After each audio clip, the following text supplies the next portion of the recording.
counsel any idea how long it's been? Did it last night, I think it was so for Brian, maybe it's two for her. But I think she's gonna try and speed through some of this stuff, and we're gonna be skipping some of this stuff, it's just, because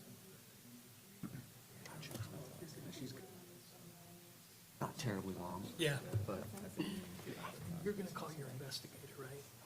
yeah, Lauren's gonna. If you wanna put the report in, that's fine, but however you wanna do it. Okay, that's helpful, thank you.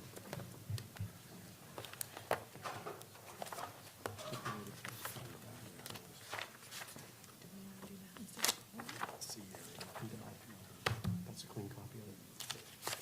Actually, that's not a clean copy of it. I have a clean copy. Well, it might be. It's a ring. Yeah. What do you think? Let's have him lay foundation. What he was asked to do. Tell me what about it. Kind of his training experience and his. We have time, so think about it. Okay.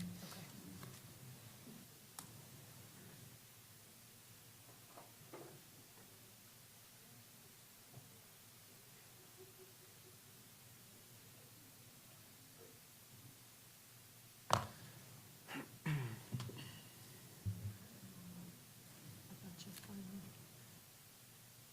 Like,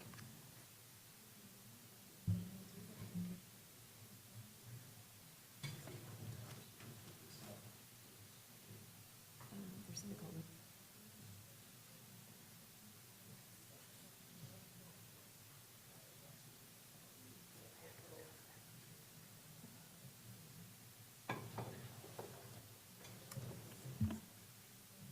So again,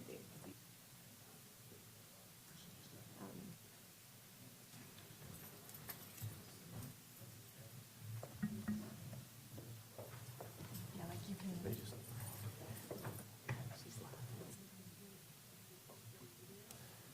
Like, you make all these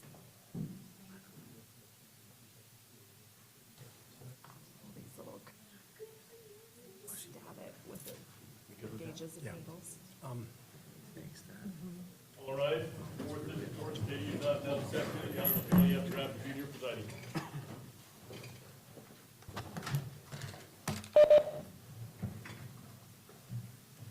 Please be seated.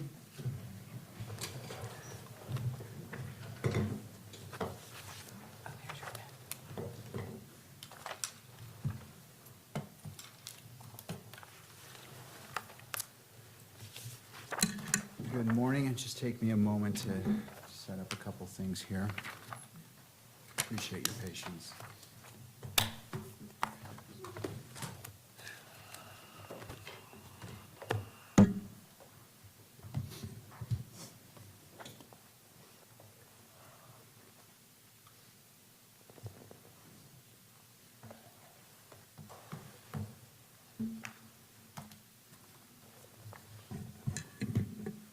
All right, court is now in session. Video recording may begin. Calling case number 251-501-576, State of Utah versus Tyler James Robinson. Counsel, could you please enter your appearances? Chad Grunander, Lauren Hunt, Ryan McBride, and Chris Ballard for the state here in the court today, Your Honor. County Attorney Jeff Gray is joining via WebEx, although I don't believe he will be making an appearance at today's hearing. All right, thank you and good morning. Good morning, Your Honor. Kathy Nestor, Michael Burt, Richard Novak, and Stacy Visser here on behalf of Mr. Robinson, who is seated beside me. Good morning to Defense Counsel. Mr. Robinson, good morning to you as well. All right, before addressing the business that's before the court today, I want to address some preliminary matters. First, with respect to courtroom protocol, to maintain security and decorum, any individual who exits the courtroom during these proceedings will not be permitted to re-enter until the recess. So I just want to give you that heads up. All counsel are expected to take reasonable measures to safeguard confidential communication. Such measures may include the use of screen protections on electronic devices and care to avoid the inadvertent capture of privileged or private discussions by recording equipment or by those present in the courtroom. Second, I wish to address the camera operator and still photographer, if you would both come forward.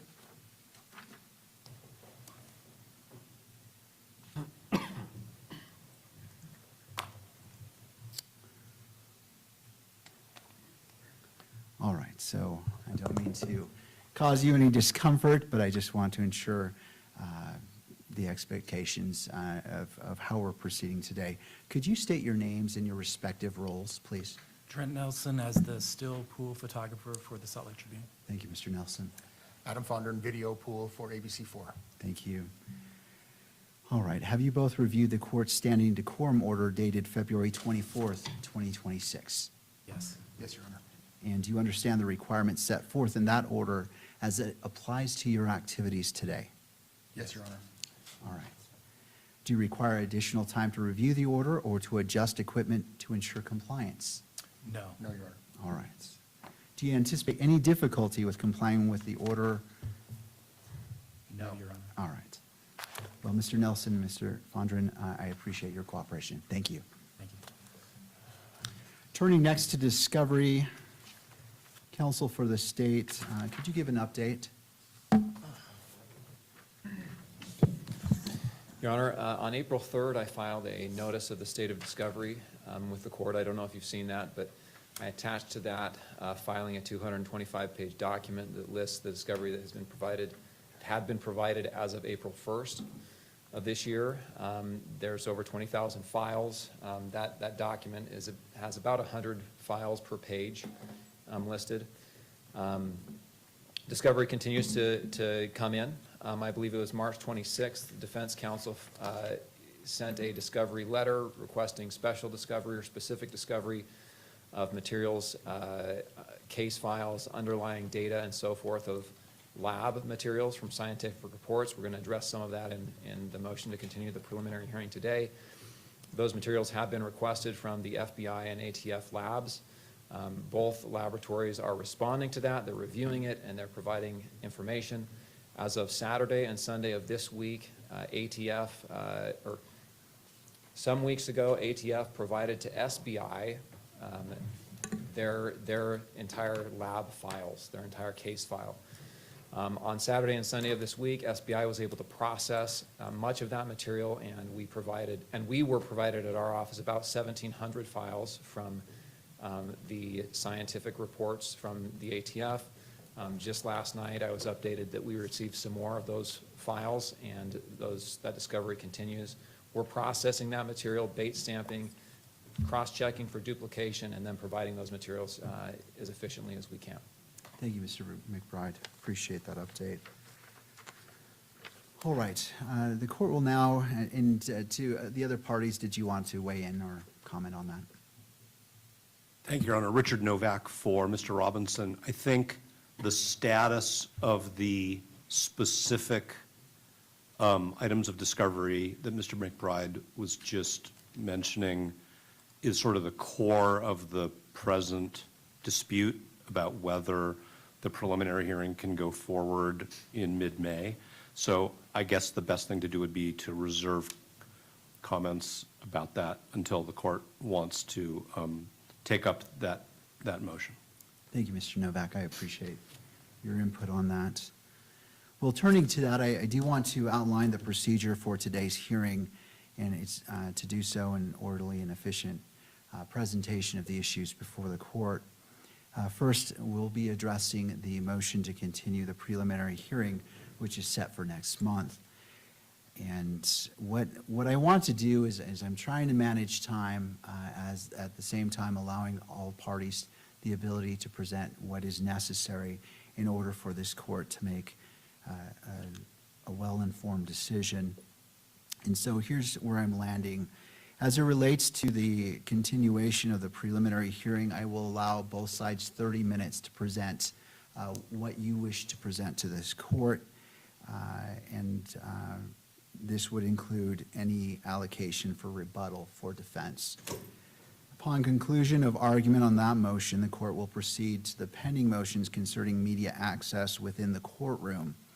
Each side will be afforded up to 2 hours to present argument, examine witnesses, cross-examination, and redirect, and respond to inquiries from the court, as well as reserve time for rebuttal. So I just want to create that expectation.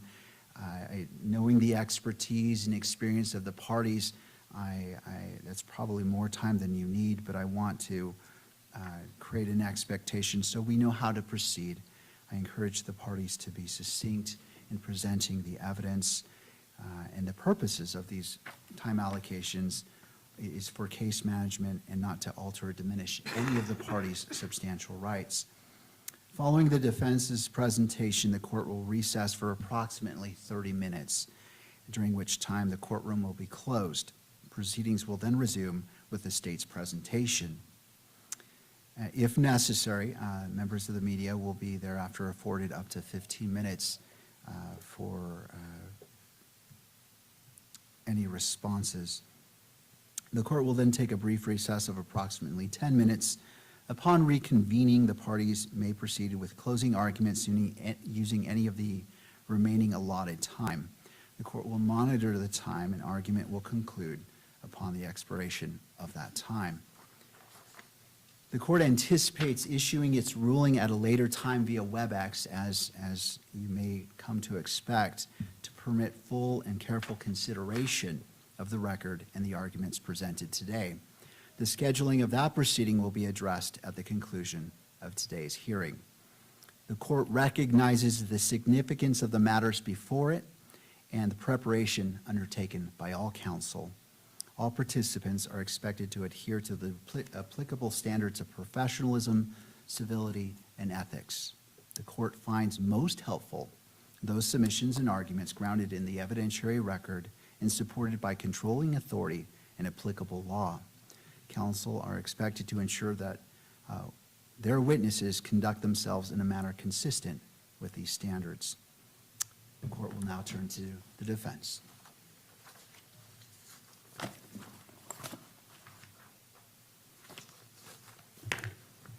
Mr. Novak. Thank you, Your Honor. Richard Novak for Mr. Robinson. Your Honor, the three docketed pleadings that are germane to the defense's first motion to continue the preliminary hearing are our motion, which is docket number 466, the state's response, which is docket number 476, and our reply, which is docket number 493. I can keep track of my own time, but my expectation is that I won't need all 30 minutes, but whatever I don't use, we'll see if any rebuttal is necessary. Thank you. So I think, if I may, the last time we were here and there was sort of a preliminary discussion about the May setting for the preliminary hearing, I think I said to the court, I don't need to reiterate what the court said to us when it set the date. But I do think, in light of the status of specific items of discovery, which I will get to, and the state's position on whether the preliminary hearing can go forward, I do want it to be clear, at least for the record, because I obviously understand that Your Honor knows what the court said, that the expression of the court back in December was that no party would be prejudiced by this setting. And I think that's important because when we look at the status of discovery with respect to the specific scientific evidence we're talking about, and we look at Article 1, Section 12 of the Utah Constitution, and we look at Rule 16, and we look at Evidence Code Section 1102, it is clear that Mr. Robinson is prejudiced by the preliminary hearing going forward as scheduled at this point, and it can't even be remedied in the next 4 weeks. I very much appreciate the update that Mr. McBride provided. He actually provided that to us before the hearing. But the bottom line is that we don't have from the prosecution team, and I'm going to explain what I think the prosecution team means in this context, data which is in their possession, which is clearly discoverable under Rule 16, which is what the Constitution of Utah refers to when it talks about appropriate discovery. And that brings up the reliability question under Evidence Code Section 1102. So there is no doubt that the ATF and the FBI have data files that represent what I'll call the digitization of DNA evidence. The DNA evidence, literally the collected evidence, is physical evidence, which is specifically addressed in Criminal Procedure Rule 16A1C. And then when it's digitized, and it may be that experts will tell me that's not the right word, but when it is converted into data that can be analyzed, data sets that can be utilized in DNA analysis, that's electronic evidence under Rule 16A1C. And we don't have that, and Mr. McBride acknowledges that we don't have that. And when I say we, I mean the defense, from either the ATF or the FBI. Now, Mr. McBride, I think, said to the court, he did say to me, that the ATF has just recently given SBI some files. SBI has turned over some of them to the Utah County Attorney's Office, but not all of them. The defense has not yet received them. So neither Mr. McBride nor I actually know if these data files, the raw data upon which all DNA analysis has been done, or have been produced from the ATF to SBI, and we don't know if it's gone from SBI yet to the Utah County Attorney's Office. The FBI has not turned over anything, according to Mr. McBride, that might include the data files, because there has been no production by the FBI in recent months in what I'll call the DNA area. We did make what Mr. McBride called a supplemental discovery request some weeks ago that set forth with great specificity the forensic-related documents and materials that we want, including those data files. That's actually attached as an exhibit to our motion. But that was not the first time that we asked for these data files. And I am not casting aspersions at Mr. McBride and his team, because those data files are in the possession of their federal law enforcement partners. We're not asking somebody to go looking for a needle in a haystack. Hey, there might be some piece of evidence somewhere. Can you go looking? We know that these data files exist because we have summary FBI and ATF reports summarizing the data analysis that go all the way back to September. So I actually think that one of the questions, if I may, one of the questions, because counsel don't ask each other questions in the courtroom. We understand that all questions are asked by the court. Why hasn't the FBI turned over these data yet? And why hasn't the ATF clearly communicated until very recently whether it has and why it has not? The state's opposition to our motion does not explain why the data files have not been turned over. So now what I want to talk about is the significance of the data files. We have a right at a preliminary hearing to both examine and cross-examine witnesses. And our right to present witnesses includes presenting expert witnesses. If the state doesn't want to call the forensic examiners at the FBI and the ATF to testify about their analyses and the conclusions, that's their choice, but we have a right to present evidence that gets at these DNA issues, and we have a right to do that through expert witnesses. We cannot do that when the law enforcement partners, ATF and FBI, have not provided us with appropriate discovery. That's that's the phrase in the Constitution, appropriate discovery. So that appropriate discovery is the gateway to reliable hearsay at a prelim. It is meaningless for us to have the right under the code to present and cross-examine, present our own witnesses and cross-examine witnesses when we don't have the electronic evidence, that is these data files, that comes from physical evidence, the DNA swabs. It's a meaningless right, and it frankly makes a mockery of the reliability concept.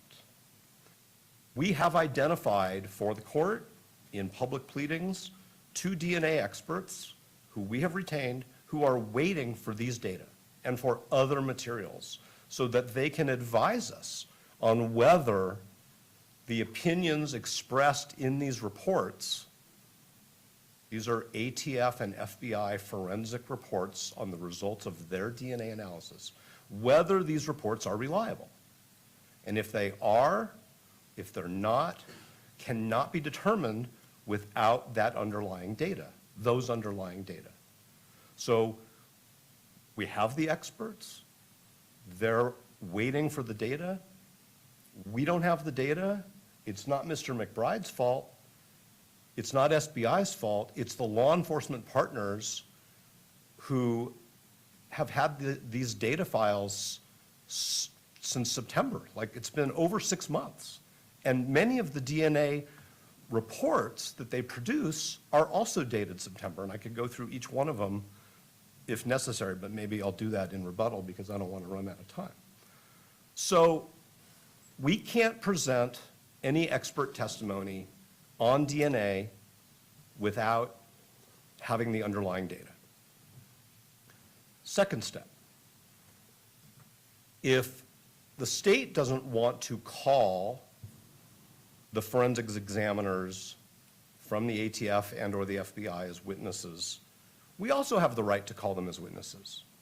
We have a little bit of a jurisdictional problem because we're in state court and we're not in federal court, and so we have these TUI regulations, which I'm sure the court is familiar with and are addressed in our reply brief. And I have personally been in contact with counsel for the ATF and counsel for the FBI who have not said, yes, we will make these witnesses available. They have said, why don't you get us some subpoenas, which are, by the way, not enforceable, but they're subpoenas, and could you give us a more definite statement of exactly what you want them to testify about? But I can't examine those witnesses without the data and without the data files being evaluated by our DNA experts.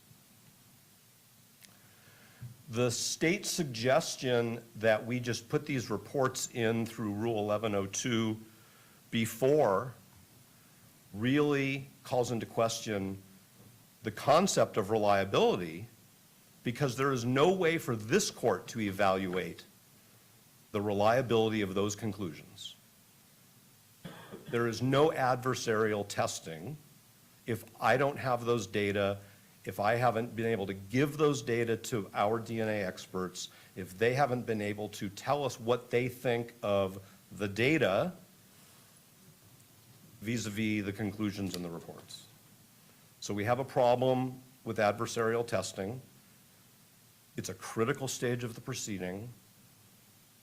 We are basically handcuffed under the state's proposal, which is the court receives into evidence reports which we cannot in any way address the reliability of. And so this actually goes all the way up to the Utah Constitution, which says that reliable hearsay is admissible if we have appropriate discovery. Appropriate discovery, again, is the constitutional phrase. But it also implicates, because it's a critical stage, Mr. Robinson's Sixth Amendment right. And as I addressed in our reply brief, the heightened reliability concerns that the Constitution reminds us of in any capital proceeding. And heightened reliability isn't just reserved for penalty phase. And I provided the court with a number of cases which talk about heightened reliability being something that is a gloss over the entire proceeding. So the court, in my opinion, needs to, and in light of the law here, needs to say to the state, I can't do the prelim until the defense has the data files in a reasonable period of time. When are we going to get the data files from the ATF and the FBI?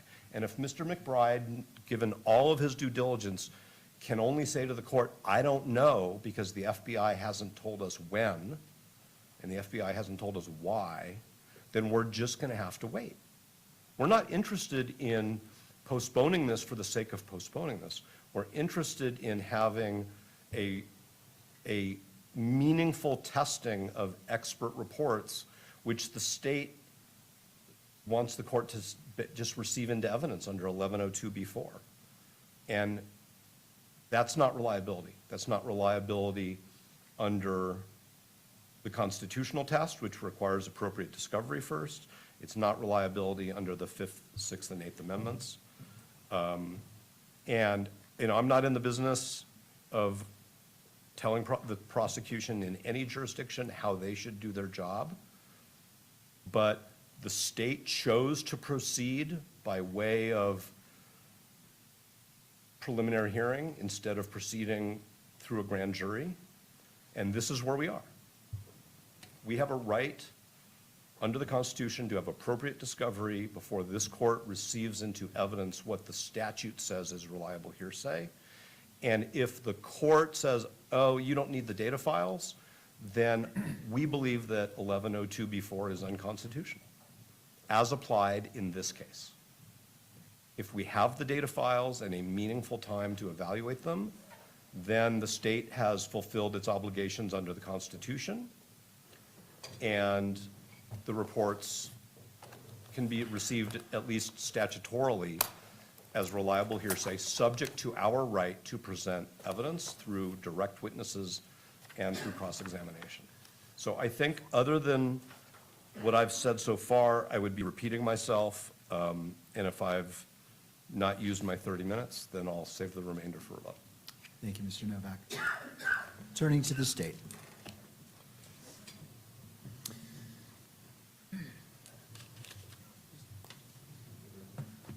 Is that okay if I disconnect it? Yeah, sure.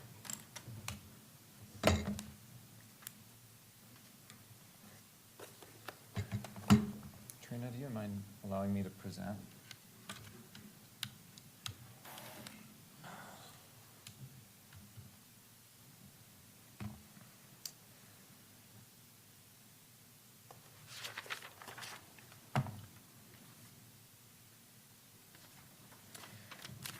Your Honor, the court should deny defendant's motion to continue the preliminary hearing simply because the reason the defense has requested to continue the preliminary hearing really has nothing to do with the preliminary hearing.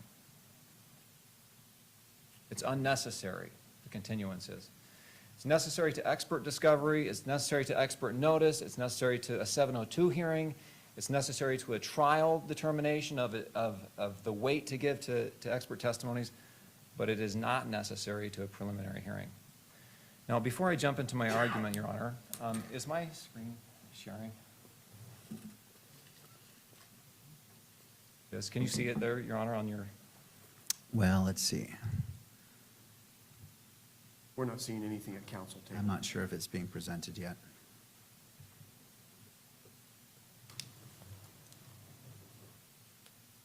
Make sure I've got my settings right here too.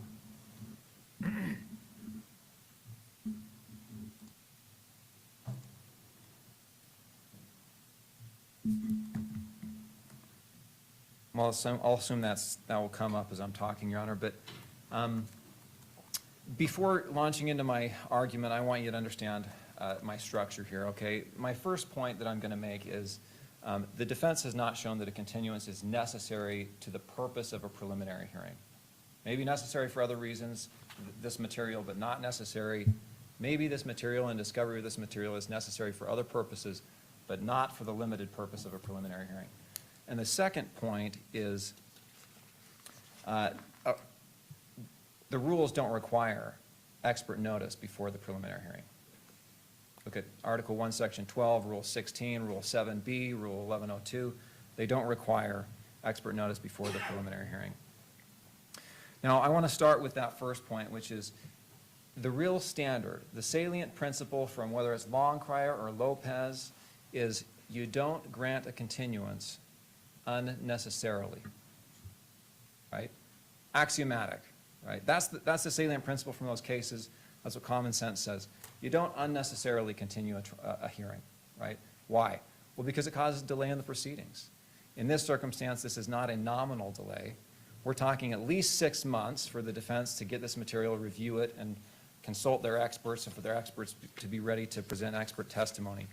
But more likely, even more than that, because there's litigation surrounding some of this expert investigation. One of the tests right now has not been performed because there's an objection to it, and we're waiting to litigate that issue depending on what some of the expert discovery shows.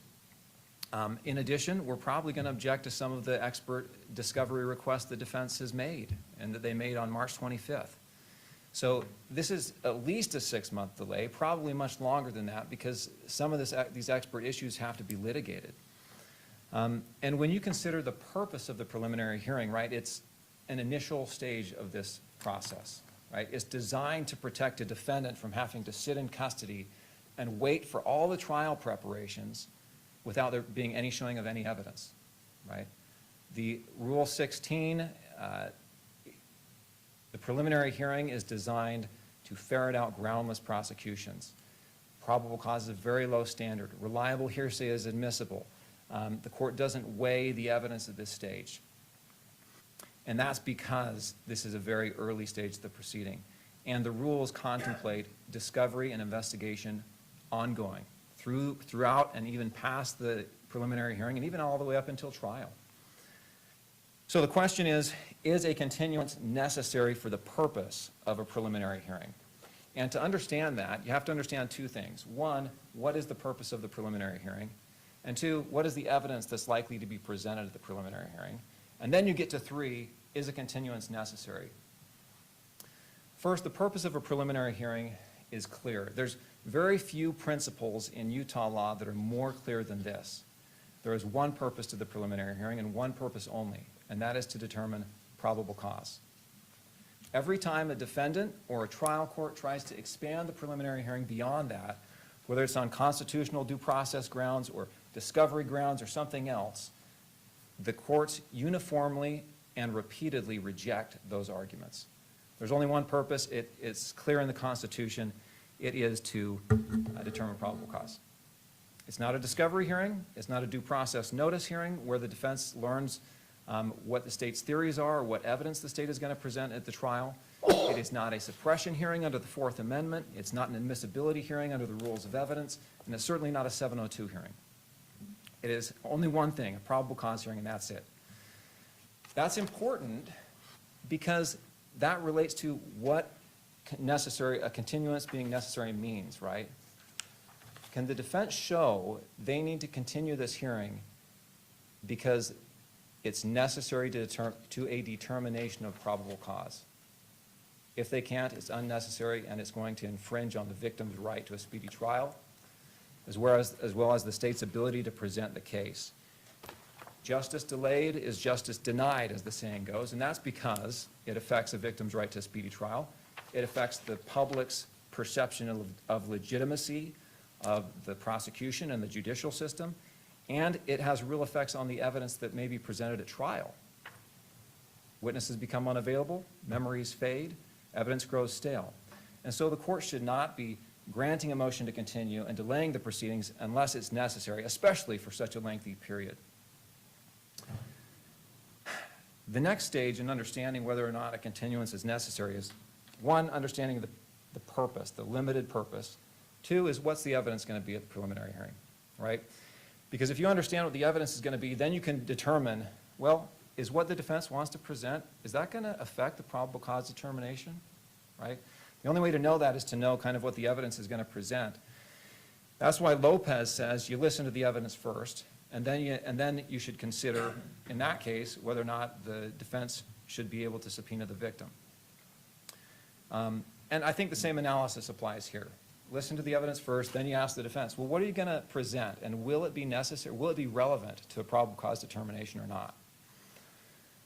Put another way, will the defense be able to show that whatever evidence they want to present is likely to defeat probable cause? If they can't make that showing, it would be an unnecessary continuance. So let me give you a proffer of what the evidence will be at the preliminary hearing. There's really 4 categories of evidence. The first is surveillance from UVU.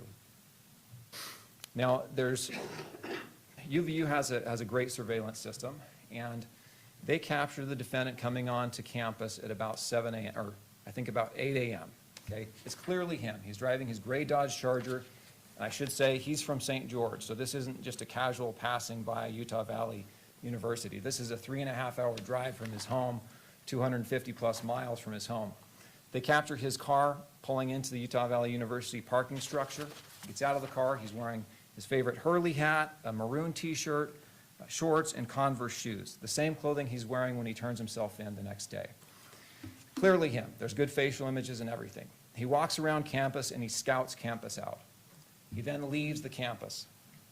UVU surveillance then captures him return later. He returns on foot right before the Charlie Kirk event. He's wearing a disguise of sorts. He's wearing a baseball cap, different baseball cap, pulled low. He's got sunglasses on, a different shirt, different pants, but the same Converse shoes. That's all seen in the surveillance. He's limping because there's a rifle down his pants. The surveillance captures this individual. Again, I don't want to overstate the evidence because the pictures of his face at this time are not as definitive as they were earlier because of the sunglasses and the hat. But it captures his face, captures his appearance, his height, his build, all consistent with how he looks earlier in the day and how he looks today in court. But he makes his way to the rooftop, makes his way to the sniper's perch on the rooftop, takes the shot, and then runs to the northeast, drops off the building and runs to the northeast of campus into a wooded area. That's all captured on video. Okay, that's the first category of evidence, is the video surveillance that shows the defendant on campus taking the shot. The second point is circumstantial evidence tying him to the rifle. Right? In that wooded area, police find the rifle. In the rifle is wrapped in a towel. In the rifle, they found 4 rounds. And these are 30-06 Remington rounds that one has been fired, 3 have not, consistent with the shot at Charlie Kirk. And all of these rounds are unique in that they have inscriptions on the brass. There's etchings on the brass with little political messages. Well, after the defendant turns himself in, there's a search warrant that's executed on his house. In that house, police find a Dremel tool, and they also find the same make and model of ammunition, Remington 30-06. And not only that, but one of these rounds has etching on it, consistent with the etchings on the rounds found in the rifle, right? The etching found at his house says, test shot, right? So that's the second category of evidence, is the circumstantial evidence tying him to the murder weapon. The third category of evidence is confessions. The state will present evidence that he left a handwritten note at his apartment for his lover to find.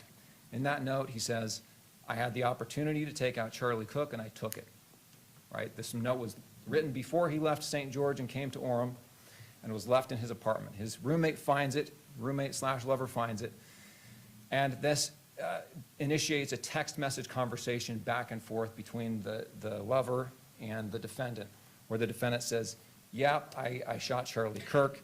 and I'm summarizing, shot Charlie Kirk. I left the rifle behind. I had to leave the rifle behind, but I'm going to pick it up, and then I'm coming home.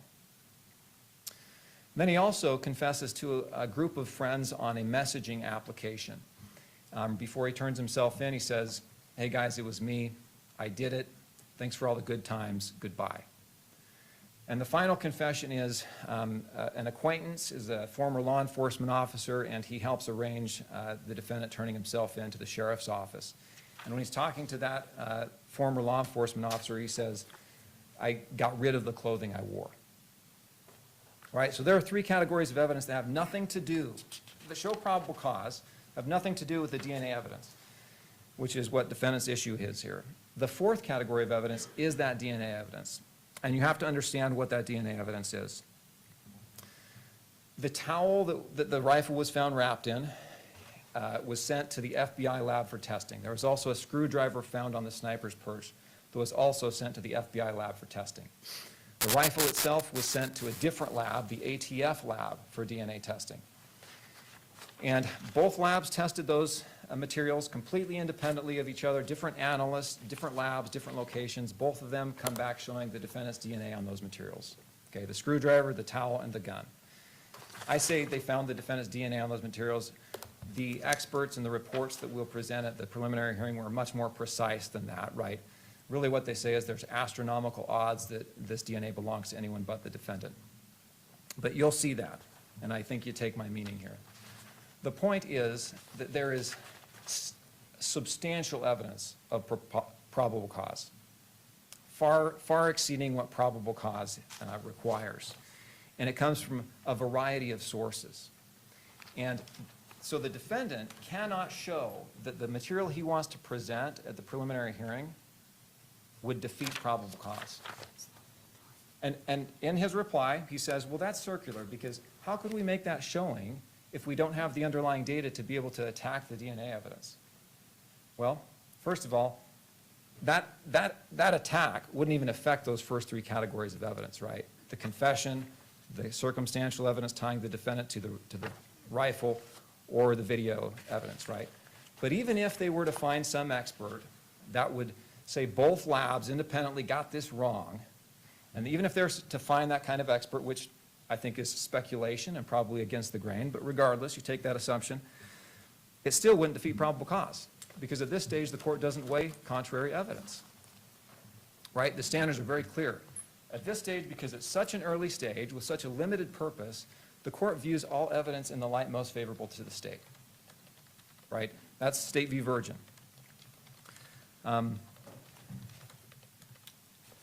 So, in summary, the defense has not shown that the motion to continue is based on the purpose of the hearing, a fair determination of probable cause.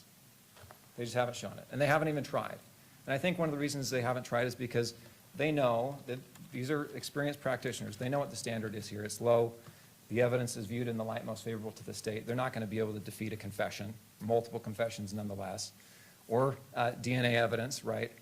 And if the continuance was granted, it would affect the victim's right to a speedy trial. And frankly, like the Lopez case, it would obviate the repeated and express admissibility of reliable hearsay at preliminary hearings. And that leads me to the second point, which is a textual analysis. So the defense says, well, Article 1, Section 12, Rule 16 require expert discovery before the preliminary hearing. Let me try to see if my computer will present again. It's not outputting the video. Let's see.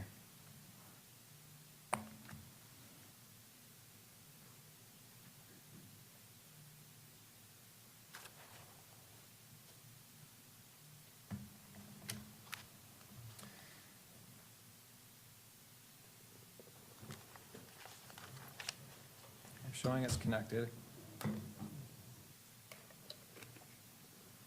Oh, there we go, great. Okay. So let's look at the text of the rules, right? Utah Constitution, right? Here it is, Article 1, Section 12. Where the defendant of where the defendant is otherwise entitled to preliminary examination, the function of that examination is to determine, is limited, right, to one purpose, as I said earlier, to determining probable cause. Nothing in this Constitution shall preclude the use of reliable hearsay evidence as defined by statute or rule, in whole or in part, right, in any preliminary examination to determine probable cause, if appropriate discovery is allowed as defined by statute or rule. Is it allowed? Well, Rule 16 allows it. That's the end of the inquiry. Well, the defense says, well, no, but it has to be complied with, and that's fair, I guess. So let's look at Rule 16. So here's what Rule 16 says. Look at the mandatory disclosures, and there's a distinction here that I think is important. One is the use of the language here, prosecution team. When we talk about mandatory disclosures under A1, we're talking about what the prosecution team has, right? Prosecution team has been interpreted in case law to mean the prosecutor as well as the law enforcement people who are working on this case. But if you go down to the timing of mandatory disclosures, it's different language that's used here, right? And I've highlighted the portion that applies here. 8, there it says, in every case, all material or information listed under paragraph A1 that is presently and reasonably available to the prosecutor must be disclosed before the preliminary examination. Okay? The different language is the prosecutor versus prosecution team. Had the Supreme Court Rules Committee, and as approved by the Supreme Court, had they wanted this to mean full discovery of everything in everyone's possession before the preliminary hearing, they would have said so, right? The rules of statutory construction say you presume all omissions are intentional, right? They use distinct language here, and they did it for a reason. The reason is because the preliminary hearing is such an early stage of the proceedings, right? We all know investigation at the preliminary hearing stage is continuing. We all know the state, the prosecutors are still getting material from the investigative agencies. We know investigative agencies have processes for getting reports and approving reports and disseminating reports. We know expert witnesses, oftentimes by the preliminary hearing, haven't even started their work, right? The Rule 7B says a preliminary hearing has to take place within 14 days where it's requested, right? This is a very early stage of the proceeding, designed to protect the defendant from having to sit in custody where there's no showing of probable cause. And the rule itself, Rule 16, makes clear that discovery is ongoing. It foresees that discovery is going to be ongoing throughout the trial. So the defense argument that Rule 16 requires full discovery of this material before the preliminary hearing is a contra-textual reading. But even so, you look under A1, and what does A1 actually require as mandatory disclosures? Well, there's a specific provision that talks about scientific tests and experience. It's A1B, reports and results of any physical or mental examination, of any identification procedure, and of any scientific test or experiment. We provided those reports, okay? What the defense wants is complete and total expert notice and expert discovery. We've even complied with A1 as it relates to what the prosecution team has with regard to the reports. Okay, so Article 1, Section 12 doesn't require discovery before the preliminary hearing. Rule 16 doesn't require full, complete discovery before the preliminary hearing. Well, is there any other provision of authority we should be looking at here? Well, how about the provision of authority that is directly on point with regard to expert notice? Let's take a look at that. 77-17-13. 1A, if the prosecution or the defense intends to call any expert to testify in a felony case at trial or at any hearing, excluding a preliminary hearing held pursuant to Rule 7, the party intending to call the expert shall give expert notice, right? It's hard for the defense to make an argument that expert notice is required before the preliminary hearing when that's not even an against the grain reading. That's a completely contrary reading to the statute directly on point. The court would have to find that this section does not apply, and it's just impossible to do that. Well, the defense may say, well, we're not requiring expert notice. What we're asking for is just discovery here. Well, no, what they're asking for is, in fact, expert notice. Rule 77-1713 talks about what expert notice is. If you look at B, right, it's a CV of the expert, the report, written explanation, and then 2 says an expert's anticipated, if it's based on specialized data, the witness shall provide the opposing party the information of that specialized data upon request. Well, the expert notice request, let's see if I can find my list here. What's this one? Let me give you a list of what the defense requested in their March 25th request. And I should mention, the defense is right. This was not the first time they asked for this material, but when they asked for this material, this specialized data underlining the report, I responded by saying, look, I don't know exactly what you want. You know, you talked about like certain software files and stuff like that. Will you please put it in writing so I don't lose what you want in the translation? And so they did. So on March 25th, they gave me this supplemental discovery request, and that's what I've relayed to the agencies. But what they want is lab case files that the government intends to use in its case in chief. I should note that the FBI has provided a lot of this material already. I provided a case file that's 380 pages long, I think clear back in October, as well as about 77 other files that list their policies and procedures. And those are listed in that 225-page document that I attached in my April 3rd filing. But they list CVs of analysts, accreditation documentation of the labs, accreditation documentation of the programs used to interpret data, standard operating procedures and protocols, STR databases and frequency tables, chain of custody documentation, data files underlying the analysis, software names and software versions used, developmental validation of instruments and processes, internal validation of instruments and processes, proficiency tests of analysts, audit records. All of that material may go to expert qualification, the qualification of the labs, the methodologies, may go to 702 issues, but it doesn't go to probable cause, okay? Especially when you've got to view this evidence in the light most favorable to the state. And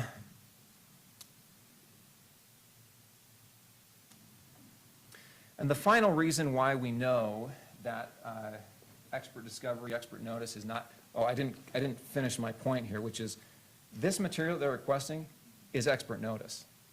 Like that's what they're requesting here is expert notice under 77-1713, which expressly does not have to be given before the preliminary hearing. And I should say, regardless of the fact that we're not required to give expert notice before the preliminary hearing, we're doing our very darndest to do so.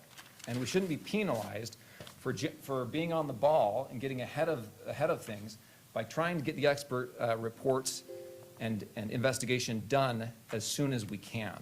To the contrary, that's the kind of behavior and due diligence that should be encouraged and incentivized. And if you say, no, you can't have a preliminary hearing until all of that is done, it does create chaos in the system. Because it says, if I want to have a preliminary hearing early, I'm going to stop my investigation once I hit probable cause, because then I don't have these discovery problems before the preliminary hearing. And that is not the type of conduct we want to incentivize, and the rule doesn't incentivize that conduct. And this comes to my final point. The defense knows it, okay? I know that Mr. Novak has made his argument here, but the defense knows that this kind of material is not required before the preliminary hearing. And how do we know the defense knows it? Because the defense has said so.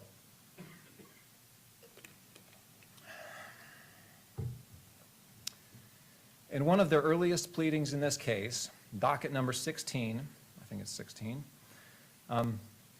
the defense counsel filed their request for discovery. This is the formal request for discovery that's filed, I think, docket 16.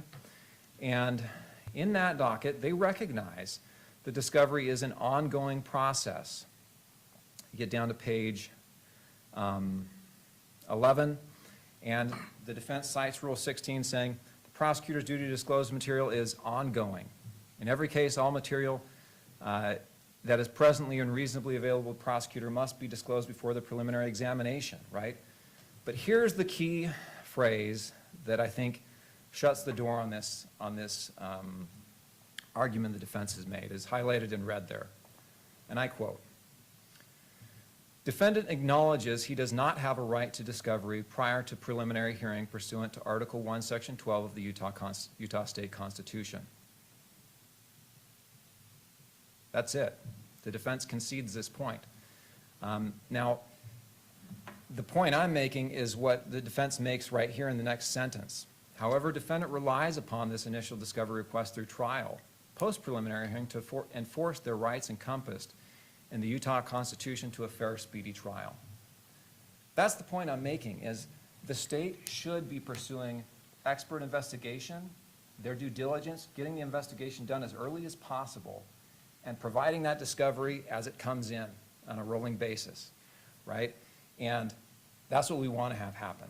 We shouldn't punish the state and the victims and everyone else by delaying the proceedings when the state does exactly what has been done here, which is getting on top of those things early, right? I think that's all I have, Your Honor. Do you have any questions for me?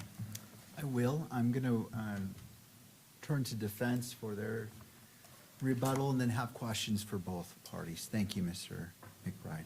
Thank you, Your Honor.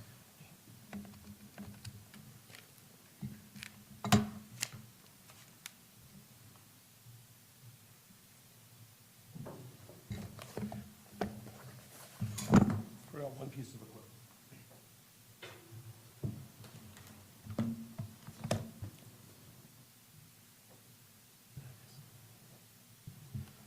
Thank you, Your Honor. I do want to respond directly to a number of the arguments that Mr. McBride made, but I also want to refer the court back to the accusatory pleading which initiated this case, which is the information. The information specifically relies upon two types of DNA evidence. First, the information, and it's actually the probable cause statement in the information, docket number 1. At the bottom of page 3, the probable cause statement alleges that DNA consistent with Robinson was found on the rifle's trigger. Second, the probable cause statement in support of the information says, in the middle of page 6, the rifle, ammunition rounds, and towel were sent for forensic processing. DNA consistent with Robinson's was found on the trigger, other parts of the rifle, the fired cartridge casing, 2 of the 3 unfired cartridges, and the towel. We have not received the discovery, and I'm not talking about expert notice, I will address that. We have not received the physical evidence and the electronic evidence that supports those assertions made by Mr. Gray when he swore to the probable cause statement attached to the information. We are not talking about the broad scope of expert notice, of expert discovery that Mr. McBride is talking about. We're talking about physical and electronic evidence, which first, the information was based upon, as I just said. And then second of all, as Mr. McBride acknowledges, the state intends to present the limited DNA evidence that it has without even having the data files been made available to us. And I want to drill down on this very specifically because I think it's appropriate, but the state sent us, but did not file with the court, a memo outlining the witnesses they intend to call at the preliminary hearing and the exhibits that they intend to offer at the preliminary hearing. And I'm going to respect that it's their present plans, and it's not something that necessarily should be filed under seal, filed publicly. But as Mr. McBride acknowledges, that includes 3 DNA reports. We have those reports. We just don't have the data that the authors of the reports relied upon for those conclusions. And I'm not talking about their CVs, I'm not talking about their published writings, I'm not talking about their prior testimony, I'm not even talking about all of the things that Mr. McBride acknowledges we've asked for and that there may be a fight about later in terms of discoverability under Daubert, under 702. We're talking about a core data file. It's literally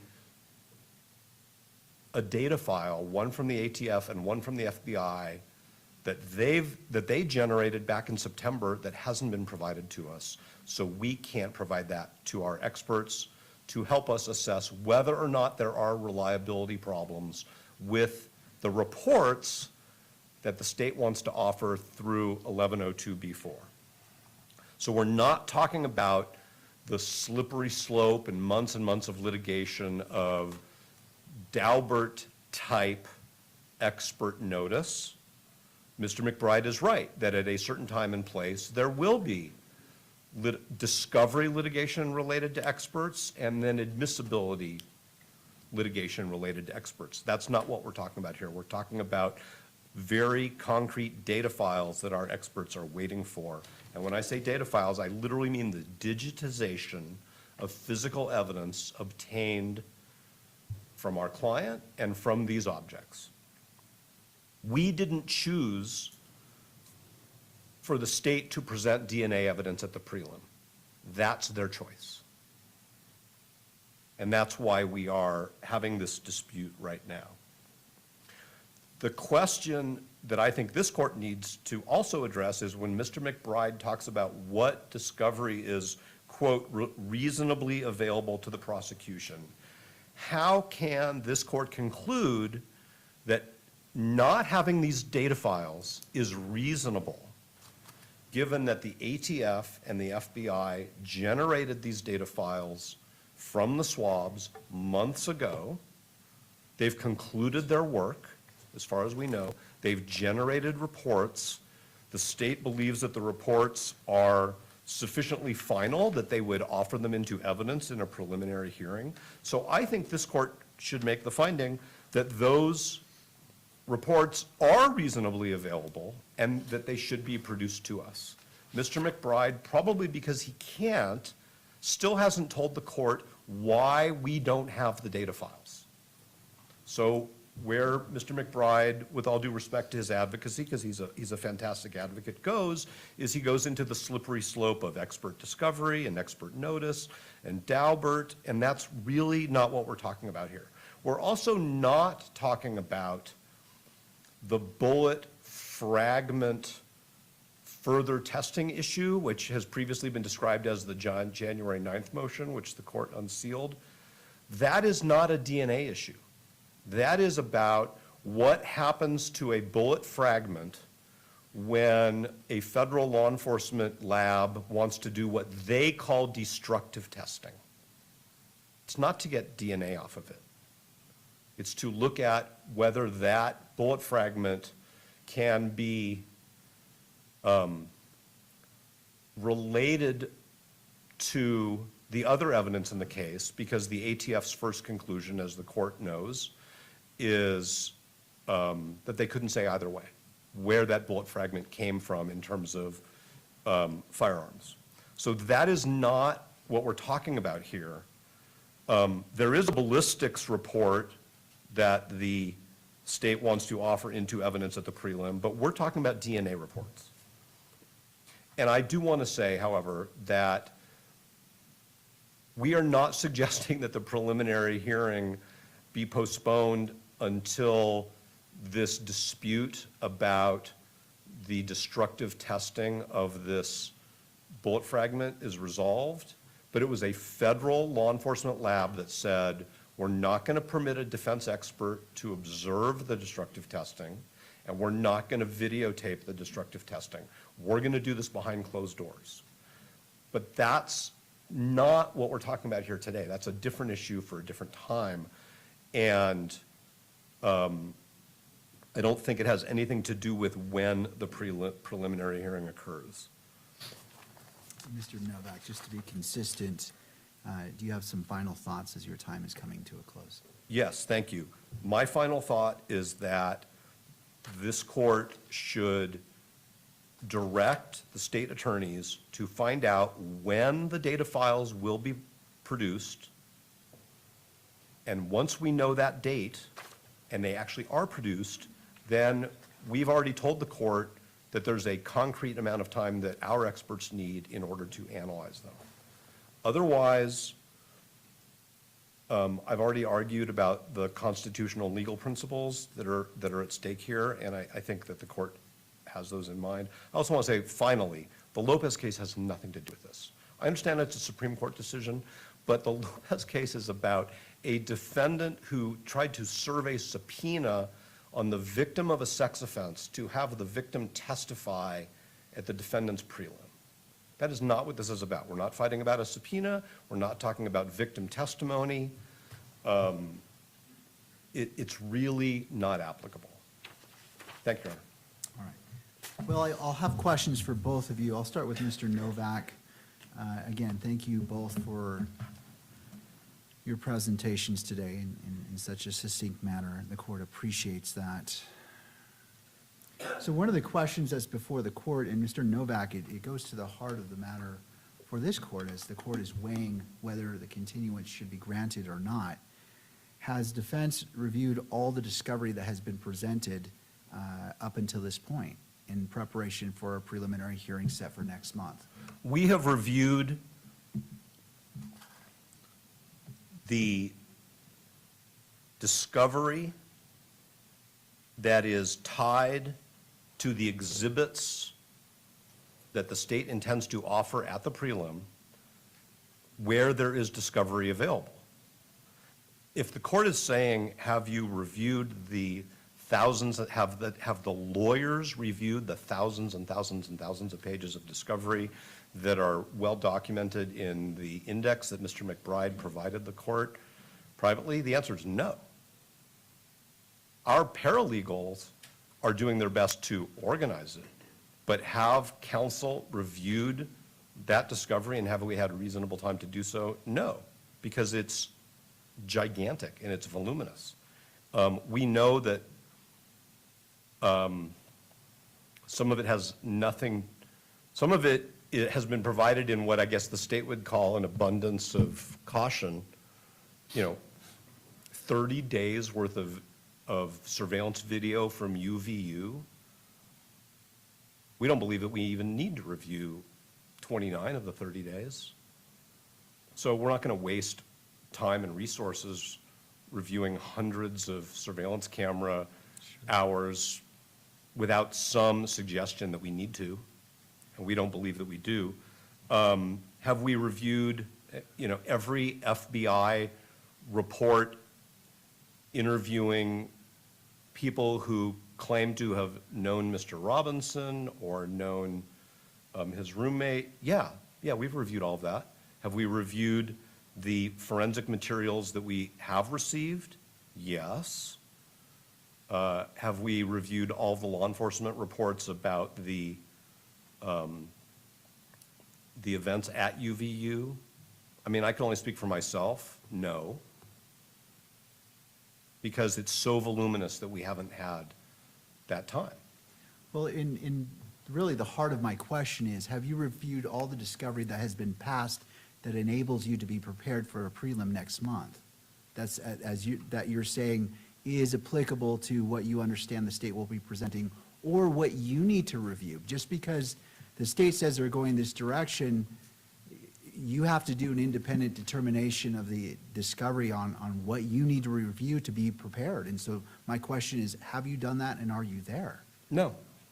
So, for example, we received a couple months ago an external hard drive that had thousands and thousands of gigabytes, I don't even know how many, of material taken from digital devices, taken from search warrant returns from what I'll refer to as social media communication platforms, Discord and all of the others. No, I haven't had time to do that. Absolutely not. My clients, so there's a huge download of my client's cell phone. There are downloads of many, many, many digital devices. No, absolutely not. But my question is, in order for you to be prepared, you've made the argument there's a lot, and there's no dispute that there's a lot of discovery, to say the least. But you've also said that you don't need to review it all, you just want to review what's relevant for the preliminary hearing. And so my question goes to, have you reviewed all the relevant discovery that's been passed to be prepared for a preliminary hearing? That you have in your possession now? I can only speak for myself. I'm not going to speak for other counsel, but the answer is no. The answer is no, but I am not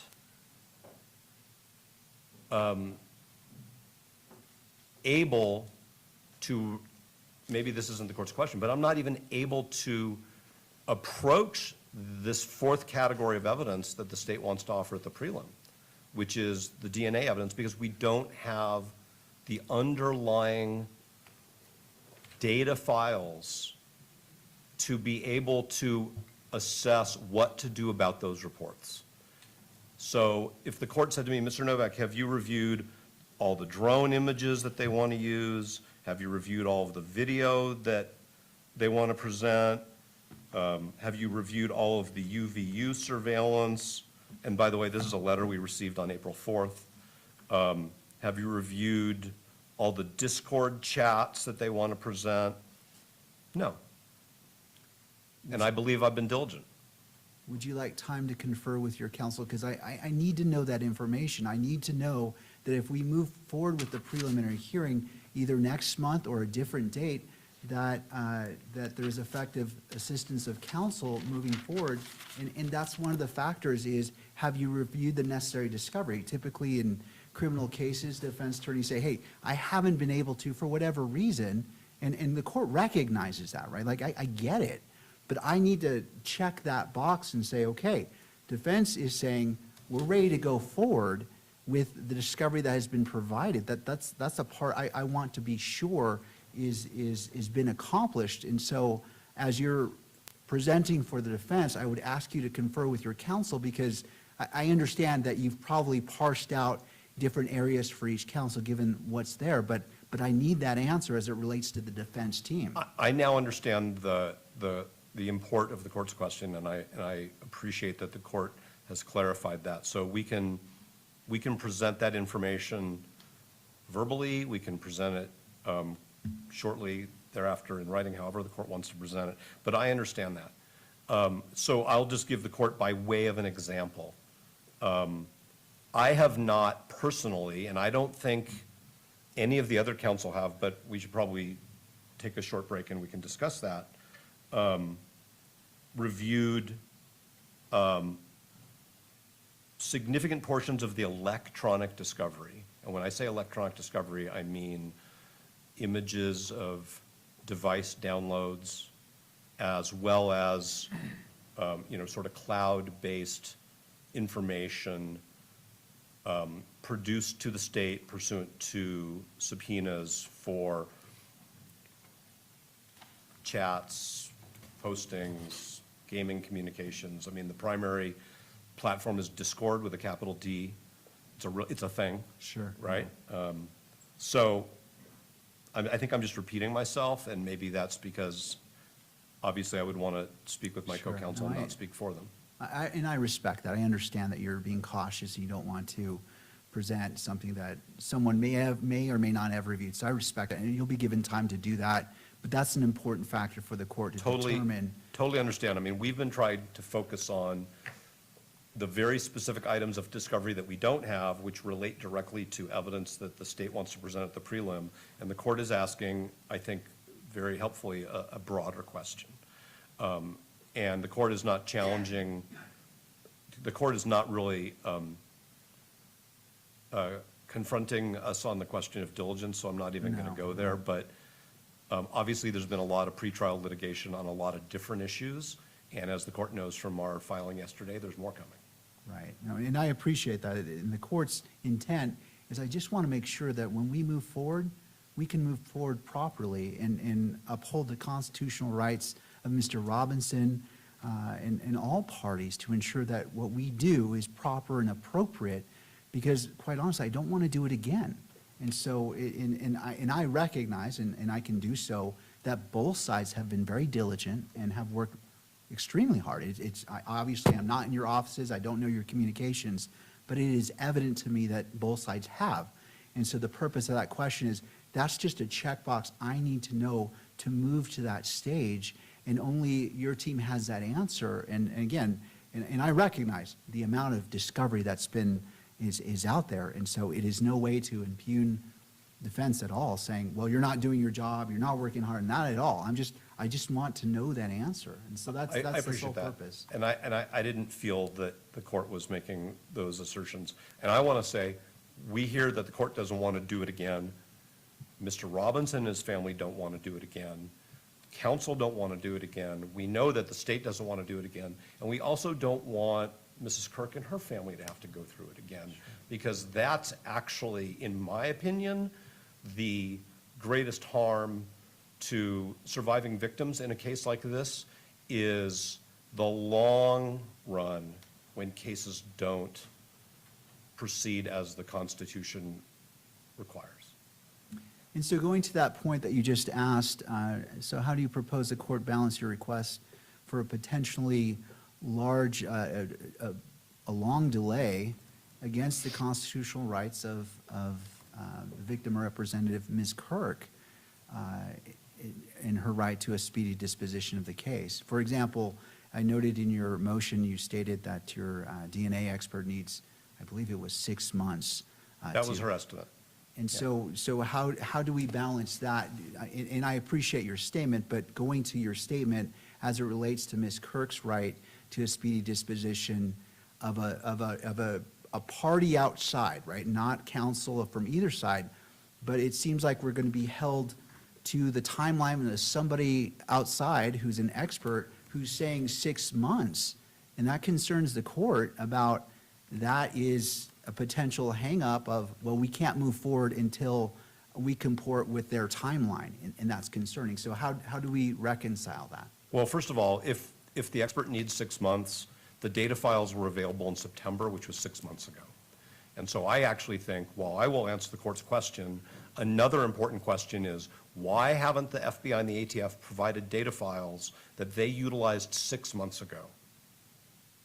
And Your Honor can't answer that question, and I can't answer that question, and obviously Mr. McBride can't answer that question. And so I actually think, and I don't purport to speak for the victim representative, but that's a question that the victim representative should be asking, at least through her counsel, is why haven't the federal law enforcement agencies, which took responsibility for this analysis, provided the data? Not the CVs. I mean, I've actually examined at least one of these FBI forensic examiners in another case. I have her CV. That's not my issue.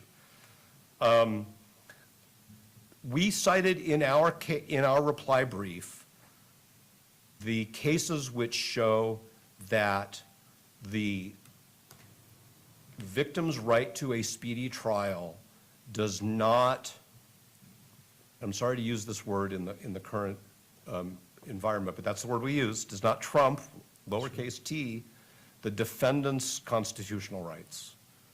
We do not want the victim representative and her family to have to wait any longer than we have to wait.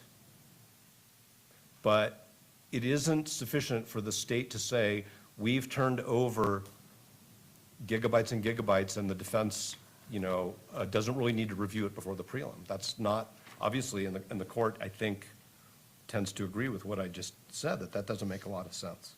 So we do respect the concerns of the victim representative and her family, but we can't constitutionally shortcut Mr. Robinson's right to the adequate assistance of counsel. And I think, as we said in our brief, when the state doesn't give us the data that their law enforcement partners have and have had for 6 months, we can't be constitutionally effective. And, you know, and again, I keep talking about Mr. McBride because I appreciate his advocacy, but if the state didn't want to have to deal with Article 1, Section 12, the concept of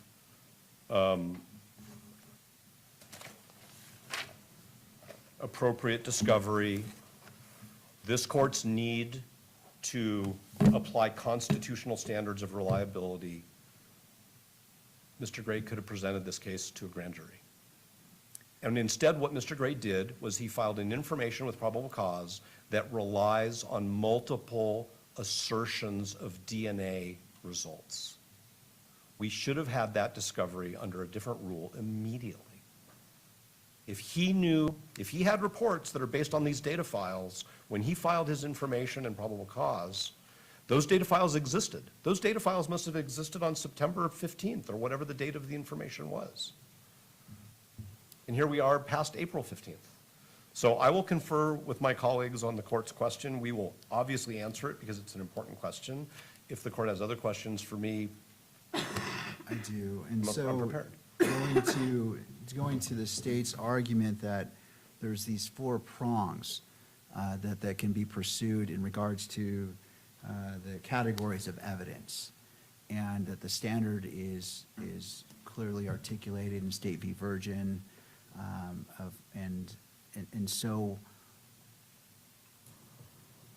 my question for you is, if the state's presenting evidence that can meet the standard in any of the 4 prongs, is it necessary that all the discovery for all the prongs be turned over in order for the defense to be ready to proceed at the prelim?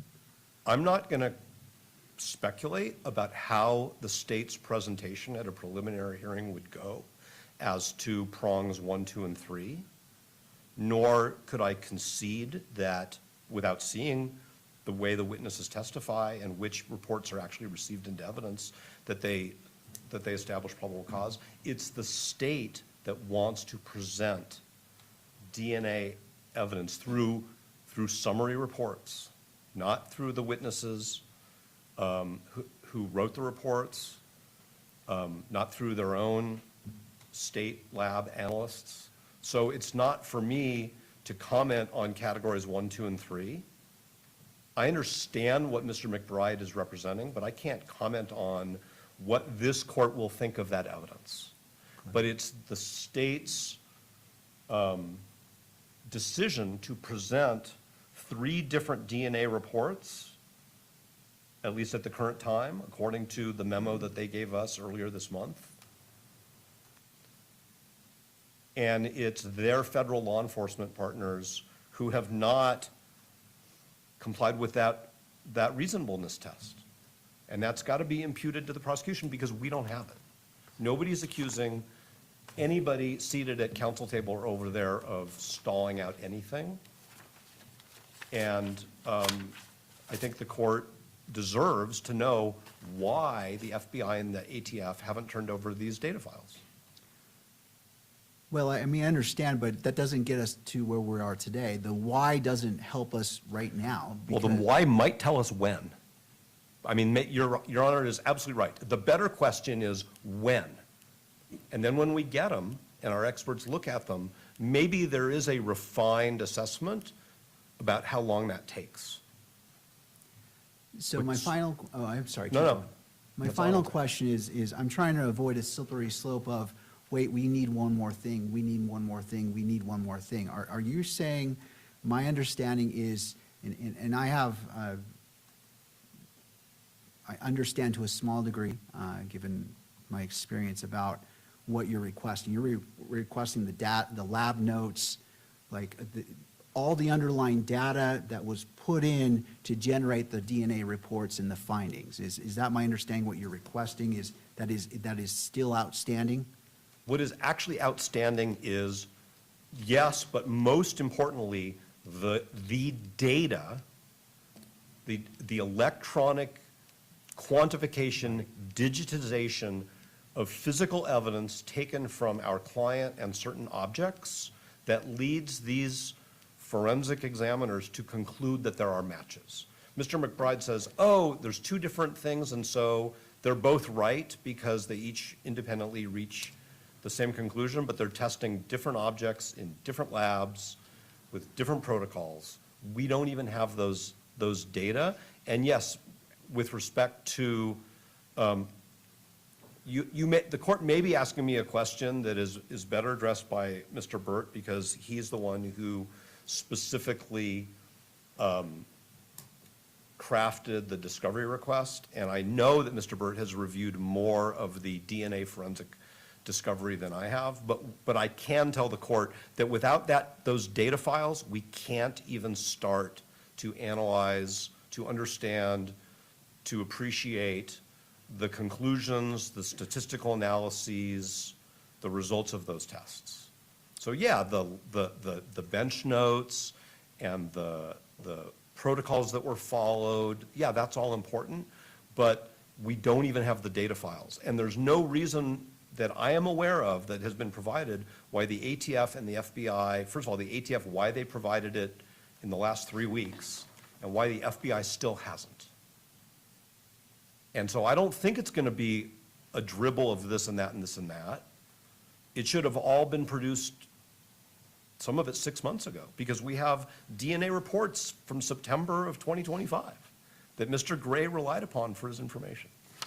I guess what I'm trying to do is I want a bright line of saying, this is exactly what we're requesting, and it's the court's decision if that's necessary or needed to proceed with a preliminary hearing. I just want it to be so clear that we know, okay, it is, hypothetical, we need a blue pen that is Bic or whatever, that is so definitive there is no question, because what I'm trying to avoid is, well, okay, they provided this, but it's not exactly it. They provided this, is not exactly it. And I respect your position, I understand it. I just want to make sure there's no ambiguity. And that's why I'm trying to distill this to its finest point, so I know exactly what you're asking. Because when you say data files can be anything. I want it to be clear as day, so nobody can say, well, I didn't realize it was that. And you're saying the FBI hasn't turned over the data files. That is a very broad statement, and so I want to make sure we distill it to, it is this, exactly. So the prosecution can say, okay, well, if we need to communicate with our their federal partners, then they can, and they can say, this is what we needed. But if it's just a broad, we're missing data files, that's difficult for the court to weigh whether it is actually necessary in order for the preliminary hearing to proceed. So I think then what the court is maybe requesting or maybe suggesting is that there's going to be a continuum from what data we need in order to be constitutionally effective at this prelim versus the continuum from that all the way over to what is more in the nature of expert notice, 702, Daubert issues before a trial. And as long as the state's position is none of what you're requesting, not even the digitization of the DNA taken from Mr. Robinson and the DNA lifted from these objects, if the state's position is that that's just Daubert discovery, then we can have the conversation with the court, and we can give the court our view of where the line is between what is data that should be reasonably available to us now versus what is Daubert. But Mr. McBride's position is we don't even need the digitization of the DNA swabs in order for this preliminary hearing to go forward. So if the court, I'm not trying to obviously put words in the court's mouth, but if the court's saying, I'm not going to go that far, but I need to draw a line somewhere, then we can take our discovery letter, which we gave Mr. McBride, and we can tell the court, these are the things that we think we need in order to be able to go forward in the preliminary hearing, and we acknowledge that these other things are more akin to expert notice, Daubert, and Rule 702 issues. We can do that, and it wouldn't take long, but, and I think it's an appropriate way for the court to say, I'm not able to guarantee Mr. Robinson effective assistance of counsel at a preliminary hearing until the defense has these pieces, and the others can wait. So I understand the court's question, but it does require looking at a 3 or 4 page discovery letter and drawing a line somewhere. Or maybe it's yes, no, yes, no, yes, no, or, you know what I'm saying.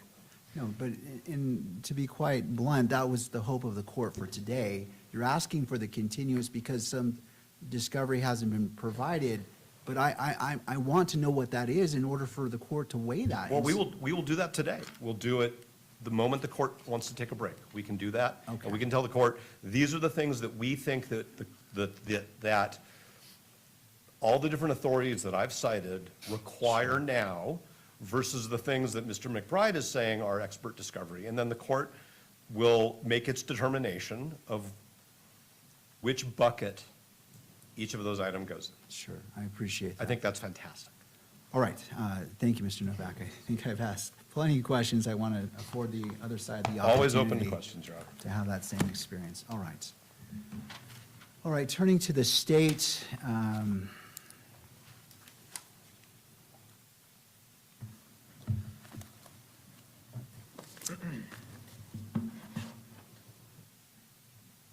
All right, so the defense has emphasized that this is a capital case which triggers an Eighth Amendment requirement for heightened standard of reliability at all critical stages of the proceeding.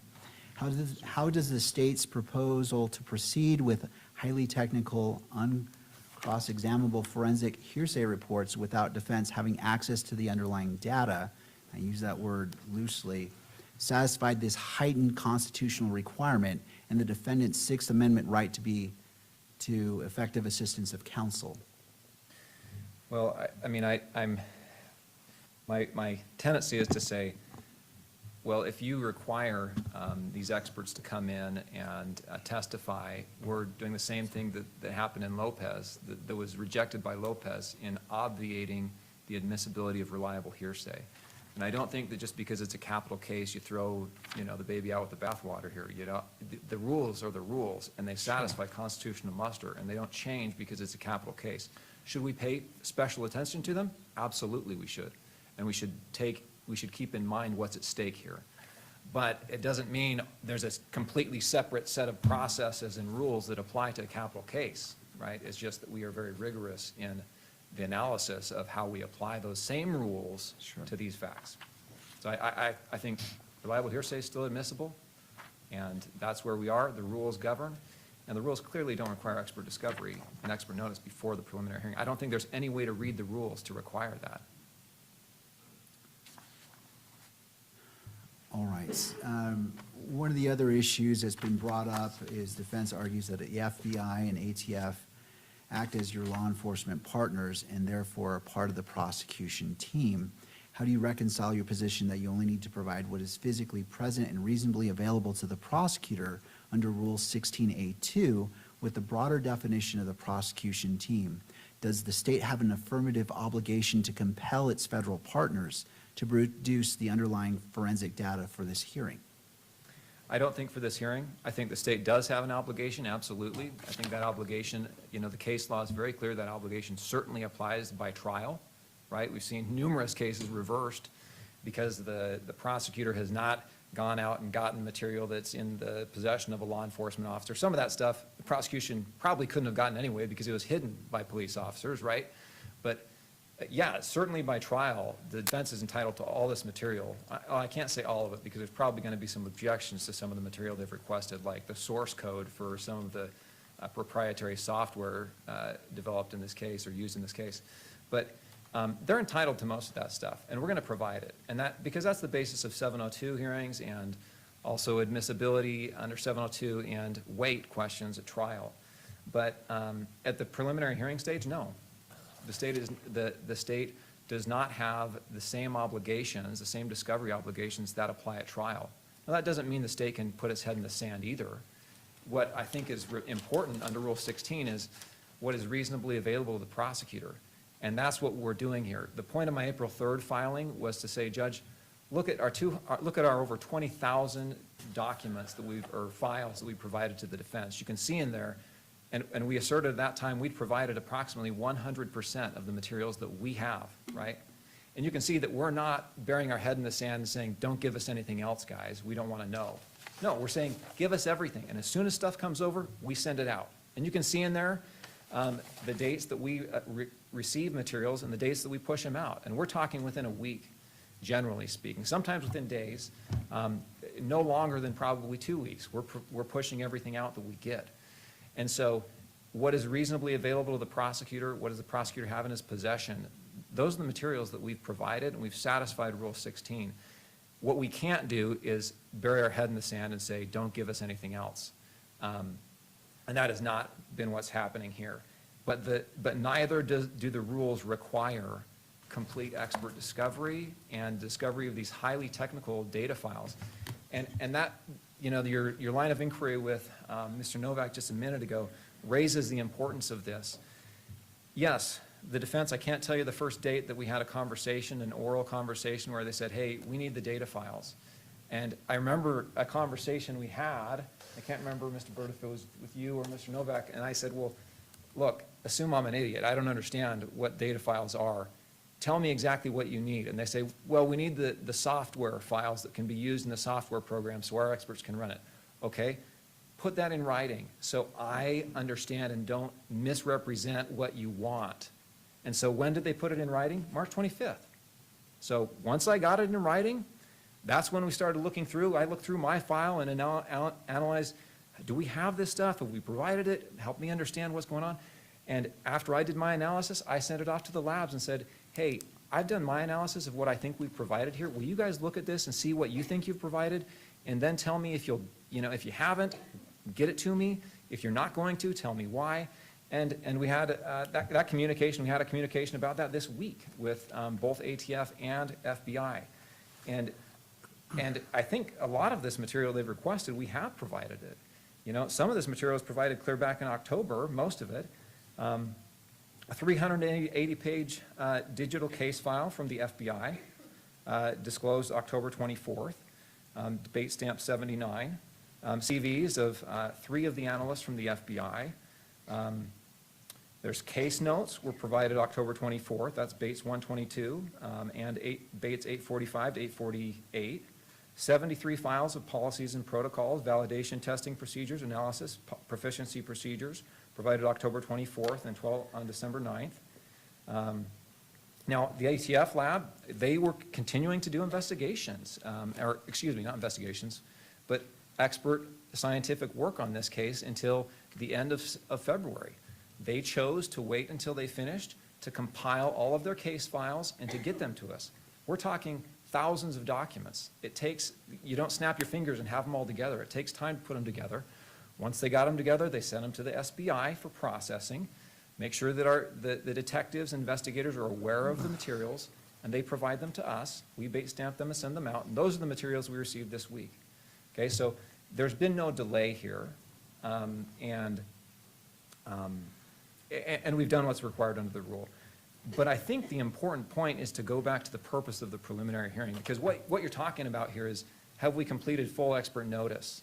I mean, I know Mr. Novak says, well, that's not what we request. Well, that's what we understand, and that's what the pleadings seem to request. And this material, these data files, those are materials covered under full expert notice, under 77-17-13, not under Rule 16, and certainly not under, there's no mention of when this material has to be provided elsewhere. So I just don't see how this is necessary for the limited purpose of the preliminary hearing, particularly in light of all the other 3 categories of evidence here. I think this is why, and Mr. Novak couldn't talk about whether or not this discovery material of expert material would affect the probable cause determination.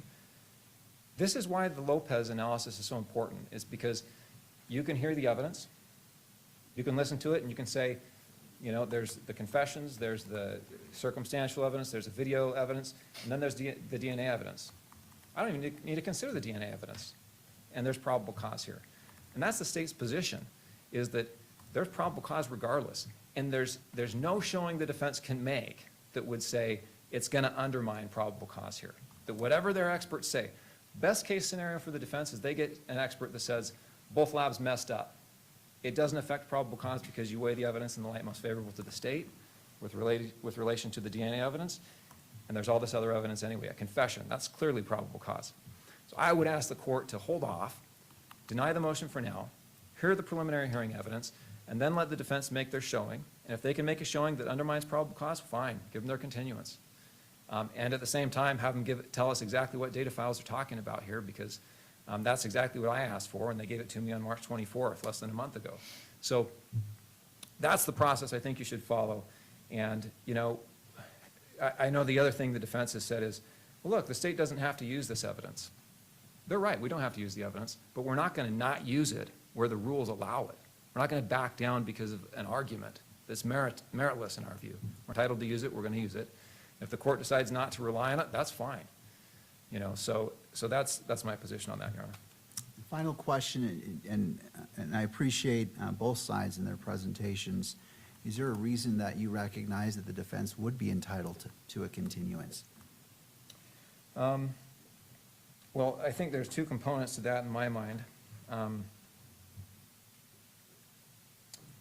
First is, you know, in a lot of cases, we will stipulate to a continuance, you know, out of professionalism, preparation. You know, there's a lot of things that we stipulate to continuances on. But generally, we're talking a 2-week, you know, maybe a month continuance. Here, this is a significant continuance that we think violates the victim's right to a speedy trial and affects our ability to get justice in the case. But the second component is why, yes, we would absolutely stipulate to a continuance under some circumstances. This case, it's hard to say because there's these 4 different categories of evidence that I've told you about. And the failure of any one doesn't mean the rest fell, right? Each one of these categories of evidence really establishes probable cause on their own. So it's hard to say why we would agree to a continuance in this case. You know, I mean, I'm thinking of a recent case I had where defense counsel's father died right before a trial. I stipulated the continuance, okay? Something like that happens, of course, we're going to extend that professional courtesy to the defense. You know, as it relates to preparation, I don't think the defense needs to, and this kind of goes to your question to defense counsel, hey, are you going to render effective assistance? And I'm thinking, you know, if I were in your shoes and they say they need more time to be prepared, yeah, that's a legitimate concern. And would I agree to a continuance for them to be prepared? Under certain conditions, absolutely, you know. For example, let's say they hadn't reviewed the 35 exhibits we're going to present, right? We've narrowed it down, you know, given greater notice than is required by the expert notice statute, in fact. You know, more than a month's notice of all the exhibits and witnesses we're going to call. There's 6 witnesses we're going to call. There's about 35 exhibits we're going to provide. Most of those exhibits were provided to them clear back in 2025. The last one I think was provided maybe, I've got it on a list here, but I know you have it in that letter I sent, Mr. Novak, but the last one was provided there's a tool marks report that was provided March 12th, okay? So under these circumstances, no, they can review these 35 exhibits. We've got plenty of time to review them. I'm sure between all of them, they've reviewed all these exhibits. They're the DNA reports, there's photos of the rifle found, photos of the rounds in the rifle, surveillance video of the defendant on the scene, video of the shooting itself from people in the crowd, medical examiner's report, doorbell camera video of the defendant approaching in his car. The defense has all this. They can be prepared on time. So yes, there are circumstances, but I don't see them in this case. Thank you. Your Honor, may I go back to the request that the court made for a little more clarity? Exhibit F to our motion is Mr. Burt's discovery letter, which Mr. McBride and I have both been speaking about. And Mr. Burt is prepared right now to tell the court which pieces of the discovery letter we view as core discovery that we're entitled to before the state offers any DNA evidence at the prelim, and which pieces of that discovery letter are more in the nature of expert notice under Daubert.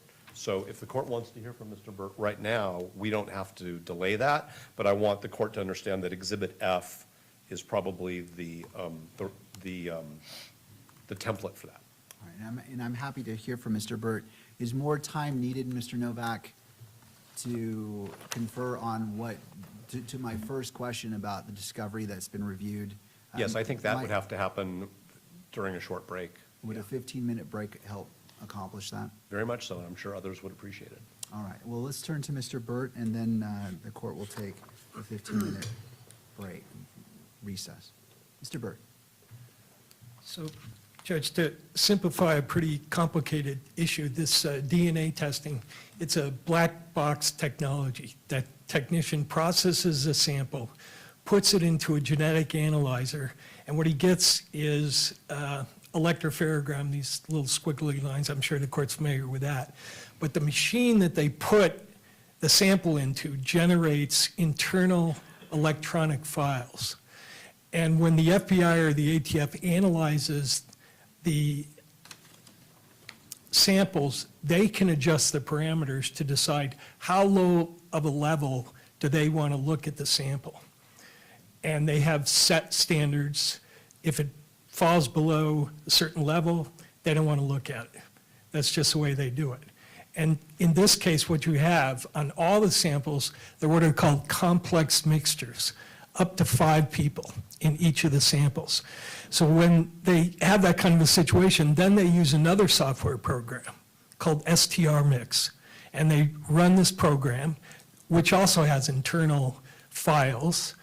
And that program supposedly sorts out whether various people can be identified with a sample.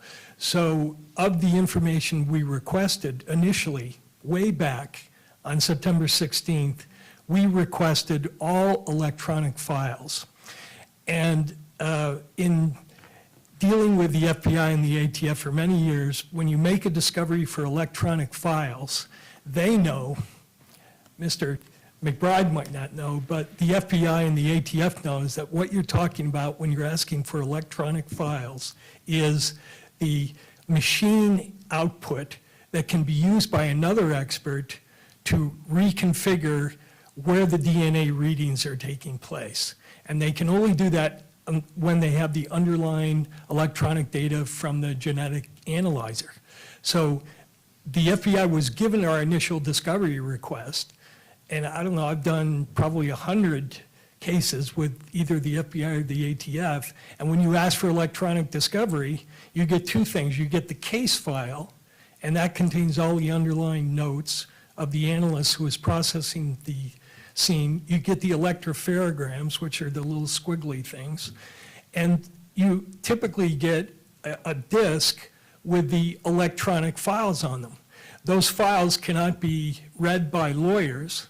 It requires software that lawyers typically can't afford, $10,000, $20,000 for the software packages, but they can be analyzed by the experts, and that's the information that we're asking for here. And so it's not correct that we didn't ask for this stuff in the beginning. We did. We did have a subsequent discussion where Mr. McBride said, I'm unclear on what electronic files mean. And so I did provide in a letter specifying exactly by file extension names exactly what that meant. And in the discovery letter we sent to him, to answer the court's question of what's essential here, item number 6, data files, please provide copies of all computer data files created in the course of performing the testing. And then it specifies both raw data and processed data. These files should include all sample files, FSA and or HID files, matrix files, standard files. Any DNA expert would look at that and know exactly what we're asking for. And again, it's standard, alls it is pressing a button, they can put that on a disk and give it to you within the day. But for some reason, it wasn't provided. And so that's item 6, that's essential information. And the second essential piece of information in this discovery letter is item 9, the STR mixed data. And under that category, we've listed 6 elements of the electronic data related to the XTR mix. The rest of the discovery requests are broader in scope, and as you were told, that's going to be worked out. But the 2 key elements that we don't have are 6 and 8, or 6 and 9 in this discovery letter. If we had that information, we could get it to the experts. The experts could look at it, see how complicated it is, give you better estimates how long it would take to put together their analysis. And their analysis, we have to depend on them because we don't have the expertise or the software to be able to read these data files. So, and I appreciate that clarity. That's exactly what I was looking for. My next question is, let's hypothetically assume, and the court is not trying to indicate any direction. Sure. But let's hypothetically assume I say that's not necessary to move forward at the prelim. Is your expert ready to testify? Ready to testify at the prelim? Yes. The expert would be prepared to come in and explain to the court what they could opine based on the information they have, but the bottom line of the opinions would be what they stated in their declarations to the court. Without the underlying data, it's impossible to draw conclusions. Part of it, the issue here, the specific issue is the STR mixed data that we're asking for includes the internal validation records. The internal validation records tells the lab how many people in a mixture they can reliably assess using this software. And we cited some cases to the court in the continuance motion where courts around the country are struggling with this issue. There's a certain number, if you surpass, that you can't reliably sort out a mixture. So the experts would come in and tell the court that, but they'd also say, till I see the internal validation files, the underlying data files, I wouldn't be able to tell the court whether they can reliably sort out these mixtures or not, because I haven't looked at what their files say. So, and I appreciate that, but my question is, have you received the lab notes? I understand, it sounds like in order to simplify it, there's some internal settings for these machines, calibrations and such. Right. That is separate than lab notes. Where Right. Now, I just want to make sure I'm on understanding. Have you received the lab notes for the DNA that the state is intending to move forward on as they've given you notice? Have you received that data? We've received the case file, the lab notes, I'll call them, from the FBI, not the ATF. So we're missing the ATF lab notes. We do have the FBI lab notes, but those lab notes will tell you how the sample was processed up to the point when it was put into the machine.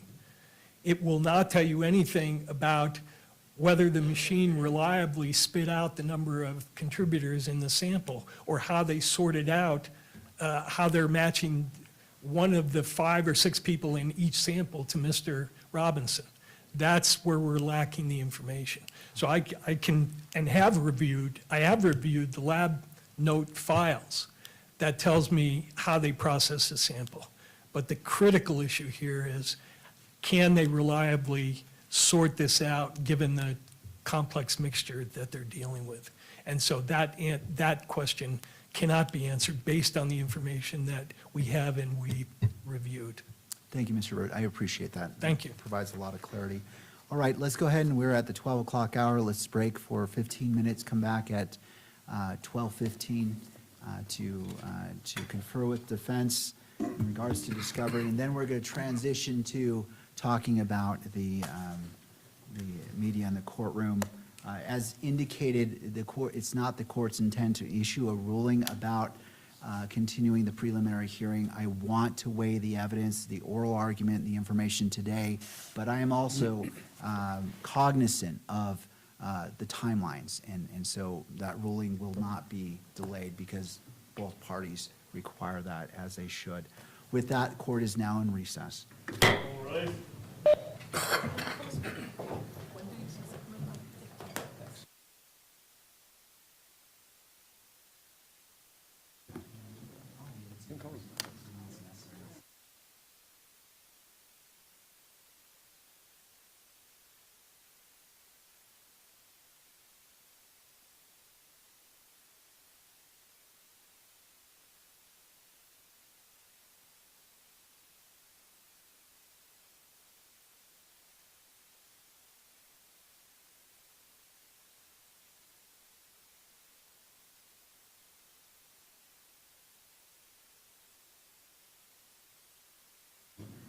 Here's the little room, the juvenile room. So is he breaking for lunch? This is for us to tell him how we're not prepared.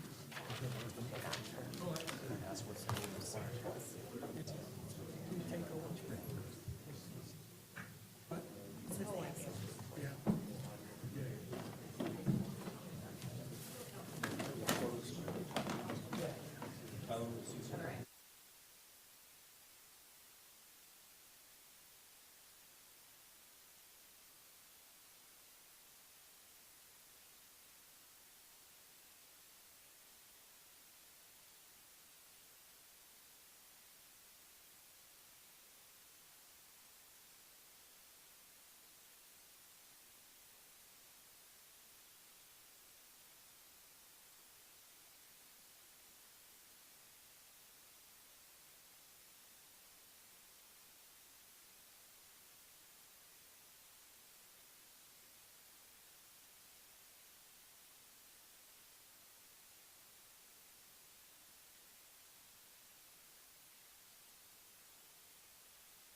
Testing, that works. Thank you. Court is now back in session. I wanted to give it a little bit extra time to ensure defense had that adequate time to have that discussion. What we're going to do is I'll hear from defense about that issue, and then we're going to take another brief recess. We have a technology issue that we want to address that will assist when presentation of the evidence for both sides for the next portion, and I want to make sure that's seamless. All right, Ms. Visser. Thank you, Your Honor. Our intention is for each attorney to briefly discuss where they are at as far as rendering effective assistance of counsel at the anticipated preliminary hearing dates. I just want to note a few things. For my part, I have been doing my very best to keep up with all of the discovery productions. I certainly have not read everything. But I think it's important to note that we are just starting to find what we're missing. Although the state has indicated there are 35 exhibits for the preliminary hearing, as this court is well aware, we'll have law enforcement witnesses that also testify to hearsay from other law enforcement witnesses, which means we need to read all the law enforcement reports, right? We need to review all of the interviews that are likely to come up in that testimony.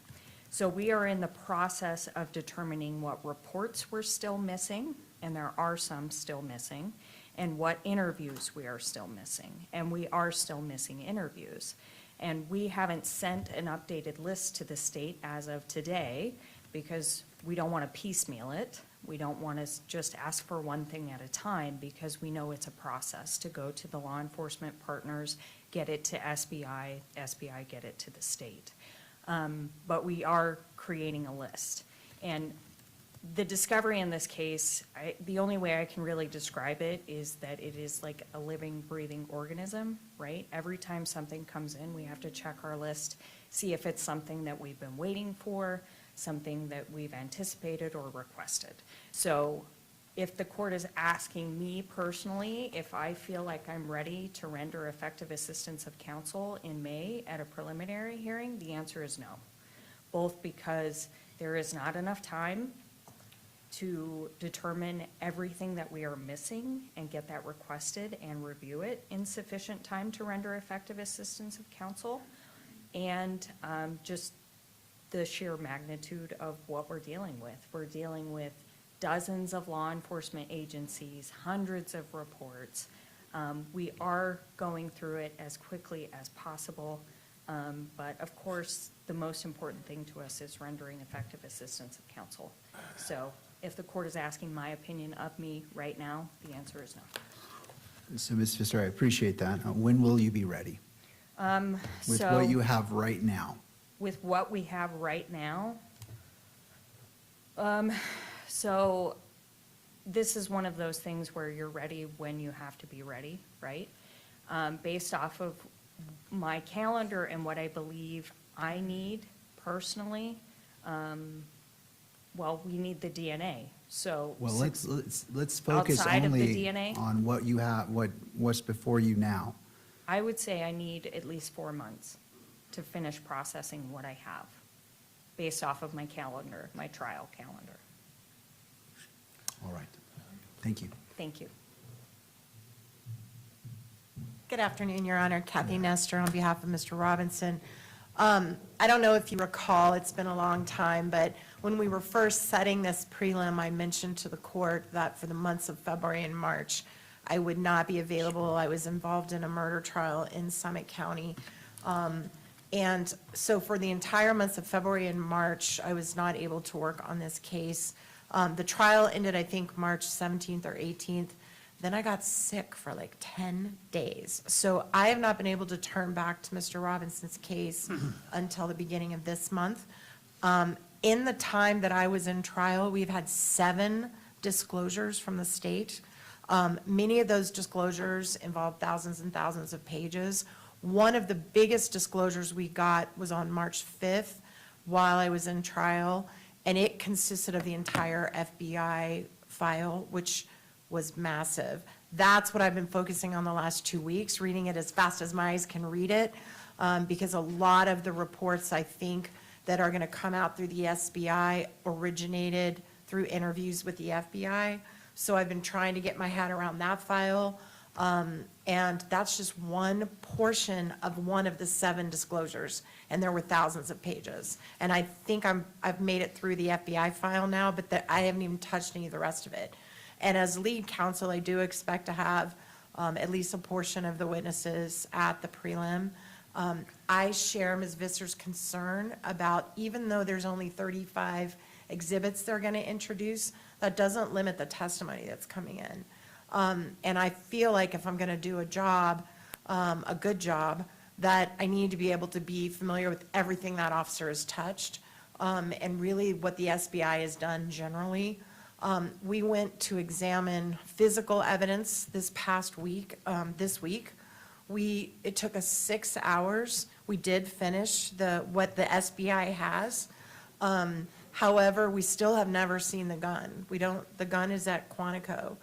So we've never been able to look at the gun. I actually think that's really important for purposes of the hearing. So I have some concerns about that. I also have not been able to get into my client's phone. The electronics that we have required an expert because they're so massive. We had to all get these huge hard drives shipped to us from our digital expert. I have not looked at my client's phone, and that concerns me, especially because the state's indicated they may call individuals uniquely connected to my client. I'm not going to say who, because I don't want to commit you guys if you call them or not. But we've been given the names of some witnesses they may call, and what is on my client's phone I think is going to be really important. So I would share Ms. Visser's request for 4 months. I will tell you, I handle quite a few murder cases in the state. I think my last murder case that we had a prelim, we continued it, I think, 3 times, and there was 2 terabytes. This case has over 200 terabytes. So I think in the scheme of preliminary hearings and timing, this is not unusual or out of the ordinary for a homicide case in the state, especially one this complex. So personally asking for a little more time, setting the DNA completely aside. Even if they get up and say, forget it, we're not going to introduce the DNA, even if you say I'm not going to listen to the DNA, the rest of it is still significant. I also have some concerns that we do have a notice of intent to seek death with an aggravator. So I assume we're going to go forward with that at the prelim. No one's discussed that. If that happens, that does require really careful review of the scene itself, which I don't know that we're there yet, but we're close. I mean, we definitely have looked at so many videos. I think I've memorized the face of everybody in the crowd. But if we're going to go forward and the court has to make a decision, if you're binding over on whether or not it's capital, whether or not there's an aggravator, that's a whole nother section we have to get into. So for all the same reasons, I would ask for 4 months at least. Thank you, Your Honor. Thank you, Ms. Nestor. Mr. Burt. Yes. I've had 2 primary assignments in the case. One is dealing with the media litigation, which has taken substantial amounts of my time. And I'm responsible for putting the hearing on today and working with the experts. And so a lot of my time has been devoted to those kinds of preparation issues. In addition, I've been assigned the task of dealing with all forensic issues at the preliminary hearing. And those efforts so far have involved me sorting the discovery as it comes in, because it's not come in discrete packages. Discovery dump 1 might have some DNA discovery in it, and the next time we get something on DNA is in discovery package number 4. So part of my process has been going through everything as it comes in to sort of sort and get organized the various areas of discovery. And so far we have information coming in on the following areas: autopsy experts, canine deployment, crime scene photographs, DNA, fingerprints, firearms, footwear, laboratory intelligence unit discovery, question documents, state forensics, and trace evidence. So I have set up files for each of those areas. I'm uploading and organizing and reviewing discovery as it comes in each of those areas. We are retaining experts at the point in time when we feel we have enough information so that we're not paying experts to have to duplicate or do discovery review in batches. We're taking on the burden of getting it organized so that we're not spending a lot of expert resources on reviewing discovery. So we have retained the DNA experts, and we're stuck on that issue, as you've already heard. We've retained a firearm expert who is awaiting the case files from the ATF. We just got in the second to the last discovery batch the autopsy photographs that were produced in September. I think we got those just in March of this year. So those are being reviewed and organized so that we can hire a forensic pathologist who will review the autopsy report and prepare us to do whatever cross-examination we need to do on that report. But we have not yet retained that expert. So that's kind of an overview, and happy to answer any questions. I don't feel, given the state of discovery and the complexity of some of these forensic areas, that I'm in a position to render effective assistance. The DNA expert estimated 6 months. I think if we got the minimal 2 categories of information that I outlined for the court, that we could expedite that down to approximately 4 months so that they'd be prepared in that time period. Thank you, Mr. Burt. Thank you. Mr. Novak. I've already been told I used too much of the court's time, but I think I can supplement. No, I appreciate all the efforts of every party, and I know it's important, and so that time is necessary and needed, so I appreciate hearing from you. I'm not going to represent that I'm responsible for all of the motions and pleadings that have been filed, but I've really devoted my time to writing, and obviously the court has held many substantive hearings on issues so far. Obviously, everything that we write is a collaboration, but I think that the vast majority of the time that I've devoted to this case has been the legal writing and frankly coordinating the mitigation investigation, which I'm not going to talk about beyond saying I speak almost daily with the people involved in our mitigation investigation, reviewing mitigation materials. That's where I'm focused. And obviously, that's not part of the prelim.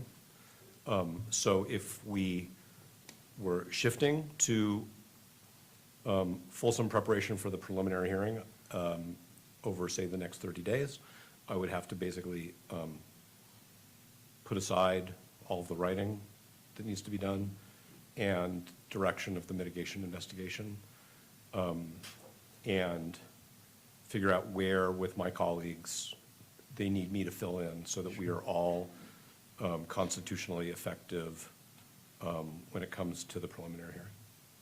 And so if, as it relates to what you are maybe assigned to as it relates to the preliminary hearing, how much time would you need? I think the estimate of my colleagues of 4 months is appropriate. And I also think that what we are all saying is whatever time our DNA experts need once they see the data that Mr. Burt so eloquently explained, to Your Honor, we don't have, that's really going to be the controlling time period. We're not, in other words, we're not going to say, oh, our DNA experts are ready, but counsel are not, because I think that 6-month estimate by our expert, which was provided in a declaration, is going to be the outer limit, but that's going to be from when they actually get the data, and as Mr. Burt said, there may be a refinement of that once they see the data that's available to them. I mean, that was sort of a best assessment based on past experience, not based on what the data in this case presents in terms of the challenges for analysis. Thank you, Mr. Novak. Thank you. All right, as anything, just turning to the state, any benefit of the record that's needed? I would just add, I haven't seen everything in the file either. That doesn't stop me from being prepared. This is a massive file.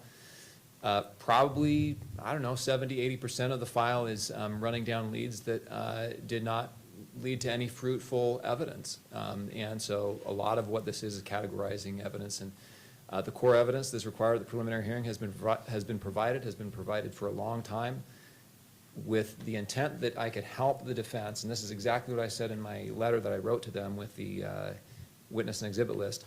I provided very explicitly the witnesses we would call, the Bates numbers of the reports that talked about the witnesses that we would call, including the Bates numbers of the reports of the witnesses we would use 1102 statements for. I included all of the exhibits, the Bates numbers for those exhibits, the dates on which those exhibits were provided for the defense. I see no reason why the defense can't review that material. We could probably review it in an hour or two with them, and they could sit down, look at those exhibits, look at those reports, and be prepared for the preliminary hearing, Your Honor. Thank you. All right, thank you to all parties. I appreciate that guidance. I've made note of it. As indicated before, we will take another brief recess. We just need to get technology set up to ensure that it's seamless as you're making your presentations. And we'll break, come back at the 1 o'clock hour. Counsel also uses time to prepare, so when we start at 1, we're ready to jump in. We'll start with defense, and that way we can be efficient with our time. Thank you. Court is now in recess. All right.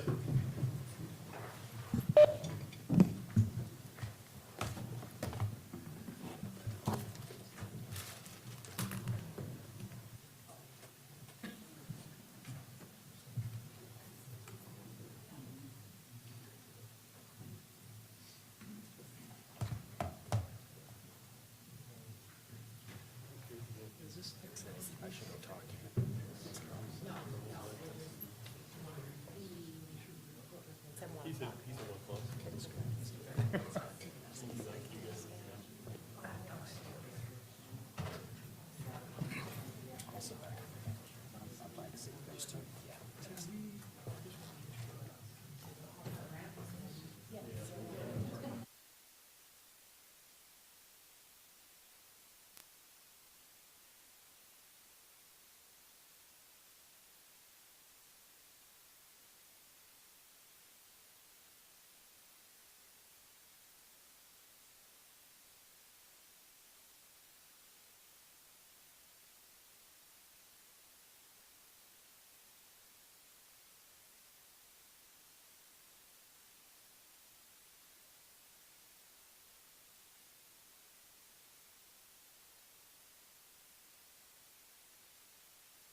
to defense. Are we ready to proceed? Yes, Your Honor. Thank you, Mr. Burt. We'll hear from you.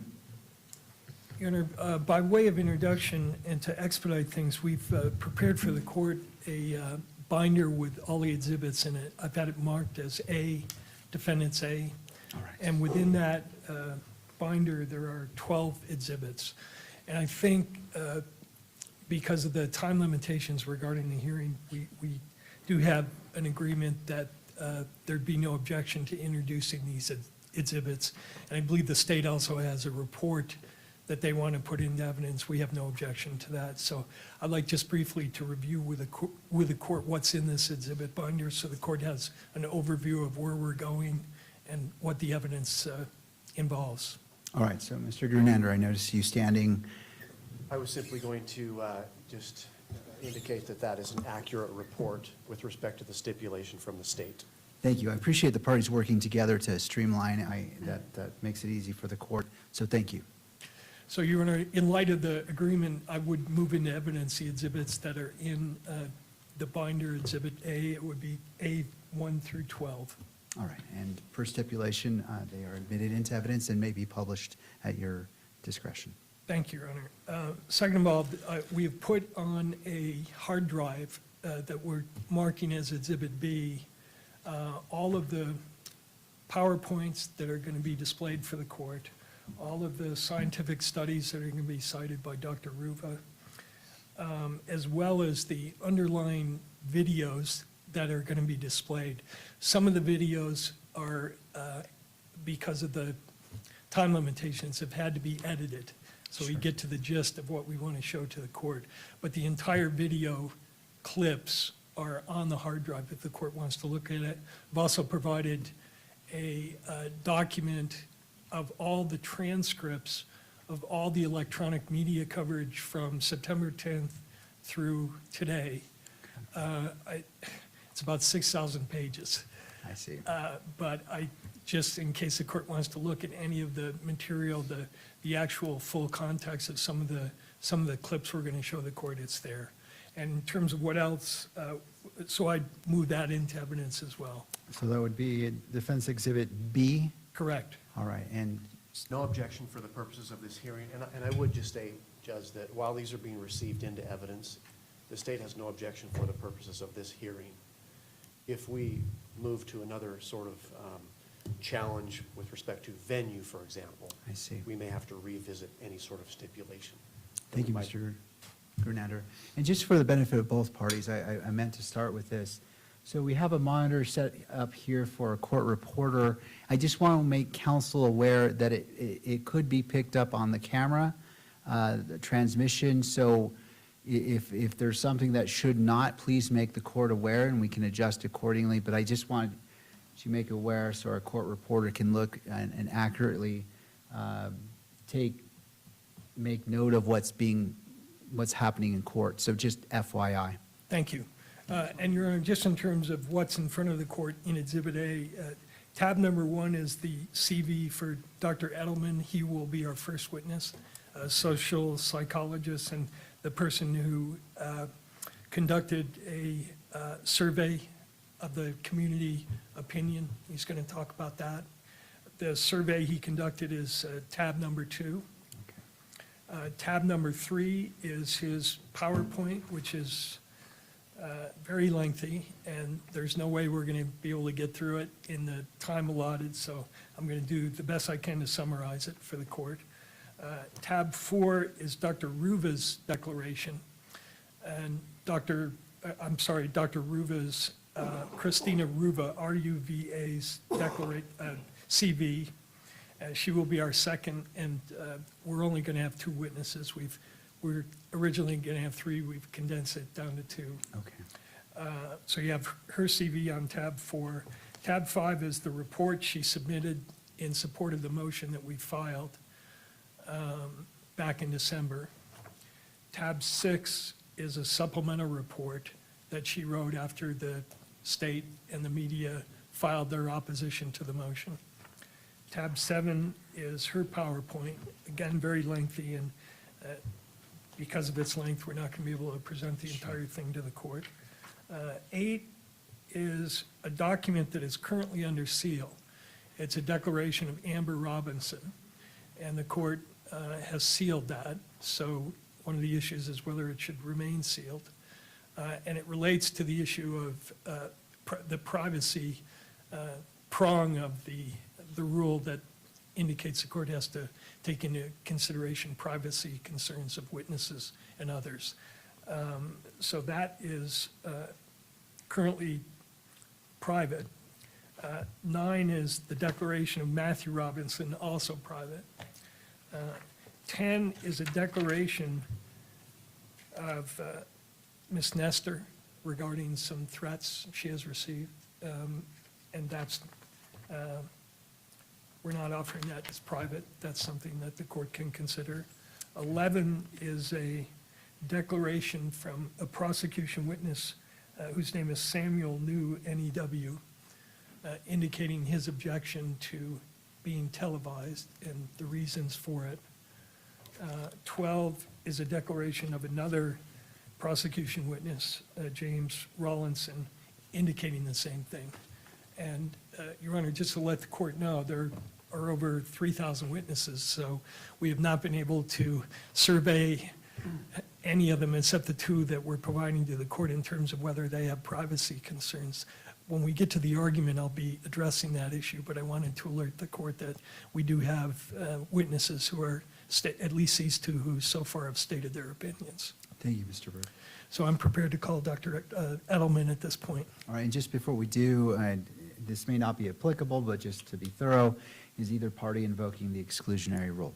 Your Honor, we've discussed that, and I think with the agreement with the court that we would not invoke the rule, and the prosecution's expert or witness will be allowed to attend, as well as Dr. Ruvo would still listen to Dr. Edelman. I think that would expedite the process. Thank you. That's accurate, Judge. Generally, there is an exclusion for expert witnesses. In part, that's the reason for the stipulation. The state's witness is going to be a fact witness, but Okay. nonetheless, the defense is not objecting to him being present. All right, thank you for addressing that. That does streamline things. All right, Mr. Burt, just want to call Call your Dr. witness. Edelman. Did you get him?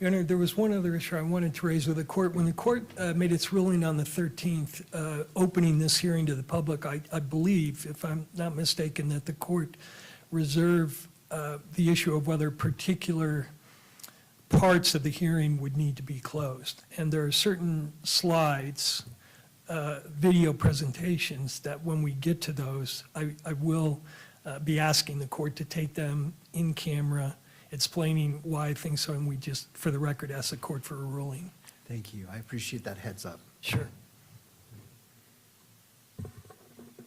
Doctor, if you wouldn't mind coming forward, standing right here to be sworn in.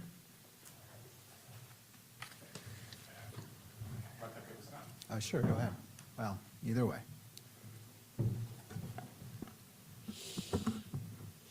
Actually, You're over You're just there. going to stand right here to be sworn in, and then we'll have you come to the stand. You do solemnly swear that the testimony you're about to give now before the court will be the truth, the whole truth, and nothing but the truth, so help you God. I did. Thank you. Now you can sit over there.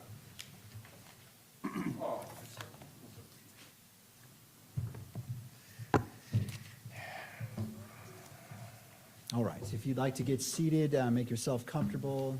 Looks like you brought your own water bottle, but generally we have water bottles. So go ahead and get situated, and then bring that microphone close to you. Sure. We just want to make sure that the audio record picks you up, so Okay. if you could do that, I appreciate it. I feel so tiny in this chair. All right. All right, Mr. Byrd. Thank you.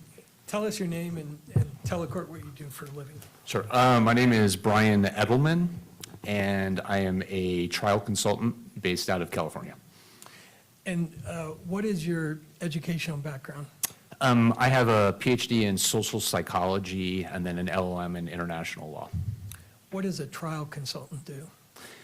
So as a trial consultant, I work more with attorneys and counties and other clients, more of as an advocate, I would say. And I do pretrial research such as focus groups, mock trials. I help with jury selection, so write juror questionnaires, oral voir dire questions, attend jury selections, give recommendations in terms of cause challenges, peremptory challenges, a lot of post-trial interviews after trials are over, so post-verdict interviews. And I also work as an expert, which is different hat. So when I'm doing this type of work, it's more as an objective person, so I'm not advocating for one side or the other. So that's a different role. What were you asked to do in this case? Can you speak in, Mike? I'm sorry. Sure. What were you asked to do in this case? So at this point, what I was asked to do was to assess whether or not people in the community are being exposed to media coverage, how closely they're following it, and what their sources are. So not a change of venue survey. A lot of the work I do isn't change of venue. I would not classify this as a change of venue study. Okay. Now, there's a binder there in front of you. Would you take a look at tab 1, please? Sure. Is that your resume? It is. And does it set forth all the cases you've worked on, either change of venue or doing community surveys, the kind that you were asked to do in this case? Yeah, for the most part. I mean, I'm probably, not all of them are in here, but yeah, these are most of them. All right. Now, did you prepare a PowerPoint I for did. this case? And is that in tab 3 there in front of you in the binder? Let's see. Yes. And I've informed you we have some time restrictions here, right? Yes. Do you think you're going to be able to get through this whole? I'm going to talk really fast. I've had a lot of coffee, so I think it will be good. Okay, good. So if I could bring that up. All right.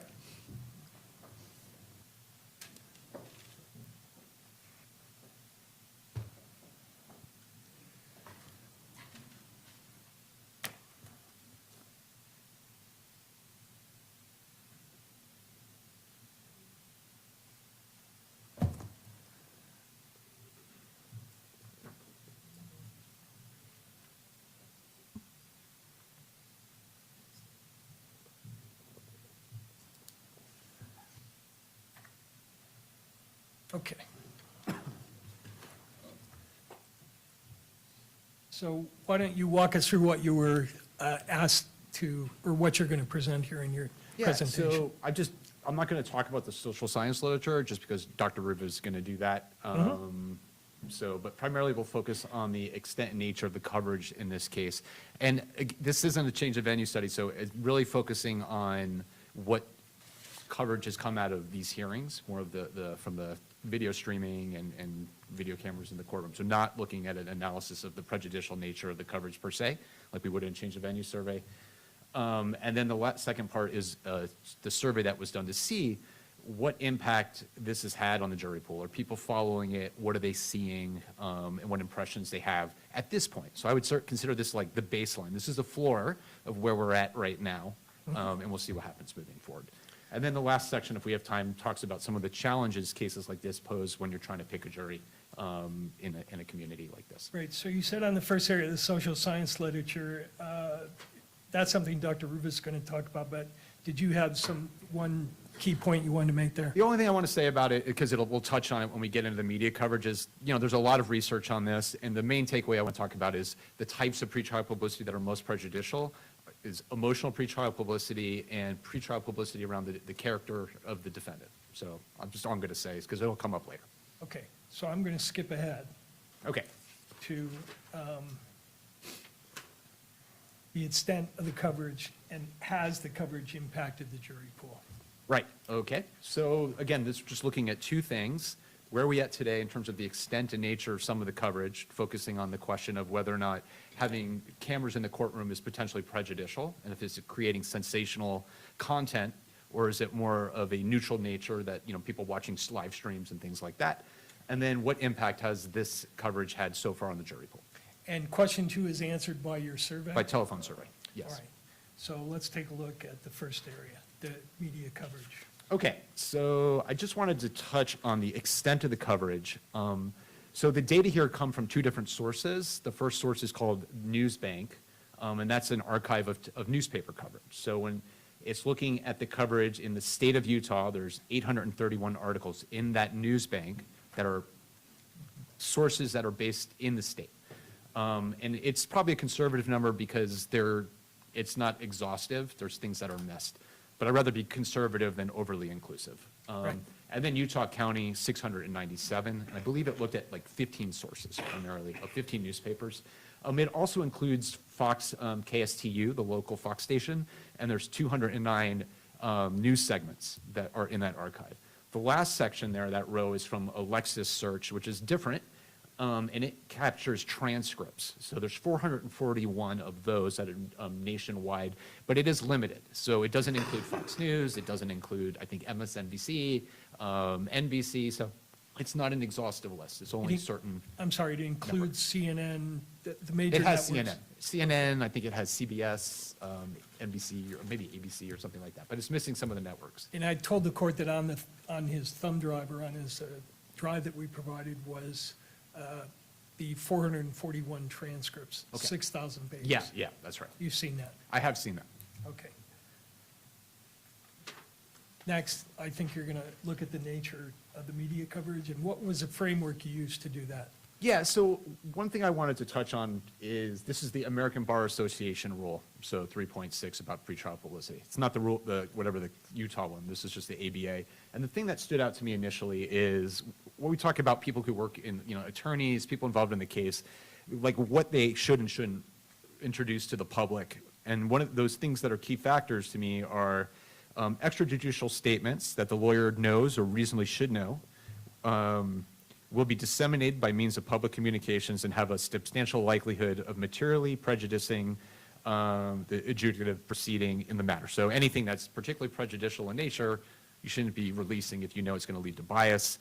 Examples when we talk about the defendant, when I mentioned defendant character evidence is particularly prejudicial, we have character, credibility, reputation, or criminal record. And then tests and things like confessions, admissions, statements given by a defendant. When we talk about tests, it could be DNA, ballistics, things like that. And then opinions as to the guilt or innocence of the defendant. And then anything they know might be admissible. So this is the stuff I look at. Are things crossing that line? Because those things are particularly prejudicial. And I think the ABA, a lot of that is driven by the research that tells us that. Okay. We're on slide 14. What does this show us? So the reason I point this out is because a lot of the prejudicial content that's come out so far that you see in the media and keeps being reproduced on social media, in television newscasts, is what was initially released in this press conference. So, it was the, I guess the indictment or arrest affidavit, and there's a lot of prejudicial details that are distributed in there where it's, a very long press conference. We're literally reading text messages from the defendant to his roommate, and they're prejudicial. They imply there's some degree of guilt in there, and it's reading it, the whole thing, which is then disseminated, and it gets reproduced on TV and reproduced again and again and again. It appears in social media posts, reels on YouTube, and a host of other places. And does that reproduction include when the coverage relates to in-court appearances? It does. So, we'll get to that, but the information that was here keeps getting reproduced in a sensational way on TV. And not only that, like here, he's reading it, but when you see it in the graphics, it shows text message that implies this is the actual text message on a phone that came from the defendant, and it's not. So it's very prejudicial and misleading. So you say on your slide, this serves as sort of a megaphone and a distributor of certain information. Yes, and that is within the categories you set out. Yes, and when it's being distributed, just to point out, it's not like it's only distributed on conservative media outlets like Fox, it's on CNN, NBC, all of the networks. So it's widely being distributed to all types of viewers. And in terms of other sources of this megaphone effect, your next, and by the way, you've got the actual video of the press conference. Yeah, this is a parts clip of it. We're not going to play that Yeah. because of time limitations, but it's Right. there if the court wants to look at it.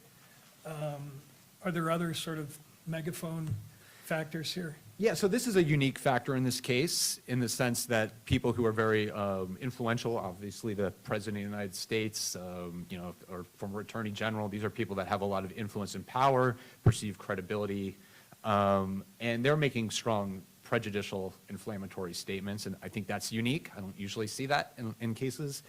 And calling for the public execution of the defendant before there's been a trial, things like that are unique in nature. Right, Your Honor, this is one of the slides I would like the court to see, and it's, as he just indicated, expressing opinions, strong opinions about whether Mr. Robinson should be executed. So the court wants to take it in public, that's fine, but for the record, I'm asking the court not to do that. I do think it's important that the court hear this, just the tone of it and the substance, I think, is very important for the court to consider. Since we are submitting it, the PowerPoint is on the drive, the court could listen to it outside of the public domain, however the court wants to proceed. So I'll make note of that, and I'm happy to review that in its Thank you. entirety. If we're not going to play, just one thing that's unique about it, if we're not playing it, is Sure. there's inflammatory language in there that also creates in-group, out-group identification, when I think. Could you explain that? Yeah, so it's like a lot of people identify with a political side, unfortunately. I'm a member of the Democratic Party or Republican Party. I'm liberal, I'm conservative. So I think there's some language in that clip where it mentions, I don't remember the exact phrase, but something about like lunatic leftists or something like that are doing this. So it creates this, the out-group is dangerous, they're lunatics, maniacs, or whatever phrase was used, which creates more of danger, the perception that members of that group, that out-group, are dangerous, and there's a danger there. So that's something that comes up later as well. And how is that kind of information more or less prejudicial? Well, it creates, again, in-group, out-group identification, and we think members of the out-group are not like us. They tend to, they're all the same. We attribute stereotypes that of how those people behave. They're more likely to impact how we see them. You're less likely to have empathy for members of the out-group when group salience is high. Versus members of our group we see as individuals, we're complex, less likely to be impacted by stereotypes, more likely to empathize with them, identify with them, things like that. All right. Now, did you actually take a look at the court appearances that have so far taken place in this case to see what was discussed so that you could compare what was happening in court with what the electronic media was reporting was happening? In terms of the comparison of what's happening and what's being produced? in Yes. media? Yeah, I did look at that. So the timeline, could you explain this, what you have up here? So this is just a timeline of the hearings that have taken place and like high level what they were. So like the initial WebEx appearance, pretty brief, and you would think that's a pretty neutral, not very significant hearing, and you would expect if you're looking at the media, it should be neutral. It shouldn't be highly prejudicial, inflammatory, since very little happened there, right? And the same thing when you have like the waiver hearing, appointment of counsel. There's not a lot of fireworks. It's not the preliminary hearing. No evidence is being laid out or anything like that. So you would expect the media not to be introducing prejudicial content, given the nature of those particular hearings. If they were serving an educational function? If they were educational, transparent, a summary of what occurred, these are very procedural, technical things. They're not necessarily sensational in any way. So did you take a look at the first hearing, the initial WebEx appearance by Mr. Robinson? Right, so this is a brief, short hearing, where, I think he appeared on WebEx, right? And then I looked primarily at what did that elicit? What was the reaction to the media? Was it kind of just summarizing this is what happened, or was it more sensational in nature? Okay, so let's take a look at the clip. And this is from NBC News. You have been watching that court on that hearing date, for the correct? man suspected of shooting and killing Charlie Kirk last week on a campus in Utah. You saw the suspected assassin, 22-year-old Tyler Robinson there, not speak. I think we got a problem with the audio. To thank all parties for being here And this concludes to thank all parties for being here. Do I need to?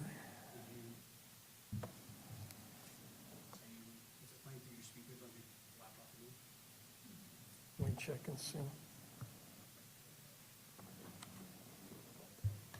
That's in settings.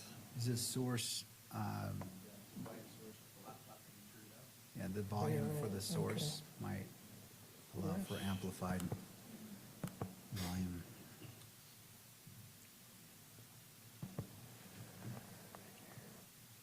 Oh, yeah, right, okay. That's what, all right.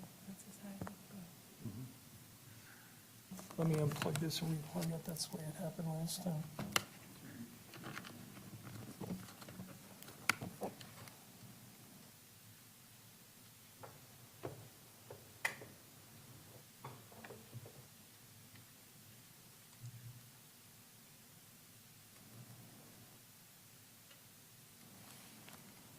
Speaker.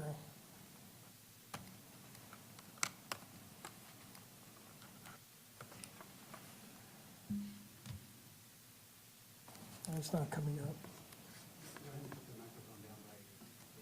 By the laptop. Okay, we can do that.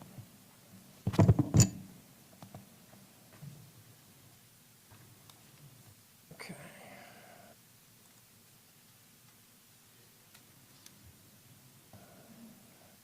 Okay, so is this first slide from,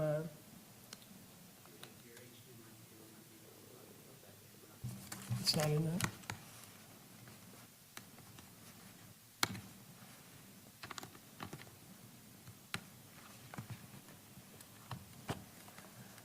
All right, let's try that out. There we go. There we go. Okay, let me escape. Slide.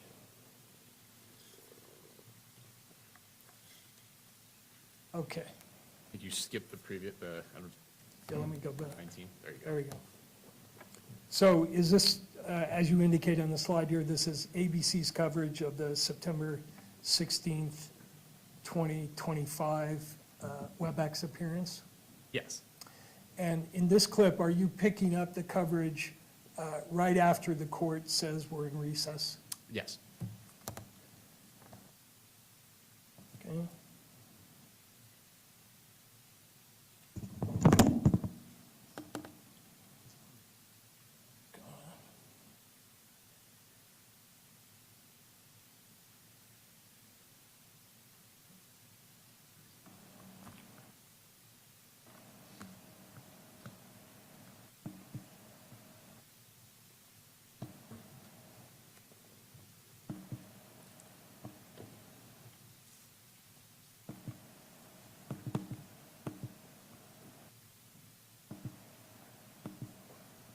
I don't know what's going on.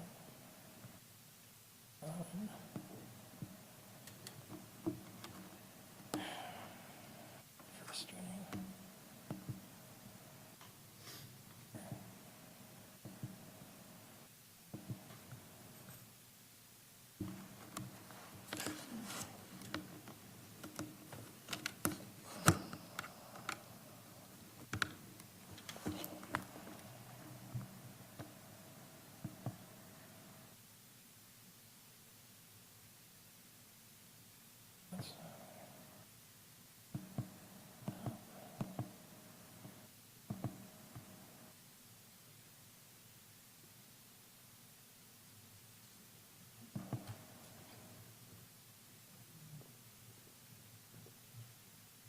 No, it's not.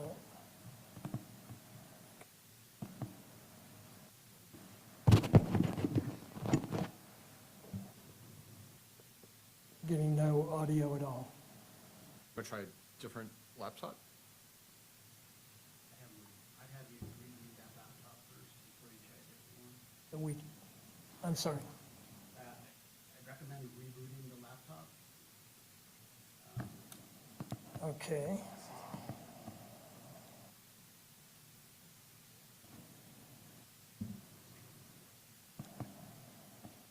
Try that. Apologies to the court. thought we had this set up. Let's do.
I've rebooted.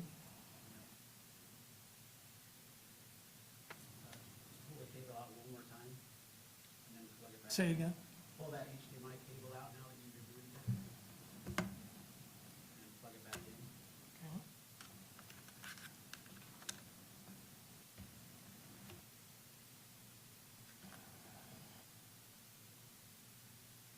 That work? There we go. There we go. Okay.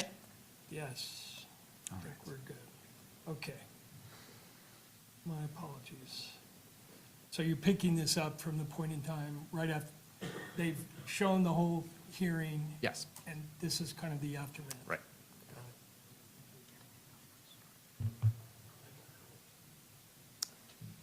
You have been watching that court hearing for the man suspected of shooting and killing Charlie Kirk last week on a campus in Utah. You saw the suspected assassin, 22-year-old Tyler Robinson there, not speaking, wearing what appeared to be some kind of green vest, as the judge read out the 7 charges against him, including, of course, aggravated murder. The state making clear that they are seeking the death penalty and putting in place, the judge did, a protective order, apparently at the request of the state, for Erica Kirk, Charlie Kirk's widow. I want to bring in Danny Savalos. I want to bring back Steve Patterson, who's live for us in Utah.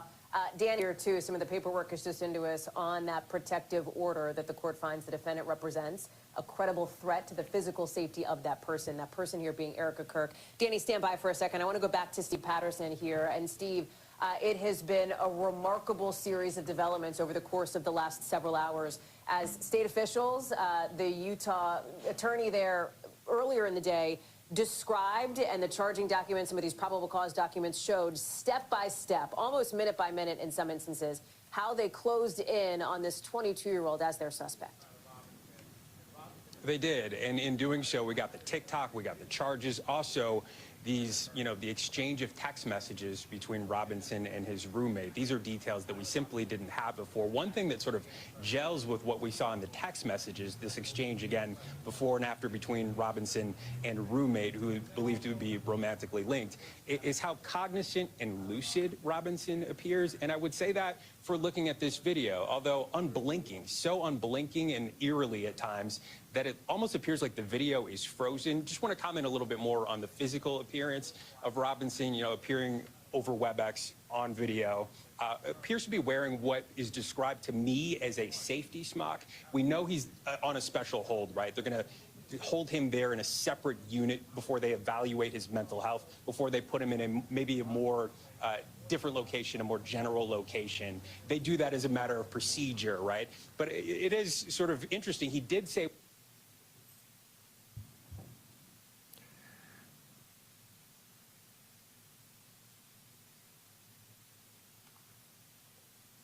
one thing, which was his name, which was stated clearly and firmly.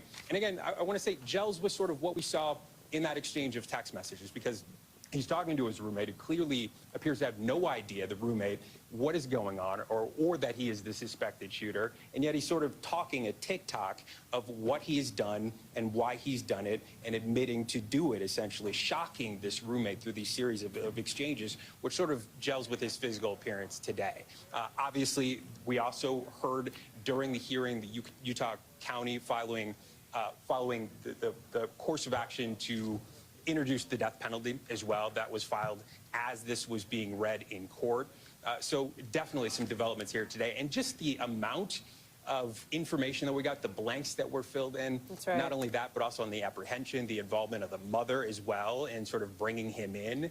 And also the physical evidence, the DNA found on the actual trigger of the rifle, which was tied to not only what was found on the screwdriver, but also the towel used to wrap the rifle. So an extraordinary amount of information that we got, especially with this charging document that's now in. What's also clear from these text exchanges laid out, Steve, is that Robinson had no intention of being caught. And I say that because he said he had hoped to die of old age with this being his secret, according to what the state had laid out in this text exchange. Almost seemed panicked when describing trying to go back to return to retrieve the rifle that he allegedly shot Charlie Kirk with, not being able to do so when essentially caught out by his parents, when his parents approached him and said, you know, we think this may have been you, tried to get in touch with him, tried to reach out.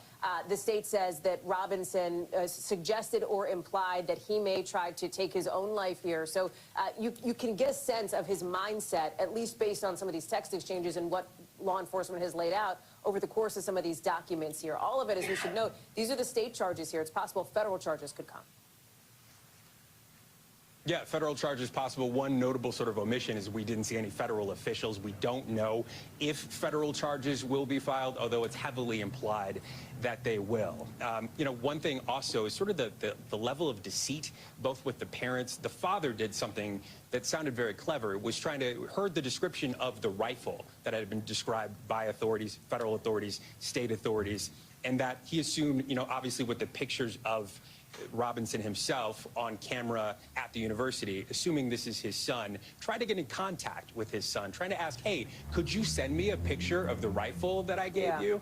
And of course, the son sort of ghosting him, seeming to imply, again, involvement. And also about the rifle, there was a lot of investigative work to try to figure out, was the rifle traceable? Was it bought legally, illegally? Would have been hard to trace, we now know, because this was essentially a family heirloom, something that's common in hunting families, passed down from grandfather to son, and that was the case here. So again, much more stark relief that we're seeing this case in, Hallie.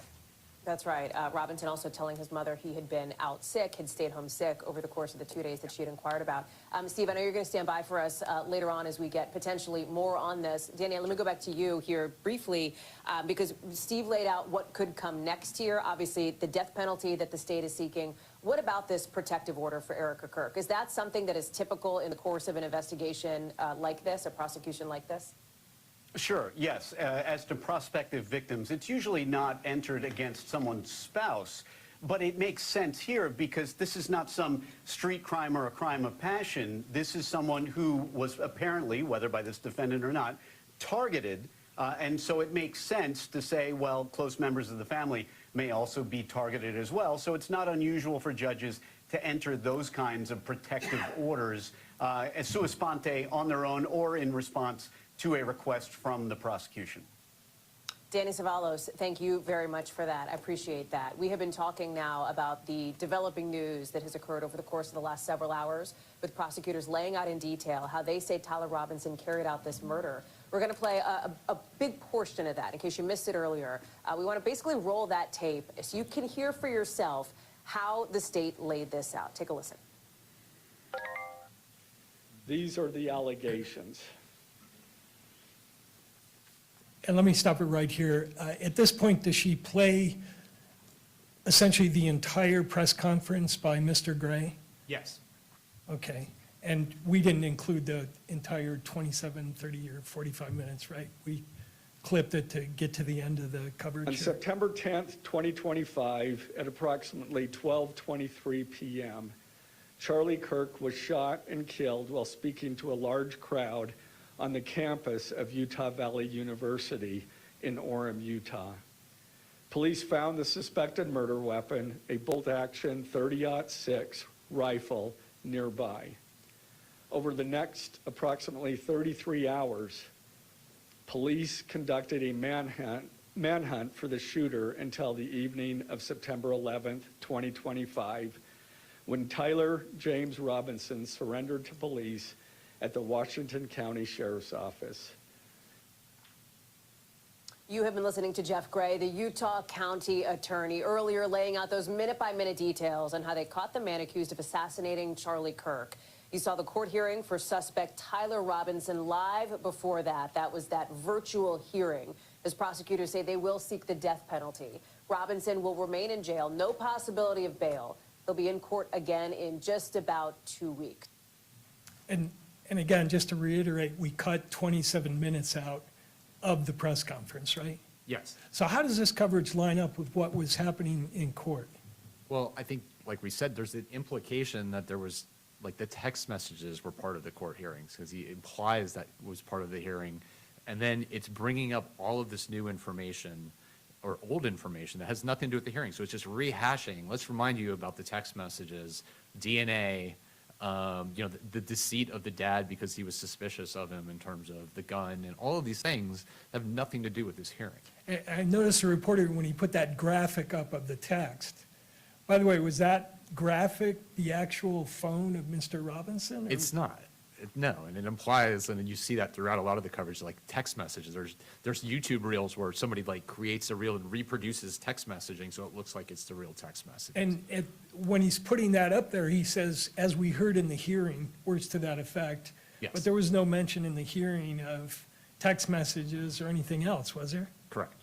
Is he confusing what he heard in the press conference with what he thought he heard in the hearing? Well, I think he's confusing the viewers with what happened in terms of now that, there's a belief like evidence is being presented in these hearings that imply guilt when that's just not the case. So as you say in your slide, is this coverage sort of advancing the prosecution narrative as opposed to an educational function? Yes. All right. Did you also take a look at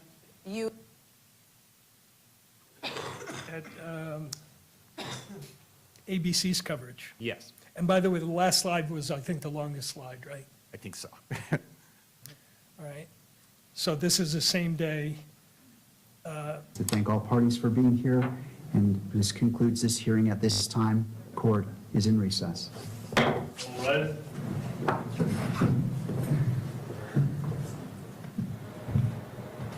So the suspected shooter there of Charlie Kirk, the hearing has now just concluded. We know that the state is pursuing the death penalty here. We have just learned throughout this proceeding that they are going to try to find him counsel. They deemed he is indigent, so they will be providing an attorney for the alleged shooter, and the next time that he will make a court appearance will be September 29th. And then again, as you heard the judge there say, that will happen on WebEx. A couple other things that we learned here throughout this quick hearing is that he will remain in custody without bail, and that the state was also present there, and they asked for a protective order on behalf of Erica Kirk. Of course, that is Charlie Kirk's wife. A reminder to everybody that, yes, he was a conservative activist, but he was also a young husband and a young father of 2 children, and a protective order has been granted on behalf of Erica Kirk. I do want to bring in our ABC News Chief National Correspondent, Matt Gutman. He's in Spanish Fork, Utah, there for us. Matt, thank you here for being here with us.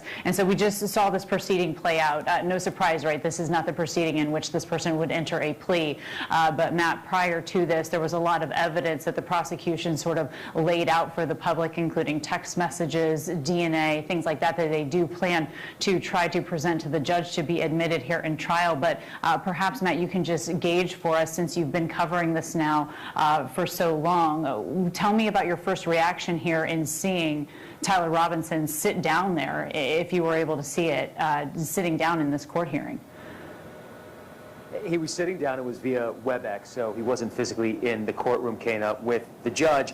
But you could see that people were watching. You could see he was wearing this padded vest, and that's because he's been in what's called special watch in this jail here, which is essentially in isolation. He's being held to prevent him from harming himself or from others harming him. We heard from the prosecutor earlier today in his announcement of the charges that the suspect's mother had said that he was suicidal and that he wanted to kill himself, allegedly, instead of turning himself in. So you see him in that protective garb. The bulk of this hearing that we just saw was the judge reading the 7 charges. Of course, they are aggravated by the fact that the suspect allegedly committed this political assassination of Charlie Kirk in full view of children. So that's one of the things that has enhanced the charges against them, and one of the things that makes this a capital case, according to prosecutors here. And I'm hoping we can just quickly go through some of those text messages that you mentioned there, again, with this roommate, with who prosecutors say that he was romantically involved with. And one thing they touched on in this hearing, too, Matt, is the fact that in this text message exchange, we're showing some of it, but Matt, they pointed out to the fact that they believe the shooter asked his roommate to delete the exchange and then to not speak with the media, and then it's shown in these charging documents, Matt. Yeah, we have not seen these text messages. We have heard them for the first time from the prosecutor. They also put out this charging document in which these messages were revealed. And it appears to show this exchange between the suspect and his roommate, with whom he was romantically involved, apparently.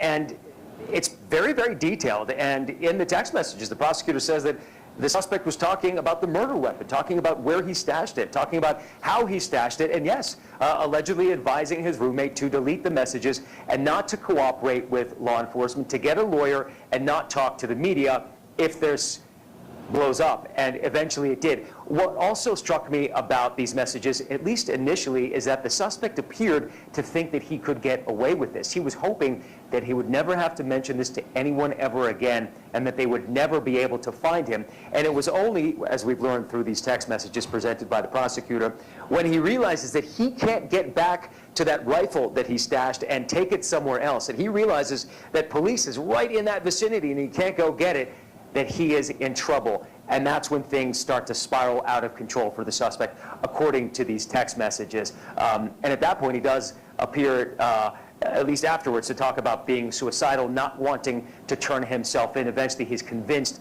by his parents that he should not do any harm to himself and that he should do the right thing and turn himself in, Kana. Right, and the prosecution revealing this was his grandfather's rifle. It was a very important piece of family property. Right. Matt Gutman, thank you, as always, for being here with us today. I also want to bring in our ABC News Washington, D.C. Bureau Managing Editor, Catherine Felders, for more on this. And Catherine, again, no real surprises here in this initial court appearance. I think everyone now marking their calendars here with September 29th to see what kind of counsel this alleged shooter does get ahead of time.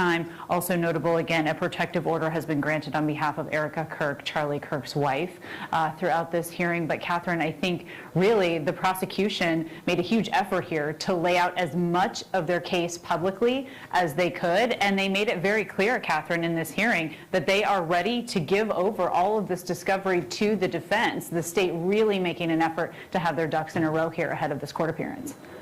Yeah, exactly. You did hear them say that, all of that information that they've gathered, that we've heard about, obviously, through the press conference earlier in these charging documents. There is a lot of evidence that they have. There's mountains of evidence that they have that we've learned through public documents like the one we received earlier, and also through our sourced reporting. We know they're doing forensics, for example, on the weapon that he used, which you just discussed a moment ago. So yes, they said that they are getting fascinating, Kana, to see him for the first time from sitting there from jail. He stated his name in that clip that you're playing where you hear him talking. That was him stating his name, Tyler James Robinson. And I noticed at some points when the judge said, I'm looking at my notes, but when the judge said to him that he was going to remain in custody without bail, you could see Robinson shake his head yes.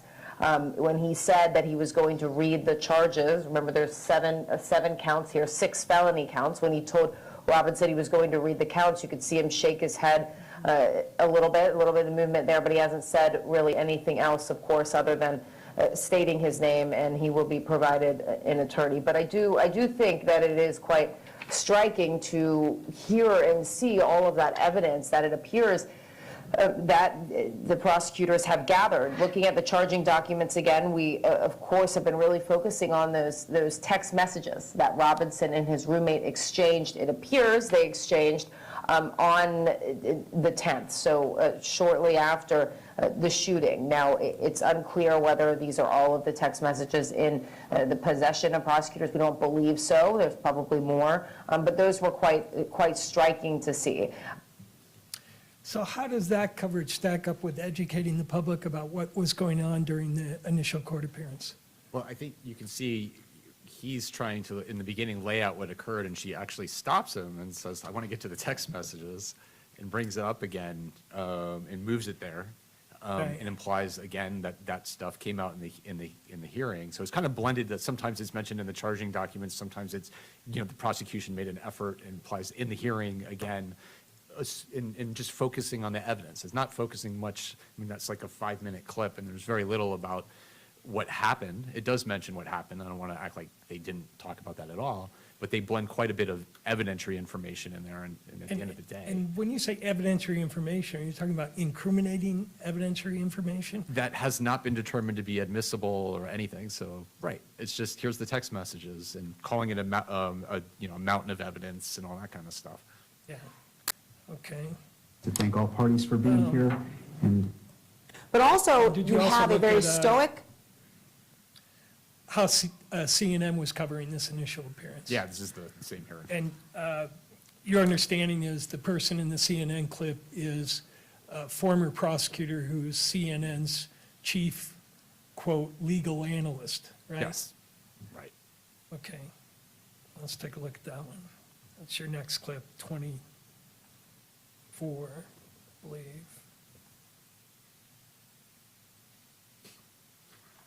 but also you have a very stoic defendant who I was looking to see any emotion that he might be displaying. Hearing that the death penalty may be requested for you is a very monumental seismic moment. He had no reaction, nodding in essentially understanding alone. But then there was also a protective order that was asked for by the prosecution on behalf of Erica Kirk, now widow of Charlie Kirk, that entails that there might be an element of fear that she is experiencing, or the thought that she wants no contact, either from him or anyone around him, that would make her feel more secure. Of course, she is a mother of 2 young children. You understand that. But here you've got a speaking, essentially, indictment of sorts from the prosecutor earlier today, which laid out so much evidence. It's all allegations, the statements of counsel, not evidence in a court of law. But what can come in a court of law? Yeah. The statements of the defendant, including all these text messages. Well, let's, So according to CNN in this clip, the evidence that she hasn't looked at is admissible, right? And again, mentions it was laid out today, implying that it was laid out in this hearing, and discusses his demeanor. He didn't react properly, according to her. His body language didn't, whatever the appropriate way to react is. So, focusing on him, focusing on these text messages, calling them admissible without ever.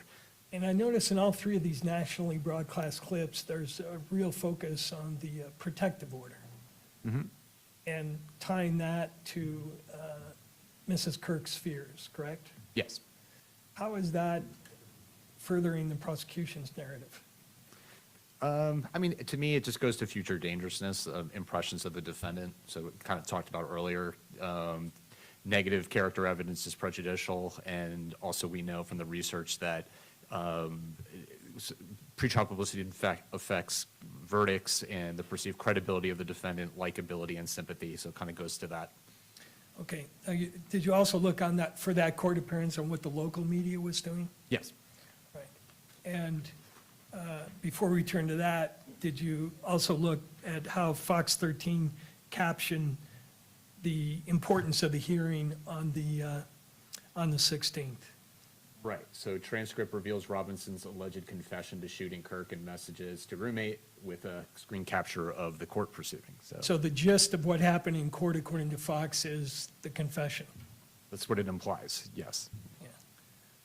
Now, at the local level, did you look at this clip from Following KUTV? Robinson's initial appearance in court today, we did speak with a body language expert who has been part of hundreds of high-profile criminal cases across the globe. And some of the most compelling cases include Brian Koberger, Lori Vallow-Daybell, Casey Anthony, Karen Reed and Alec Baldwin, Scott Peterson, P. Diddy, Gypsy Rose Blanchard, Amber Heard, Prince Andrew, Nicholas Rossi, to prolific serial killers, Ted Bundy, John Wayne Gacy. Tonight, Chief Investigative Reporter Wendy Halloran talked to Scott Rouse, who helped break down Tyler Robinson's body language. Wendy. Well, Jamie and Mark, Scott Rouse dissected the nonverbal cues, analyzing gestures, expressions, and demeanor after Robinson learned prosecutors will seek the death penalty against him in the assassination of Charlie Kirk. Tyler James Robinson. Thank you for being here, Mr. Robinson. I'm Judge Graff.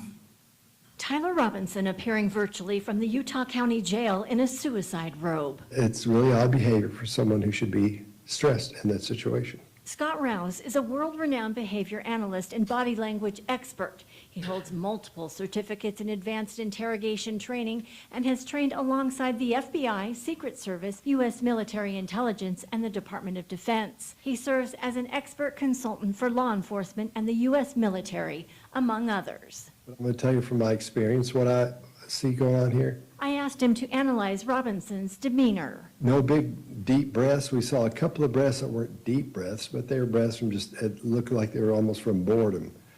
So that was a little bit odd as well. Rouse says when he looks at people in situations like this, Things like this, I look for things that are missing, and those are all the things that are missing right out of the gate. And this is odd behavior for someone who theoretically should be fairly stressed at this point. Rouse says it could be that he hasn't slept much. Even though it doesn't look like a whole lot going on there, that's odd behavior for a situation like this. I've seen these 1,000 times where someone is being in the same situation, you're talking to them, and they've done something horrible. And they don't know what's going to happen next. They don't know what to expect. They don't know how to act during that. And this guy just looks relaxed. Rouse recounted what facial expressions he would look for. And you've got things called adapters where you try to get rid of built-up stress and tension. Don't see any of those. We see a little bit of clenching of the jaw, and his jaw goes over to his left. I think it's his left. And that's about it. In my opinion, he's pretty much resigned to whatever's going to happen is going to happen. There's nothing that tells us he's frustrated. There's nothing in his face from an expression perspective that tells that he's worried or frustrated or angry or anything. Rouse says there were no jerky, tense body movements, and he meticulously watched his eyes. We can't see his blink rate very well. The blink rate tells us if someone is concerned or thinking about something or is stressed about something, because your blink rate goes up a lot. Because the normal human will blink about 15, 20 times a minute. And from what I could tell, it was a low blink rate because I was catching maybe 10 times a minute. It wasn't a whole lot. So I think from an emotional standpoint, he's given up. Now, Rouse said if Robinson was concerned about something, his eyebrows would raise. He says he didn't see that happen at all in this hearing. Mark? All right, interesting. Wendy, thank you. What stands out to you about this kind of coverage? Well, now we're completely speculating with sensational conjecture because he didn't blink properly and his eyebrows didn't go up enough or whatever it is. And now it's creating this impression that this person has no emotion or empathy, like he might fit like I think later it becomes a sociopath, and we all heard the story of they have no emotion and all that. And this is all based off of him watching a WebEx for a couple seconds and just making these ridiculous statements because he's the body language expert now. So he can now make an assessment from this hearing that he didn't respond properly because he's, quote, given up or whatever he said. And this is all, obviously, none of this is informative, and it's all speculation and sensationalism. And by the way, you're aware of the fact that the court has moved the camera from the front of the courtroom to the back, Yes. right? And moving it to the back, does that still allow some room for these so-called body experts to maybe analyze how his shoulder was tilted? If his jaw doesn't move Too right, much, or controlling if somebody turns around for a second, I mean, it's a courtroom, things happen over time. So the fact that anytime there's a movement, it might spur some ridiculous story about somebody's nonverbal language is incorrect, is personally, I think is pretty sensational and ridiculous. Okay. Following Robinson's initial Now, did you also take a look at the September 29th hearing? Yes. And what was your understanding of what actually took place at that hearing?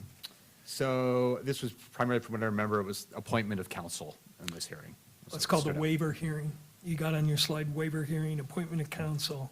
Mm-hmm. And again, Mr. Robinson is appearing on WebEx at that Right. hearing. So it hasn't been in the courtroom yet, it's still So WebEx. was it your understanding at that appearance, counsel got appointed? Yes. Essentially. All right.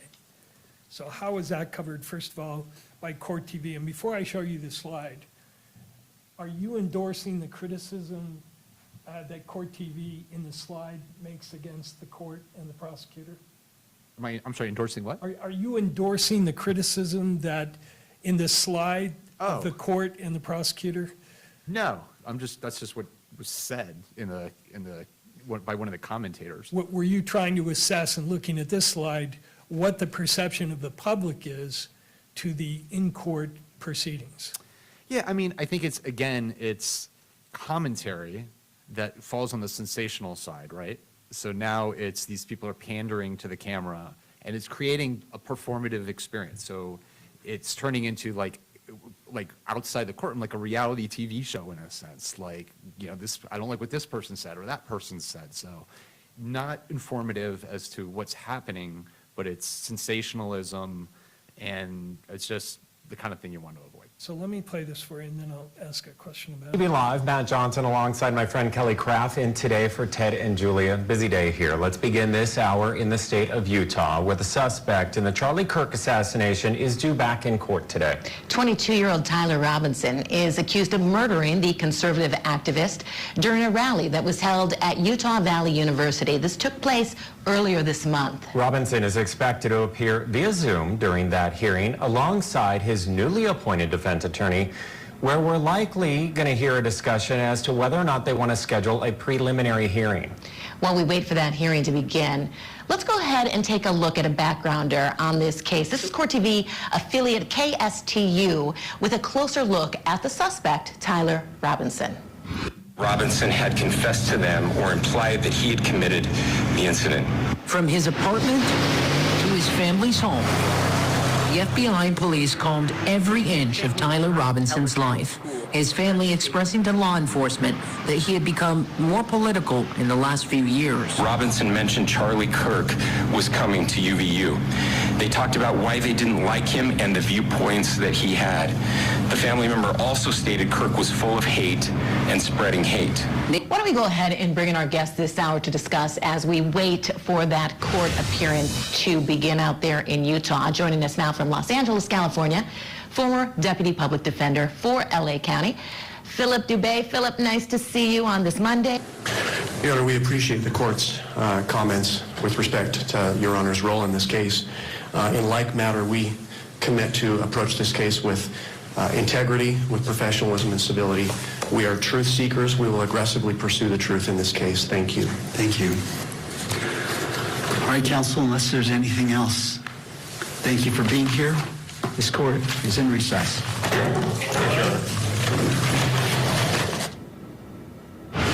All right, that concludes that hearing. Philip, let's go ahead and bring you in on this.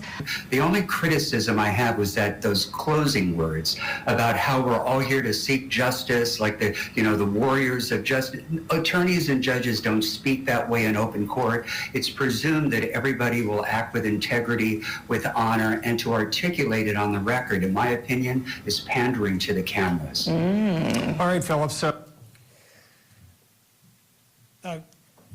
You're familiar that one of the criticisms of the court coverage in the O.J. Simpson case was that everybody, including the judge, was pandering to the camera. You familiar with that? Yes. And this guy from L.A., he's probably familiar with that case. He's accusing the court and the prosecutor of pandering to the camera. And then the first part of the video, where they refer to the backgrounder, are you familiar with what's referenced there? Yeah, again, it's kind of going into the background stuff again about evidence and then jumping in while they're waiting and so on, and then jumping into that comment. And who is giving the backgrounder there? What the clip is of Governor Cox, is it not? Yes, the governor. Yeah. Okay. Yeah, reading So- another press conference. So that's a sort of an incriminating narrative.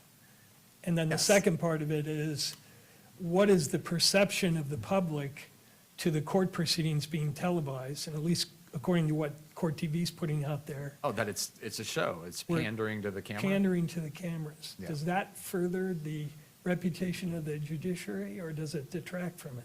Is it what? Does it further the reputation of the judiciary, or does it detract from it when the perception is, right or wrong, and I'm not in any way endorsing what he's saying, but in terms of what's getting put out there to the public?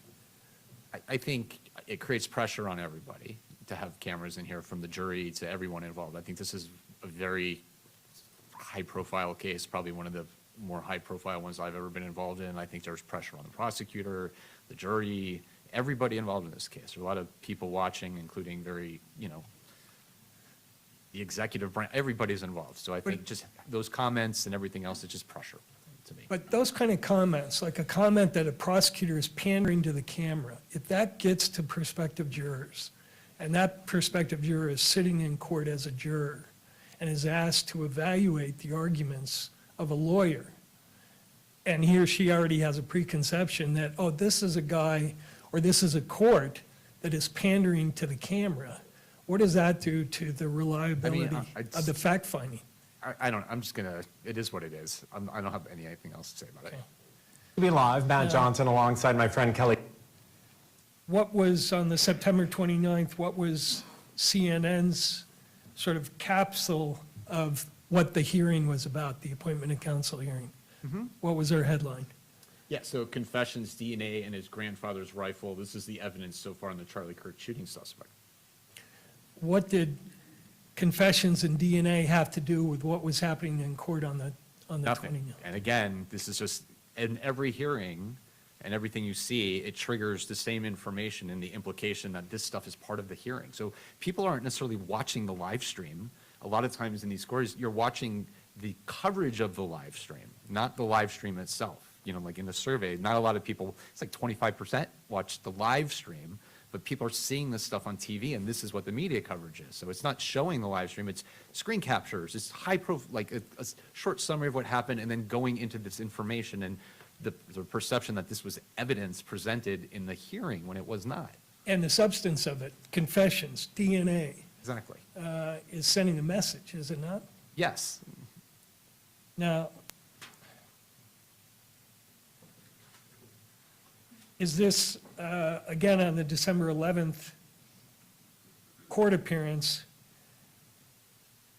I want to ask you how Fox News covered it, and with one of their talking heads Just add here. to our comments about his demeanor in court earlier. We talked a little bit about don't try to understand the mind of a monster. Well, we do know a little bit about the mind of this monster, in that I believe he's incredibly proud of his handiwork. It makes us think a lot about Luigi Mangione. These two men inscribed notes on the bullet casings that they used to commit murders, murders that were to send a message. He committed an assassination in a very public place against a person that he had ideological differences with, entirely politically motivated. That is a person who's proud of their handiwork. So I think that when we see him loose and calm, relaxed, and smiling in court, I think that's an outer manifestation of his inner feelings, that he is very proud of what he's done, stands by what he's done, has no remorse for what he's done, and is looking forward to the world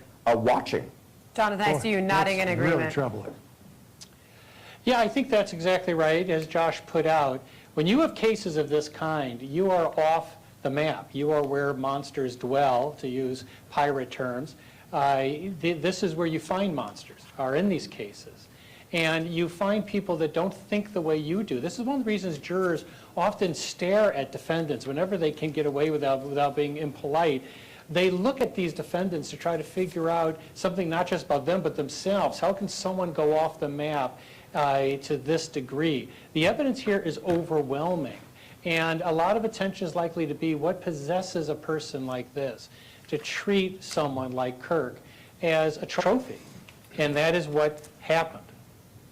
Well, if it's true that he did it and he gets convicted of it, I guess you could say that, you know, he thought in his own twisted mind that it was something that he needed to do, and you could never understand, as you were pointing out earlier, Professor, you know, Trey was pointing out, you know, the person who drowns their children and the person who bludgeons someone to death, you could just never get inside that mind to even begin to understand what's going on.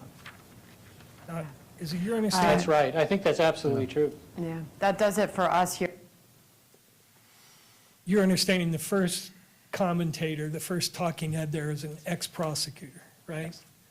And is he sounding like a prosecutor talking about the, you know, the mind of a monster? I mean, to me, it's more sensationalism. First of all, again, negative character evidence is some of the most prejudicial pretrial publicity that you can have, emotional negative character evidence, particularly in death penalty case. And you're hearing mind of a monster, he's a trophy. I mean, he's smiling. Like, what is the basis of any of this? Like, there's nothing from that hearing or anything that is relevant here. Like, this is just pure speculation and sensationalism. Now, the second speaker, the guy who chimes in and says, yeah, this is, you know, the evidence is overwhelming. At this point in time, had any evidence been disclosed to anybody, either in the court hearing or, as far as you know, anyplace else? The only thing we've had is a press conference with the charging document. So the second guy, a law professor from Georgetown in Washington, what would have been the basis for him commenting that there's, you know, all kinds of evidence here, agreeing that we're dealing with monsters? What is the factual basis for that? I guess from the charging document. Okay. Just add to our comments about. Now, did you also take a look on that same date of the Fox coverage? And this is from the ex-FBI agent. Is their talking head here? Yeah, and the sociopath stuff feeds into what we've heard earlier. Well, my first reaction is looking into the courtroom and seeing what's happening. Again, talking about Robinson, it's disgusting. He's a true sociopath. It's someone who has absolutely no empathy. They have no remorse. They have no conscience. He killed somebody. He doesn't care. He's smiling. But again, that's not going to serve well. You know, when the trial comes to pass and the death penalty is on the table, again, jurors will not be okay with that. The other thing that I think is very important to understand is that working with these victims, I know myself when I was an FBI agent, I wanted a victim-centered approach. Erica Kirk and those in her surrounding sphere, her family, her loved ones, Turning Point family, they are the victims of this. And frankly, the American people who have had to watch this absolute catastrophic tragedy and evil live on television. I mean, it's disgusting, it's heinous, but she has a right to know. And I do think it's very important in this process that you are working closely with the victim, and I assure you that they are. She deserves to know what is going to happen. She didn't wake up one day and become a legal expert and a law enforcement expert. She is the victim of this most heinous crime. And again, God bless her, God bless her family, and I do appreciate that there are people that will step up to the line and will hold her hand and walk her through this process, as that is what she deserves. There's several other things that come to my mind in this trial, but it does come down to the judge's decision. But the conspiracy theories are despicable, they are disgusting, and you are profiting off of someone who has been murdered. And that is wrong, that is sick. And if you think that you're helping justice to be served, you are wrong. You are doing no favors for the prosecution team. There are solid law enforcement officers on these investigations. Trust that they are doing the right thing for the right reason. Look, I come from the FBI. I understand why people are in a position where they do not always trust the criminal justice system because of things that we have seen in our country. But rest assured, on this investigation, no stone will be left unturned. All eyes are on this, and there will be no mistakes made. And so please do not take the liberty to go and make up and fill in the gaps where you do not have answers. It is inappropriate. You are not helping things. You are making things worse. And if you want justice to be served, you need to let the process work the way that it should and stop putting these lies into people's minds, because you are hurting people, and most of all, you are hurting Erica Kirk, her family, and her loved ones. It is unacceptable. It cannot be tolerated. And anyone that has a clear conscience about making money and creating clickbait, that is sick. Yeah, Now, what about that segment educates the public about what was happening in court on December 11th? Yeah, clearly it's not, and it's in the backdrop of you see just, in the corner of the courtroom, but it's just, again, an opinion and a diatribe basically about, there will be no mistakes, no stone will be left unturned, and that the prosecutor's doing everything correctly and so on, so. Does the literature tell us anything about what impact it has in terms of who the person speaking is? Like, this is an FBI agent, ex-FBI agent. So do people listen? Does research say anything about that? It's just like a source credibility question. Law enforcement, people know who she is. It's not always the case that a stranger is seen as credible, but definitely when you hear more prominent people saying it, absolutely. And just you think about how people passively consume information. So you're not really, when you have this on, you're not necessarily highly critical of what's being said. It's passive consumption of news. So you're not questioning the source per se or thinking, well, this is maybe not appropriate. None of the evidence has been presented yet. It's editorial masked as news, basically. I notice in this clip she's critiquing the conspiracy folks from trying to profit from their commercial ventures. Yeah. And as she's making this critique, you notice the advertisements running on the side of the video. You get a loan for a car loan. Yeah. 4.99%. It's an ad because it's online. Yeah, there's an ad there for sure. So they're monetized. Is that the point? That they're monetizing it? Sure. Right. Is that typical of the coverage you're seeing here? In other words, especially on the social media, if you go to social media and try and pull up these clips, you get the clips, but you get a lot more, don't you? Yeah, you're always going to get ads on social media. That's how they make money. Are you asking about more like in terms of how, like what surfaces and what becomes viral, or? Well, we'll get to that. Okay. That's a separate issue. Okay.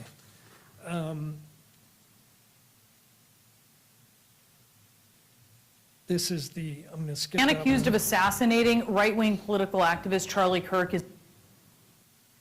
Was there also at the December 11th hearing quite a bit of focus on the tie that Mr. Robinson was wearing? Right. So to me, the thing that stands out is you could see the impact of some of this stuff that's irrelevant. So there was a reference to his tie, and it was like trans tie, and then a pro-trans tie, whatever that is, and that becomes a search term. So people want to know more about that, or just following his court appearances and so on. So people are more engaged, they're actively searching, which is different from passive consumption. Okay. And just to be clear, there was an increase, I don't know what the numbers were before, but yeah, there was a significant increase in those searches.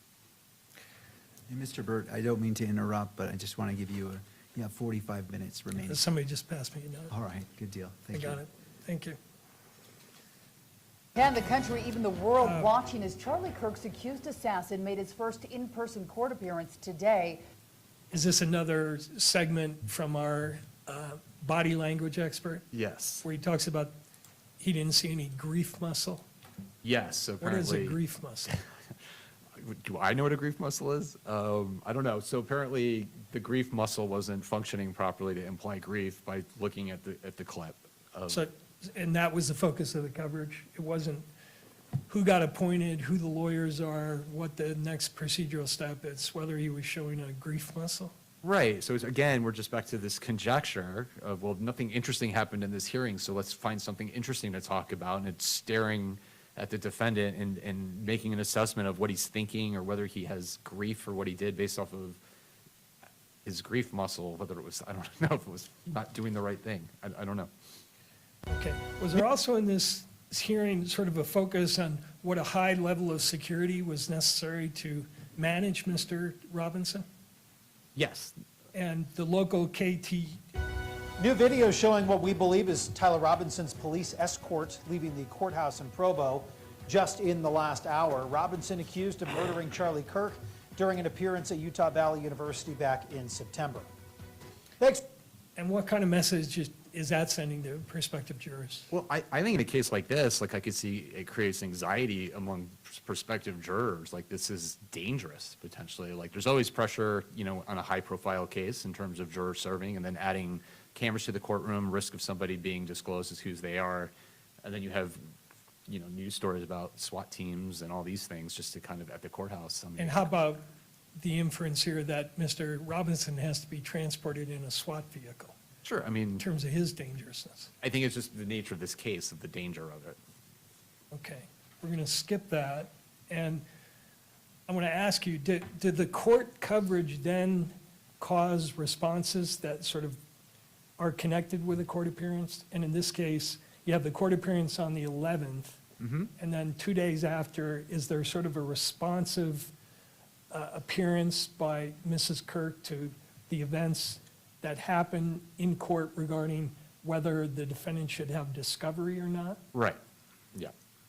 So was this coverage on December 13th a nationally televised town hall? It is, on CBS. Let me play you just a little segment of that. And I have a question. What is going on? Why are there so many conspiracies spreading about what seems to be a pretty open and shut case? This is the first time that we have seen evil on display where we have social media at our fingertips. Something so evil that happened, people are wanting answers immediately. They are wanting to figure out how to wrap their mind around this.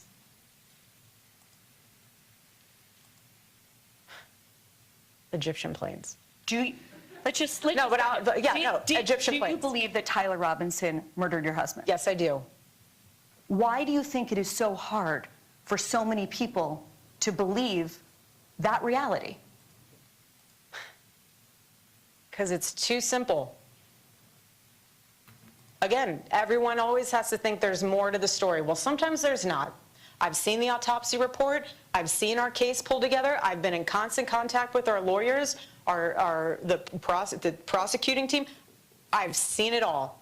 And let me tell you this. Why in the world, why should we, prior to the trial, lay all of our hands and cards on the table for the defense team to see, to somehow then, I don't even know what they would do with it. But what I will say, and I want to get on the Egyptian plane thing, take a flight on that for a second. What I will say is what I'm worried about, and I'm fascinated, just from a legal standpoint, to see how the United Healthcare trial pans out. And I say that because this is the first time where we are seeing the implications. You're talking about Luigi Mangione. Correct. I prefer never to say any of their names. They do not even deserve the ounce of oxygen and breath out of my body. But what I mean is it's fascinating to see how social media will impact that court case, just how it might impact mine. Are you nervous he's not going to get a fair trial? I'm nervous that there could be, they'll say we can't find a fair jury. Like they're going to taint the jury pool. And in that case, that's how widespread you think these conspiracies have gone? Yes. That's how mainstream they've become. Okay. Egyptian planes? So one of your categories was inadmissible evidence, right? And I know you're not a lawyer, but you're generally familiar with, there are certain things in a penalty phase of a capital case that a victim impact witness can say and certain things they can't say, right? Sure. Like you can't express opinions about the defendant, as an example.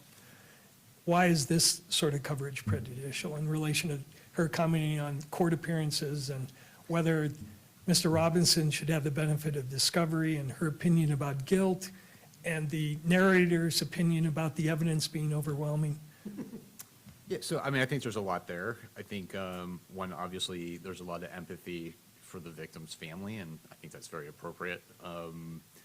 So she's a credible source, I would say. I think it's not ideal to have a victim saying that due process shouldn't be complied with, the idea of discovery, and why are we sharing, exchanging information, which is the way that due process works. And then the references, I've seen the evidence, I know, it's an open and shut case, essentially commenting that he's guilty and the evidence suggests that, would definitely be prejudicial and create a presumption of guilt among prospective jurors.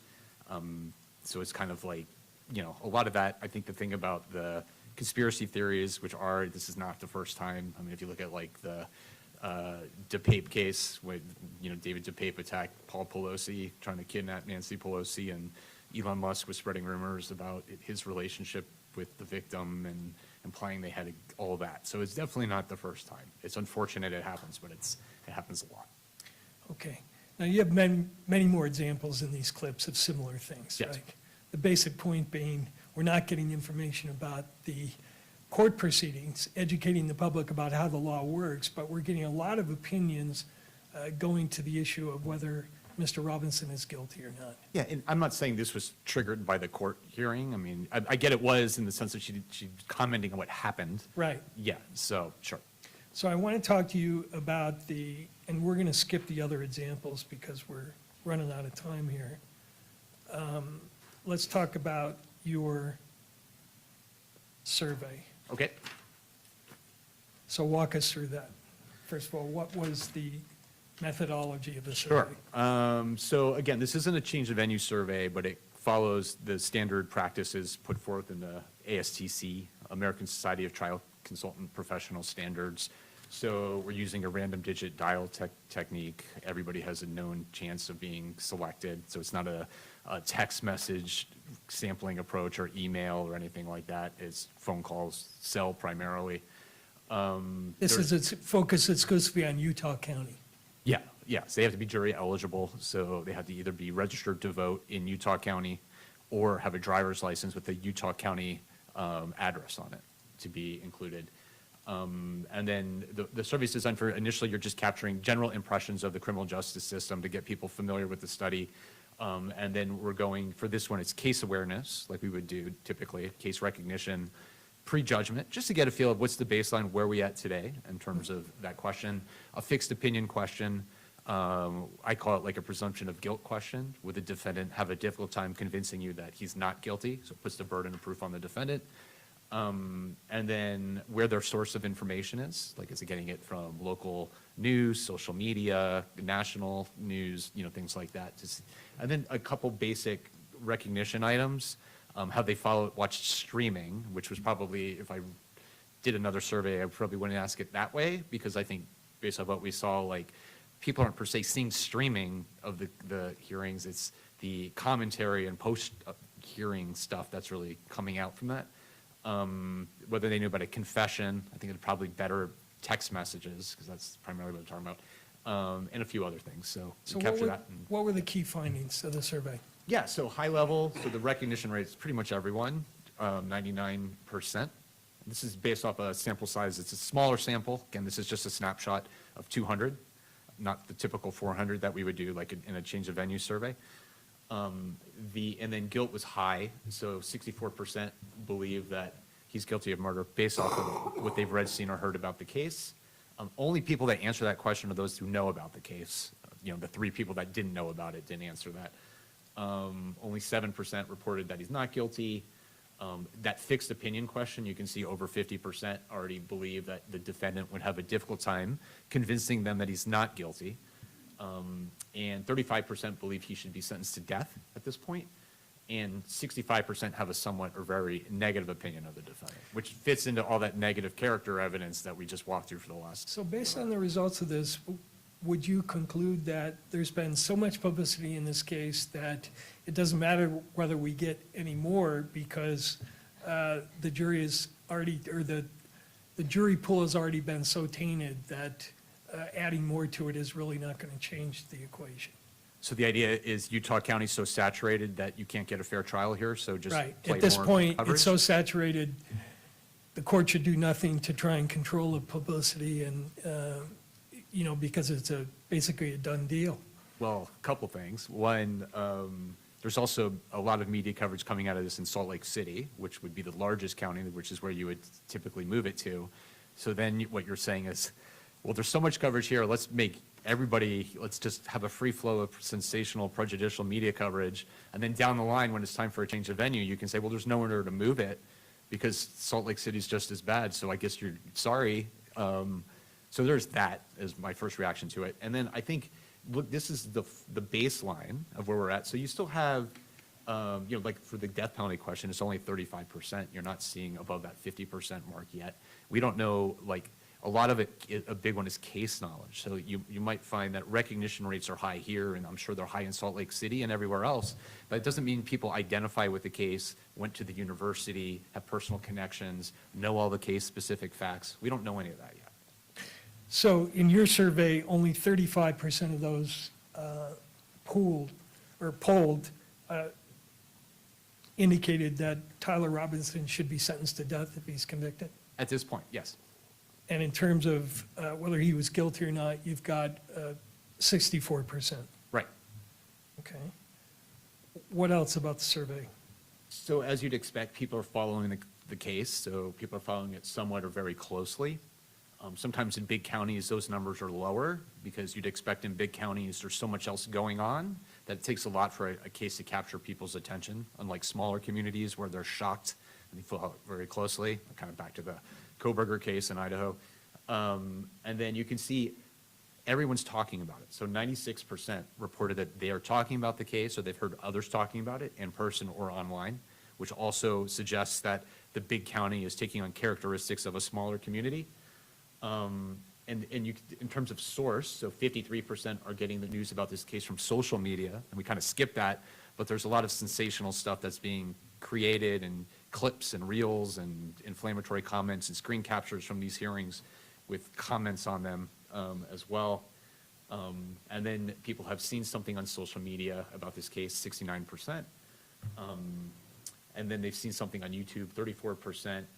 And then 45% have seen something about the case on local television as well. Okay. What does this slide show? Yeah, so just high level, again, this case is capturing this community's attention. Despite the size of the county, 99% recognition rate. That's very, very, very high. I don't see that very often. And they're following it somewhat or very closely already, and nothing's really happened yet. We haven't had a preliminary hearing.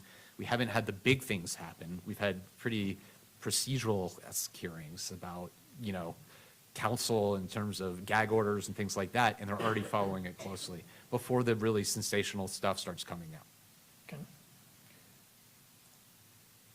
I think this is summary of what you've already said, correct? Yeah. So you mentioned this before, but in terms of where people are getting their information from, are they picking this case up from watching live stream or through other sources? They are not. So if you go back to the prior slide, which is from the survey, this is specifically about the case. They're picking it up from social media, local television. Those are the big ones. They're not watching the live streams. And I think it was like 25% said they've seen like a clip or part of the live stream, but they're seeing news footage on local TV, which we already went through, that has prejudicial commentary about these hearings, whether it's the body language expert or the lip reader or any of this stuff. All that stuff is coming out in those sources, and that's what they're saying.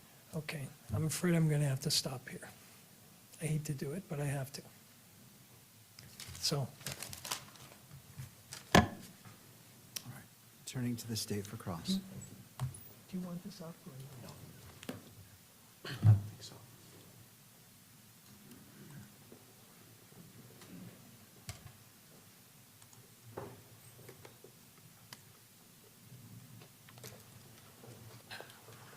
Good afternoon, Dr. Edelman. Good afternoon. You mentioned that in your employment, you work as a trial consultant. I do. And with respect to that, it's more of an advocacy-related position. When I'm wearing that hat, yes. When you're wearing that hat. And this hat, you're more of an objective witness. Absolutely. Correct? We've talked a lot about today, you've talked a lot about today, we've seen some slides about the negative pretrial publicity towards the defendant. Did you research negative pretrial publicity towards Charlie Kirk? I'm as part of your familiar analysis? with it, yes. Did you research it as part of this assignment? No. This employee? Did you do any research with respect to negative pretrial publicity towards Erica Kirk? Towards who? Erica Kirk. I did not. Are you aware of the negative publicity that's out there? I'm aware of the awful conspiracy theory stuff. Okay. What about, did you research negative trial publicity towards the prosecution's case? I've seen what that stuff is, and most of it is not from what would be considered mainstream sources. You're talking about people who support conspiracies all the time about windmills killing whales, and that Winston Churchill was the true villain in World War II, so I don't put much stock in that kind of stuff. I know it's out there. I don't think it's comparable. Okay. What about pretrial publicity, positive pretrial publicity towards Mr. Robinson? Did you look into that? No, and I don't think there's much of that. But you didn't specifically look into it? No, and there's social science literature on that positive pretrial publicity does not mitigate or eliminate the effects of negative pretrial publicity. Are you familiar with Professor Christine Ruva? That's her research? Her research? Yeah. Because she would say otherwise, wouldn't she?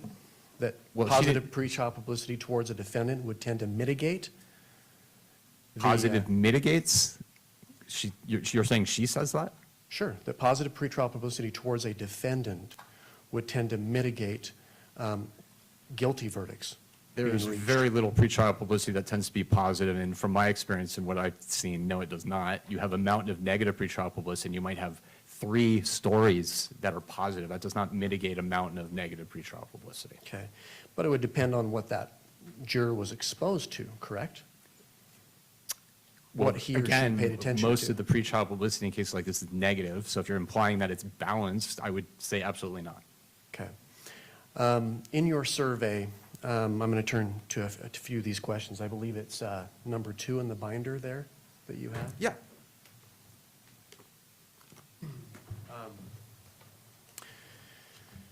The question was asked on question 6A, if you want to go to that Give question. me 1 second here. Which tab is it? Sorry. I think if you go to number 2, tab number 2. Okay, got it. Which question? 6A. 6A. What 3 words best describe Charlie Kirk? Yes. You identified, there were a number of respondents that had a negative attitude towards Charlie Kirk. Sure, In I your think so. survey, correct? I think that's fair. For example, multiple people referred to him as a racist, correct? Okay. This is your survey. Yeah. Do you- Again, the question above that is 64% or so have positive opinions of Charlie Kirk. So you can cherry pick comments in there, but in general, overall, people have positive Sure. opinions of him in this But community. there are people within this community that have a negative attitude towards Charlie Kirk. Yes, I'm sure, Correct. and nationally. Okay. He was called inflammatory in your survey, correct? Inflammatory? Uh-huh. Which comment? Oh, that's what someone said? Yes. Okay. As a misogynist? I'm not disagreeing with you. You could cherry pick as many as you'd like. Asshole? Harmful? Mm-hmm. Did people respond like as if he were, that he's a bully? Did you see Okay. that? A bigot? Okay. Homophobe or homophobic? Multiple people put that? Okay. Divisive? Prejudice? Sure. Evil? On the other hand, you asked what 3 words best describe Tyler Robinson, correct? And that was question 5A. Yes. And isn't it true that a number of people responded with not guilty or innocent until proven guilty? Sure. Okay. We would like people to respond that way, correct? I what? You would like someone to respond that way. They can say whatever they want. Again, this isn't a change of venue survey. This is just measuring awareness of the case and where we're at today. Okay. Multiple people responded with respect to what 3 words best describe Mr. Robinson as scapegoat, correct? Multiple? Out of the 200, how many you got there that say that? More than one. More than one? At least more than one. I can see plenty of confused, radical, guilty, mentally incompetent, messed up person, lost, confused soul, very confused. I mean, I'm sure there's a array of many different things in there, from mental illness to evil to... Let me take you to page 21. Page 21? Of your survey, correct. Next to, okay. Do you see scapegoat about maybe a quarter of the way down or so? I see piece of shit, sad, so bad, selfish, guilty, suspicious, troubled. What about scapegoat? Do you see scapegoat? I do. Okay. A few lines down, maybe 10 lines down, do you see scapegoat, victim? Scapegoat, victim, okay. Okay. That would imply that some of these conspiracy theories out there are taking hold of people within this community, correct? Among the friends, I'm sure there's people that believe that. I never said there weren't, but I don't think that outweighs the majority of people who think he's guilty and all the other awful things. And remember, Charlie Kirk is not the one on trial in this case. It's not going to be about whether Charlie Kirk is guilty or whether he should be, what that punishment should be. It's about the defendant. So in the majority of opinions towards Charlie Kirk in this community are positive. So there are people that have negative. Okay. Would you agree that negative publicity towards a victim has an impact on prospective jurors? Not in the guilt phase, maybe in the sentencing phase. Not in a guilt phase? Not in the guilt phase. I don't think that whether or not they have a positive opinion of the victim implies whether or not the defendant is guilty. I mean a negative opinion towards the victim. Towards the victim? Yes. Does a negative opinion towards the victim does that mean play into the mind of prospective jurors when they come in? So if someone thinks that Charlie Kirk was a divisive figure because of what he said publicly, that the defendant's not guilty? Sure. Could that have an effect on the verdict? I don't think it will in this, no. Okay. What does the literature say? I don't know of any literature that would fit that scenario. Okay. Question 6B asked about whether someone has what's your opinion of Charlie Kirk? 2 of the potential responses was somewhat negative and a negative opinion. Right. 25% of the people in our community in this snapshot have a negative opinion towards Charlie Kirk, correct? 63% negative, 25%, or I'm sorry, 63% positive, 25% negative. So 25% negative. Thank you. And just clear, I'm not saying change of venue. Objection, non-responsive. Doctor, this is not where you get to make statements. You can respond to questions, and that's something we do to make sure it's balanced. So I'll ask you to respectfully do that. Now, question 2A reads the following. Now, I'd like to ask you about an upcoming jury trial in your community. Back in 2025, Charlie Kirk was shot and killed during an event at Utah Valley University in Orem. Tyler Robinson was later arrested and charged with intentional first-degree murder.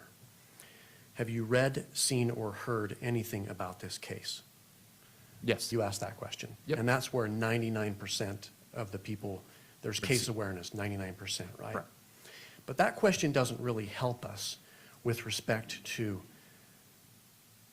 can Tyler Robinson get a fair trial in this community, correct? Case awareness? I didn't ask that question. That's not the purpose of the question. The purpose of the question is to identify what the recognition rate is, how many people are familiar with the case. Okay. That's the purpose of that question. Okay. So it doesn't relate to whether or not he can get a fair trial. People's awareness of it. Don't think I said that. Okay, fairness, that's fair.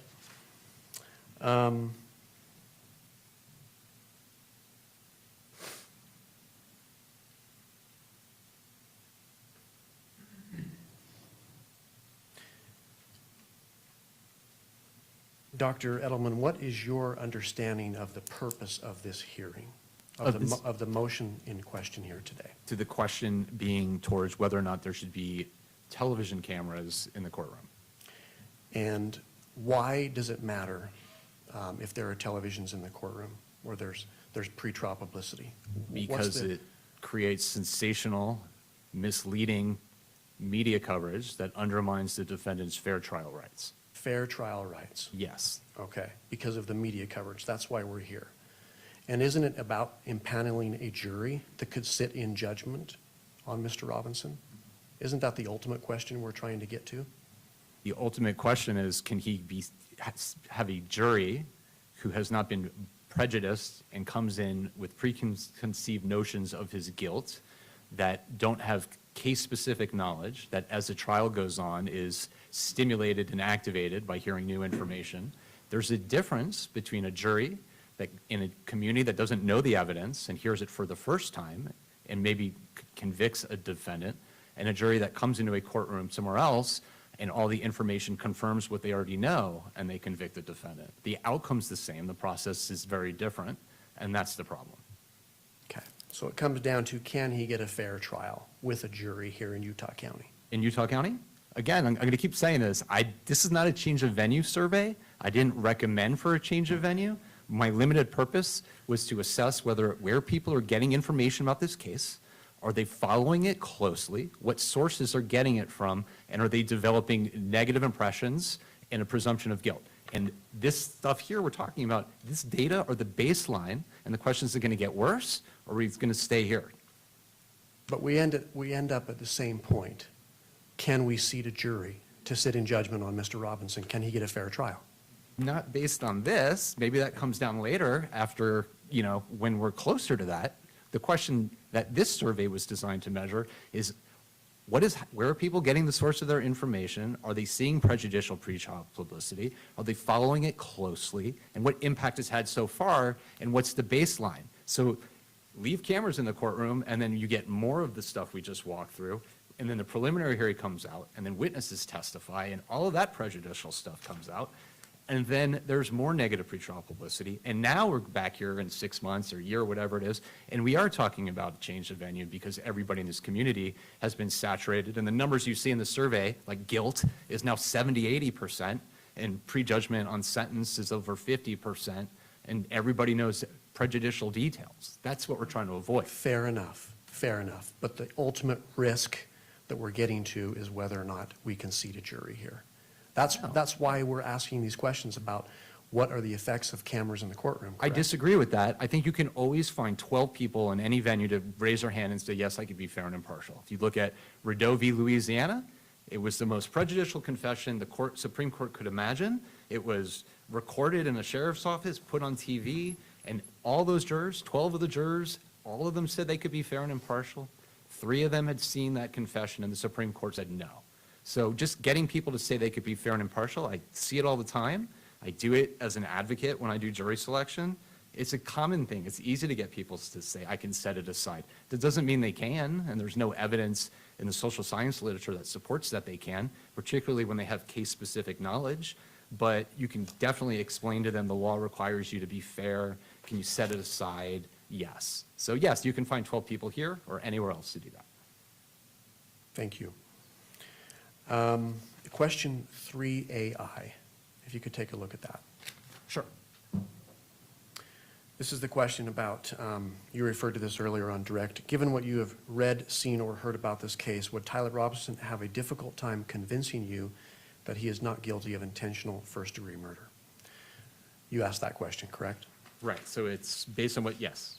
Now, you would acknowledge that this question shifts the burden to Mr. Robinson, that he has to prove his innocence. Oh, I'm sorry, which one? Oh, you're talking about, yes, I'm sorry, 3AI. Yes, so that is a question that a judge in Tennessee came up with. Yes, and it was a measure because people would say they could be fair and impartial in the jury selection. They expressed bias and said they could be fair, and then he said, well, could you put the media out of your mind, or would the defendant have to prove that he's innocent? They go, oh yeah, he couldn't change my mind, but yes. So it was an inconsistent answer. I thought it was an interesting question, and it correlates better with other variables in surveys than can you be fair and impartial. So I use But it does shift the burden. to the Well, for the defendant in that jurors, question? they think it shifts the burden. It's not telling them the burden is shifting. I don't think the question shifts the burden. I think the question is, would people already hold the defendant to that burden? Okay. And it's your experience that that question was asked in Tennessee? That Potential question jurors? correlates with things like case knowledge, strength of opinion, and all these factors that you would expect the question to correlate with if it's a valid, reliable question. In contrast to, can you be fair and impartial, does not correlate with any of those things. So people with a lot of case knowledge are just as likely they could be fair and impartial as people who don't know anything about the case. So that is, would be considered a questionable, like the validity of that question is problematic. Okay. Take you to question 7A. 7. Yes. The prosecution is seeking the death penalty for Tyler Robinson. If Tyler Robinson is found guilty of first-degree intentional murder, which sentence do you believe he should receive, the death penalty or life without the possibility of parole?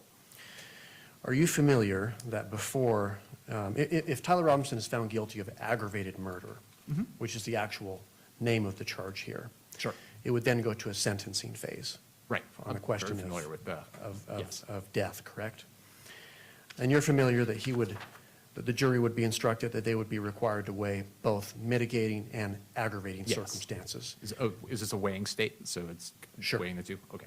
before deciding on the question of death or life without a possibility of parole, correct? Is there a reason why you left that fact out, that the jury would be told that they would have to weigh mitigating and aggravating Yeah, circumstances? so again, this is a snapshot. This is not, it's, for example, I wouldn't read an instruction in a survey about the presumption of innocence, you know, and there's like, if you look at the ASTC standards, you're not supposed to do that. This is where people are at today. It's a snapshot of their bias. It's not, oh, I think you should get the death penalty, but you'd now explain the entire system to me, so I've changed my mind. I don't think you should get the death penalty. So Well, isn't it true that if you were to explain to them that there's mitigating and aggravating factors to be weighed, that the number of people who would support the death penalty that would respond yes on this question would go down? Why do you say that? Because you would have explained further process.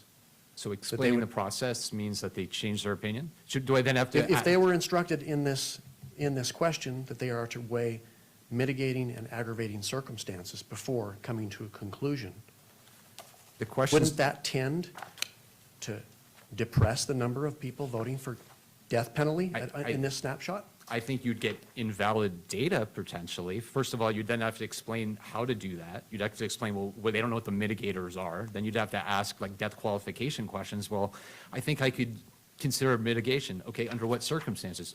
Oh, if it's self-defense. Okay, well now let me ask you another question. What about a case of intentional first-degree murder?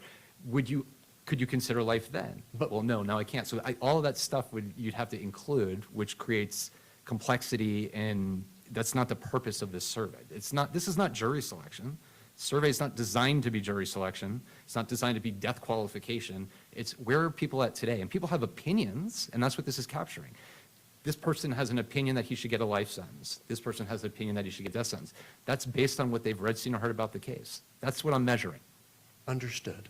But important critical details are being left out before someone would be charged with making that decision, death or life without the possibility of parole, correct? I mean, that, again, if this was like a change of venue survey, maybe I would say, like, here's an important mitigator that's coming out, and then when the juror says, like, I think you should get a life or death sentence, ask a question about a mitigating factor and see if they could consider that or if they could weigh that. But that's not the purpose of the survey. And maybe if it comes to that, those are things that you would typically put in those kinds of surveys. But that's not the purpose of this. Are you familiar that in the state of Utah, if someone is convicted of aggravated murder, that there is certainly the possibility of death, life without the possibility of parole, but also 25 years to life with the possibility of parole? Are you aware of that third option? I wasn't, but sure, okay.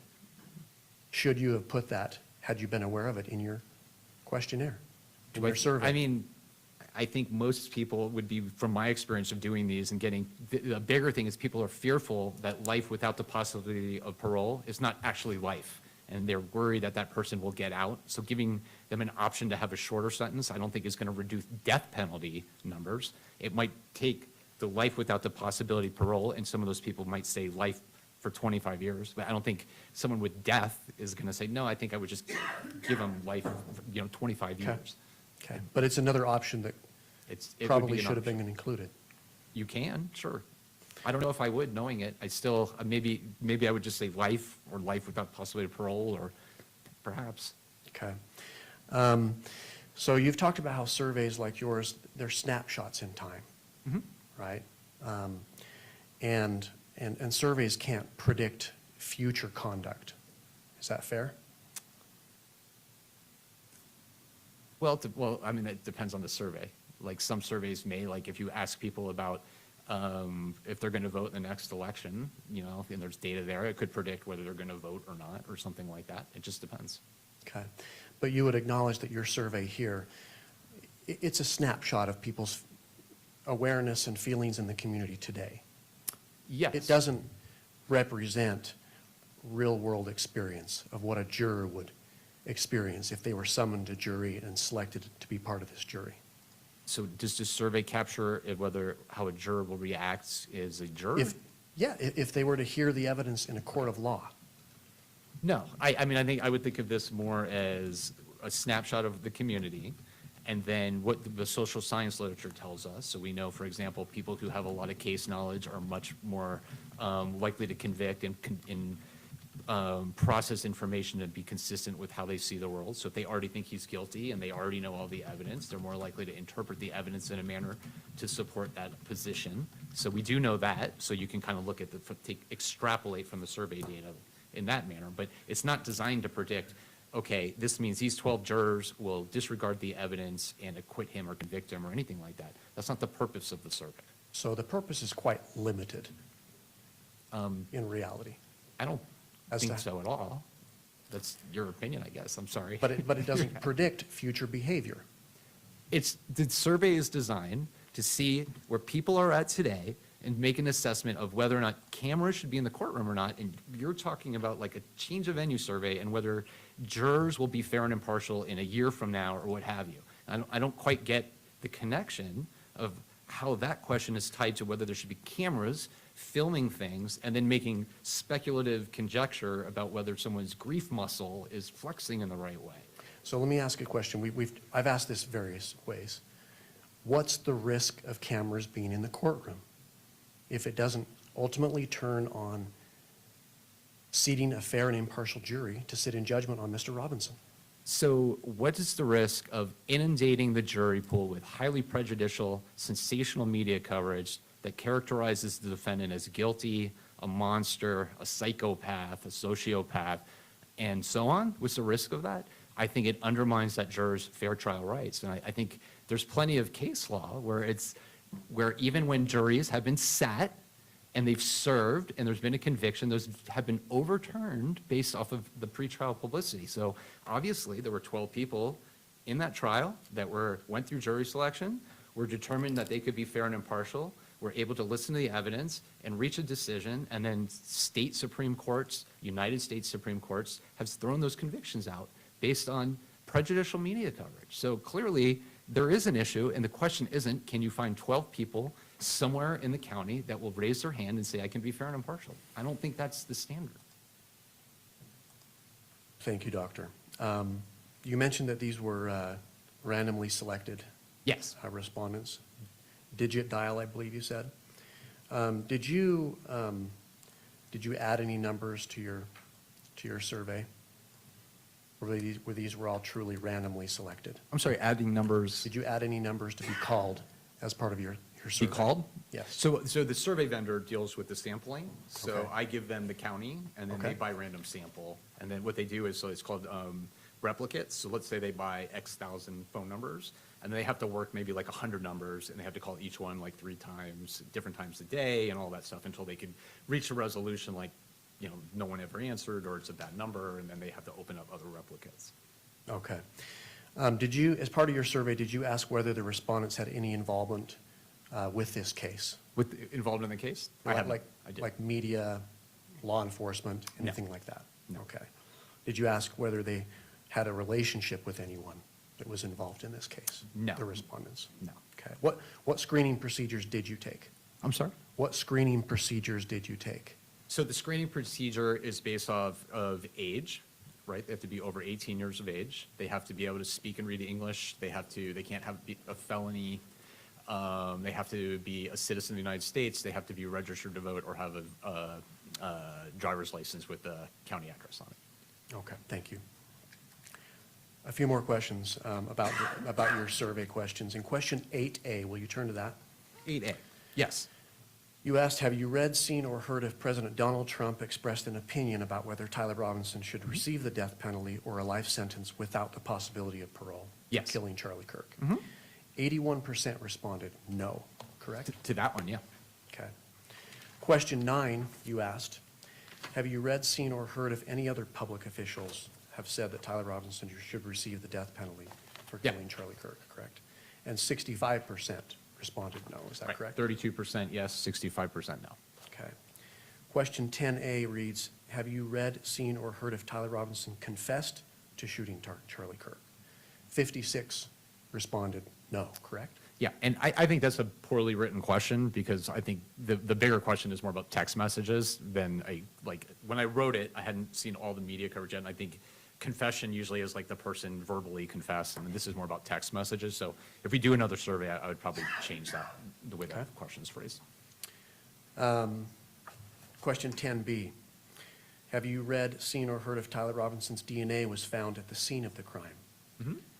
65% responded no, correct? Yeah, I mean, I think your point is great in that we're not at a point where everybody knows all these prejudicial details, and we haven't started yet. These are the numbers of the baseline, and the idea is to prevent these numbers from going up. I think that's ideal for you and the defense and everyone, is for jurors to be not aware of all the details and facts, and that they base their decision on the evidence, not what they've heard in the media. So having low numbers on these things is a good thing. Okay. The media that we watched on your direct examination, almost none of it was live streaming from the court proceedings, correct? Correct. It was third parties' commentary on the case. Correct? Which is what worries me, not the live stream where very few people are watching. Sure. But that's correct, right? We were watching commentary on the courtroom proceedings. Right, so they're taking video from the courtroom or images and then telling the story of what happened at that courtroom proceeding using the images or the lip reader to tell you what the defendant said or his body language based on his movements and all those things. Yeah, so that's what worries me. It's not a neutral, sterile, here's the live stream, no commentary, come here if you want to see what's happening and take away, so you're educating the public. It's here's an opportunity to create sensational media coverage out of all this stuff. For the person who wants to actually get accurate information, what's happening in the court, where is the best place for them to go? I mean, to me, it's like we got accurate information for decades without live streaming. They're called journalists, and they would come and they would write stories, and we'd read about them and hear what happened. We don't need to create a circus-like atmosphere or a reality show out of a trial. What's the primary source that they would go to for accurate? To accurately see what's happening in the court, where would they go? For who? What are you asking? For the average citizen who wants to follow the case. Well, I mean, that's complicated. So like a lot of people get their news on social media, right? Or podcasts, but that social media is also sharing information and content from traditional networks that now have to create more sensational content instead of maybe more quality content, because you have to get clicks and based on an algorithm that's like focused on sensationalism and reactions. So you're trying to create content to get attention there. So, but that person that wanted the most accurate depiction of what's going on in court would be to come to court, correct? To come to court? That would be great. And watch Sure. the proceedings. I guess. Sure. Yeah. Well, Yeah, that's where it's happening, correct? And short of that, a live stream would also provide that if someone tunes into the live stream.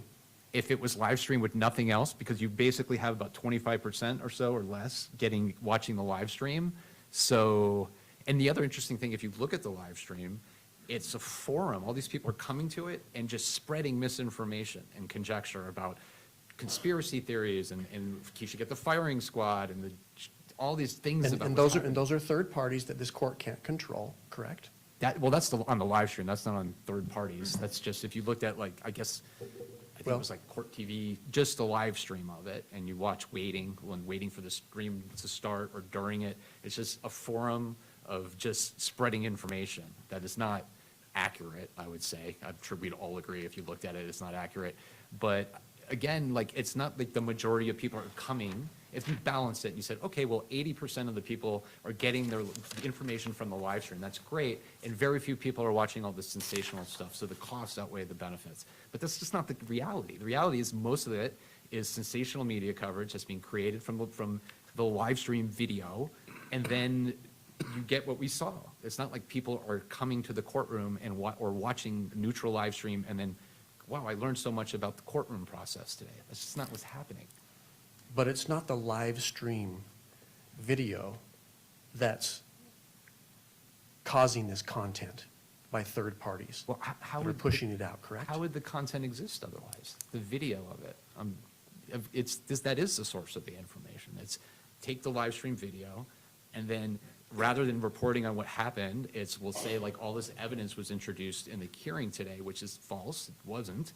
And it creates the impression that there's all of this prejudicial evidence, which is not evidence, and no one's ruled on any of that stuff, in these hearings, when that's not what's happening. So people are being misled. They're not being given accurate information. Okay, but that's created by third parties, not this camera that is behind me live streaming this proceeding today, correct? I guess. I mean, I don't really get the point. What do you mean you guess? I don't quite understand the point. So you're saying, yes, there's all this prejudicial stuff is coming from the live stream, and it's creating all this prejudicial media content, but it's not from the live stream? It's not that guy over there? A third party is taking the live stream, which is the accurate recording of what's happening today, and then they're taking that and creating something of it, correct? So they're taking accurate information and then distributing widely misinformation. So a small percentage to be accurate information. That's what you're suggesting. That's okay. I mean, again, yes, I think if you just watched the live stream and there was no commentary on it, and in a perfect world, none of those things happen, then yes. But that's not the world we live in. And if you say there's no limit on the third parties using it, then that kind of defeats the purpose of the idea of just having a neutral live stream. Okay. And to your question, have you seen any video footage or video clips of the courtroom proceedings from Tyler Robinson's case, for example, on Court TV, YouTube, or social media? 74% of the people responded no. Well, that's my point, is they're not watching the live stream. They're watching the news reporting on the live stream, like on TV, like all the stuff we just walked through. Exactly. That's the stuff they're seeing about what's happening. They're not watching the neutral live stream. They're not just saying, here's this sterile live stream of what happened today. They're watching this stuff. That's the stuff they're seeing. Okay. But again, it's not the live stream that's creating that negative content. I feel like I'm just going to keep saying the same thing, so, okay. Yeah. Okay, just one moment, Your Honor. Yes, counsel. Nothing more from the state, Judge. Mr. No further questions, Your Honor. All right, may this witness be excused? Yes. All right, thank you, doctor. I'm all done. Thank you. You want me to leave this, sir? Yes, please.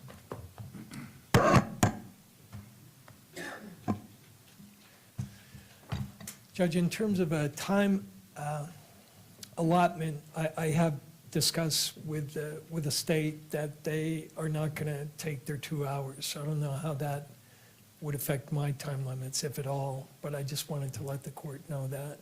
I think their witness is going to be very brief. All right, I see. Well, to the parties, what are the thoughts so you were intending to call the other doctor as your other witness? Yeah. The exhibits have been submitted. I believe that the doctor's, she had a 36-page report in your original motion, is that correct? That's right. All right. Well, again, I want to provide both parties the equal amount of time. So what I'm proposing is that we turn to the state, to their presentation of evidence, and if there is time remaining, returning to defense to call the witness as well, and see what time we have and take it from there. I still think I have some time left on my 2 hours, or no? Well, including cross-examination, we're about 5 minutes over. Oh, okay. But that's from my accounting of time. But we can proceed in that matter, returning to the state, allowing them to present evidence. And if there's time remaining, certainly we return to you. Thank you. All right, thank you, Mr. Burt. To the state.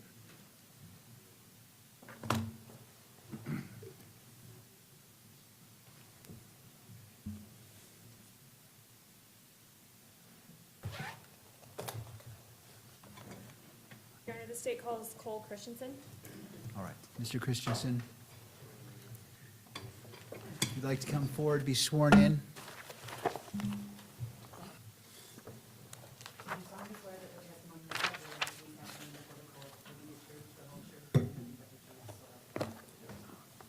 All right, have a seat. Do we have a water bottle for him? There should be water bottles for all of our witnesses, so. Perfect, thank you. All right, sir, if you'd like to make yourself, situate yourself, and then after you're seated, pull the microphone close to you. We want to make sure that all audio is captured. All right, counsel. If you could state your name and spell your last name for the record. Cole Christensen, Christensen. Where are you currently employed? I'm currently employed with the Utah County Attorney's Office, Bureau of Investigation. How long have you been employed with that office? About 7 years.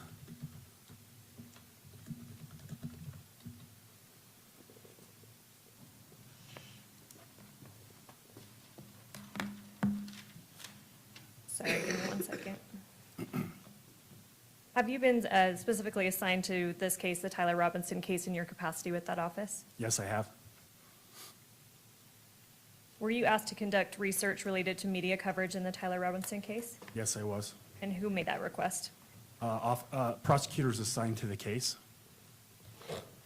Did you complete that task? Yes, I did. Did you write a report about your findings? I did. Your Honor, permission to approach the witness? You may. I'm going to hand you what will mark as State's Exhibit 1. Okay. Do you recognize that? Yes, I do. What is that? That's the report that I created from the assignment that I had. Your Honor, pursuant to a stipulation by defense, the state would move to admit State's Exhibit 1. Defense, that's my understanding. Is that correct? That is correct, yes. Thank you. It is so admitted and may be published. And we have nothing further. All right. To defense?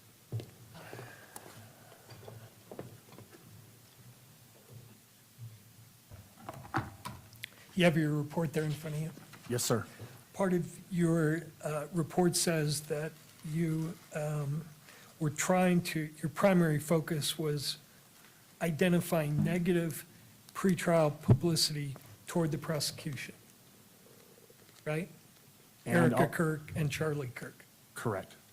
And how did you define negative publicity toward the prosecution, Erica Kirk and Charlie Kirk? How do I define that? How did you define that when you were doing your search? I just defined that by the media coverage that was out there. Right, but how did you determine, well, this is negative or positive? Based on the way the media slanted, or the way the article or the interview went.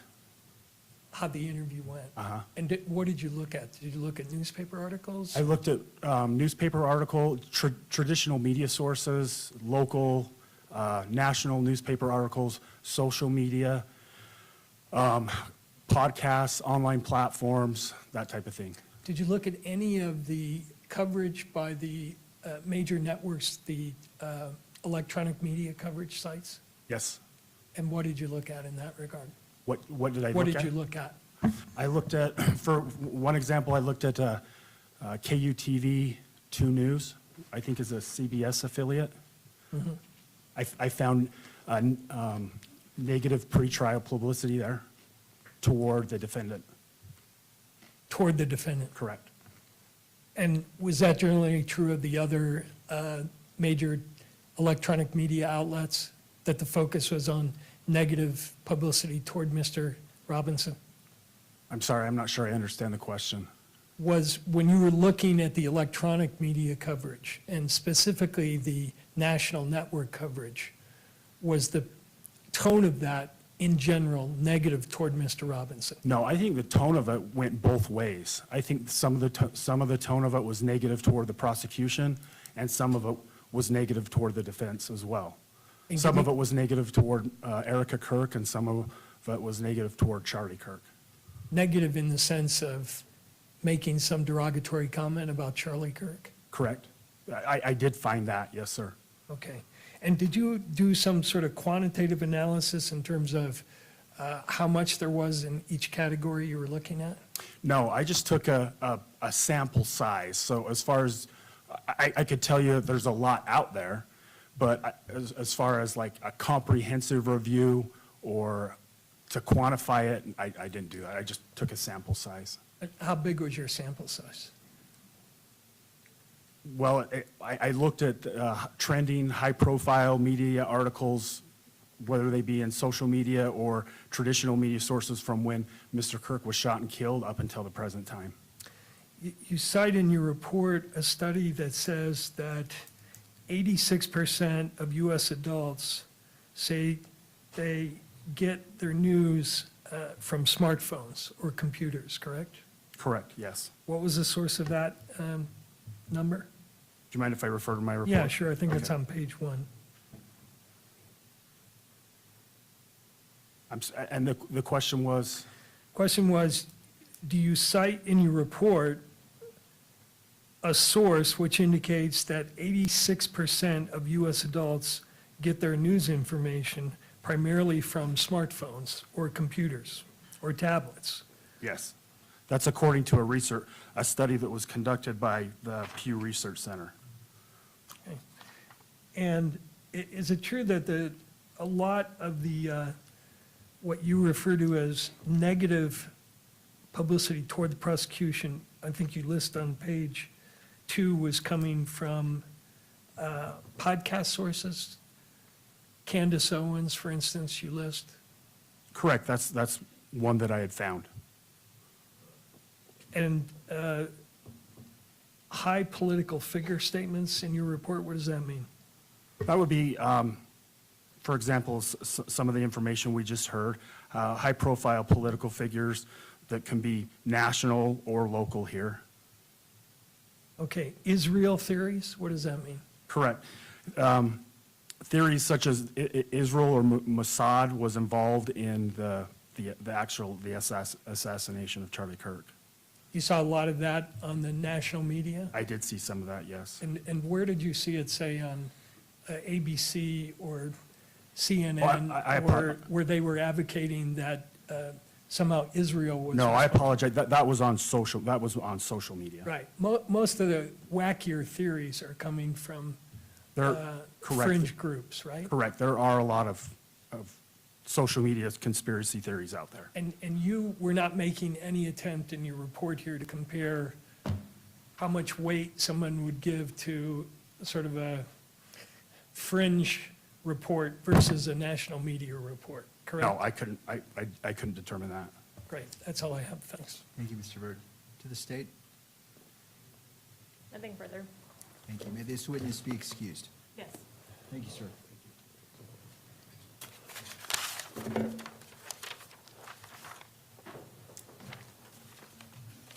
To the state? Judge, for this hearing, this is all we had, as far as state's evidence. Right. And do you cede your time to defense? Yes, so long as we were able to wrap this up today with argument as well. All right. So just to provide some guidance, it is 3:20.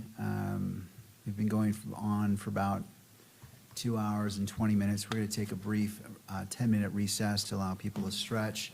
And how we'll handle this is we'll return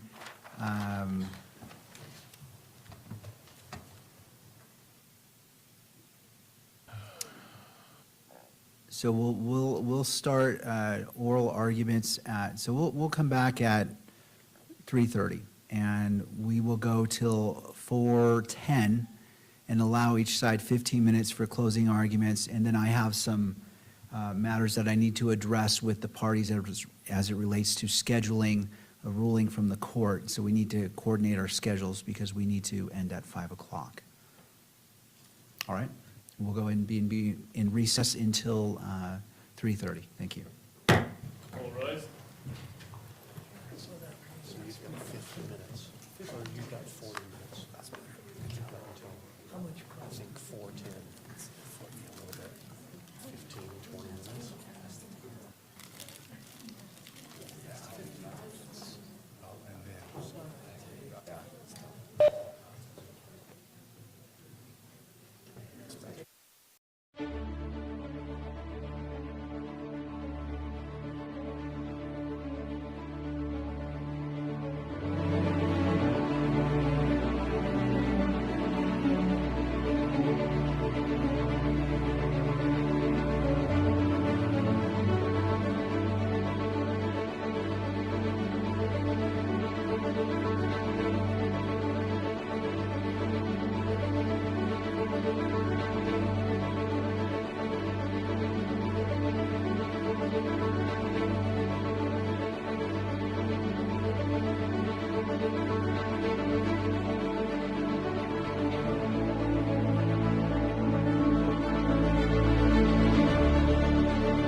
So just before we begin, we'll go to about 30 more minutes for presentation of evidence and then turn to arguments, 15 minutes per side, and then we'll take it from there. Thank you. Mr. Burt. Could I have the screen turned back up?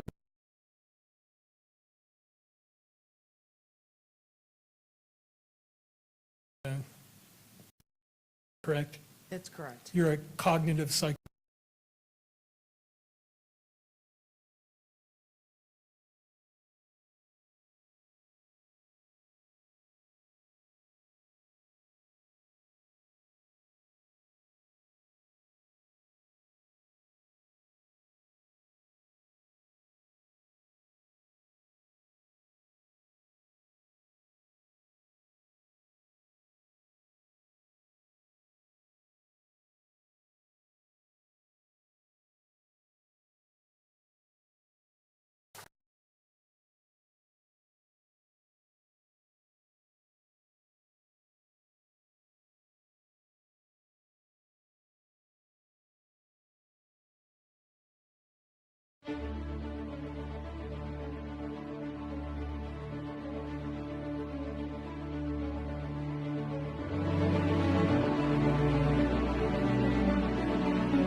Studying juror decision-making. Specifically, I've spent a lot of time looking at the effects of pretrial publicity on jurors' decision and their memory, on how they interpret evidence, so a bunch of different things, how they deliberate. So that's what I spent predominant time doing. When did you get your PhD degree?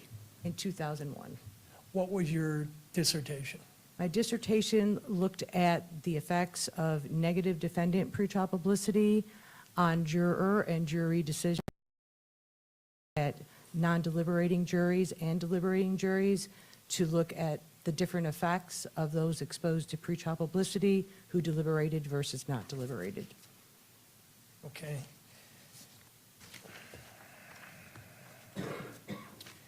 And was your dissertation published? Since that time, have you published a number of studies on the effects of pretrial publicity? Yes, I have, and my most recent was published just recently in 2006. How many studies? 2012.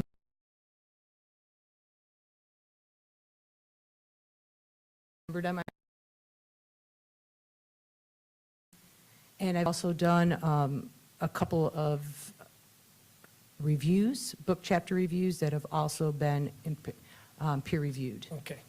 You, in addition to the 2 reports that are in evidence, also prepared a very lengthy PowerPoint presentation, correct? Yes, I did. And you know we're not going to have time to put that on. I understand that. All right. If I could bring up, I don't think I'm hooked up yet for some reason. See the screen, but I'm not on it.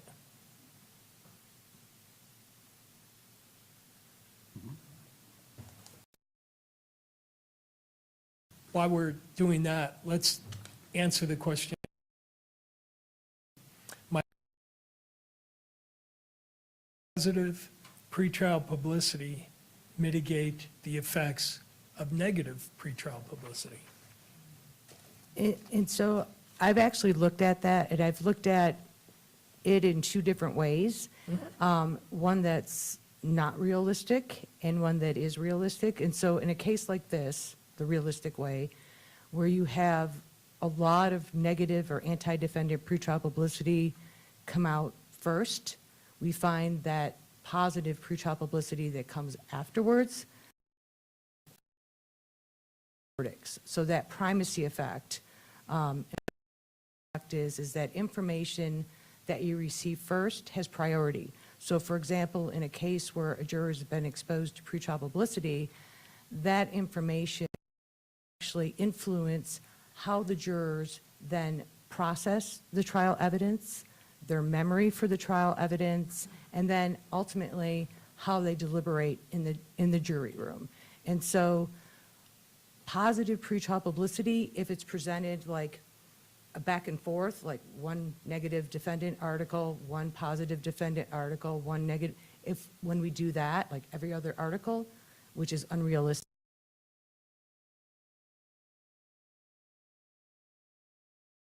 to what we call level the playing field.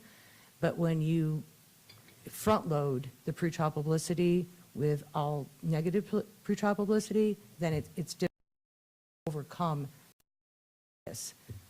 All right, and you looked at the pretrial publicity in this case?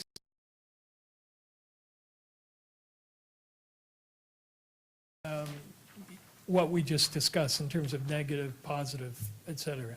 So I reviewed all the pretrial publicity that was in the motion, and so I have not, there's no way a single person could review everything in this case, but I reviewed that pretrial publicity, and what I reviewed was predominantly anti-defendant. There was very little that was anything other than anti-defendant, especially early on, and in the mid parts of what I reviewed.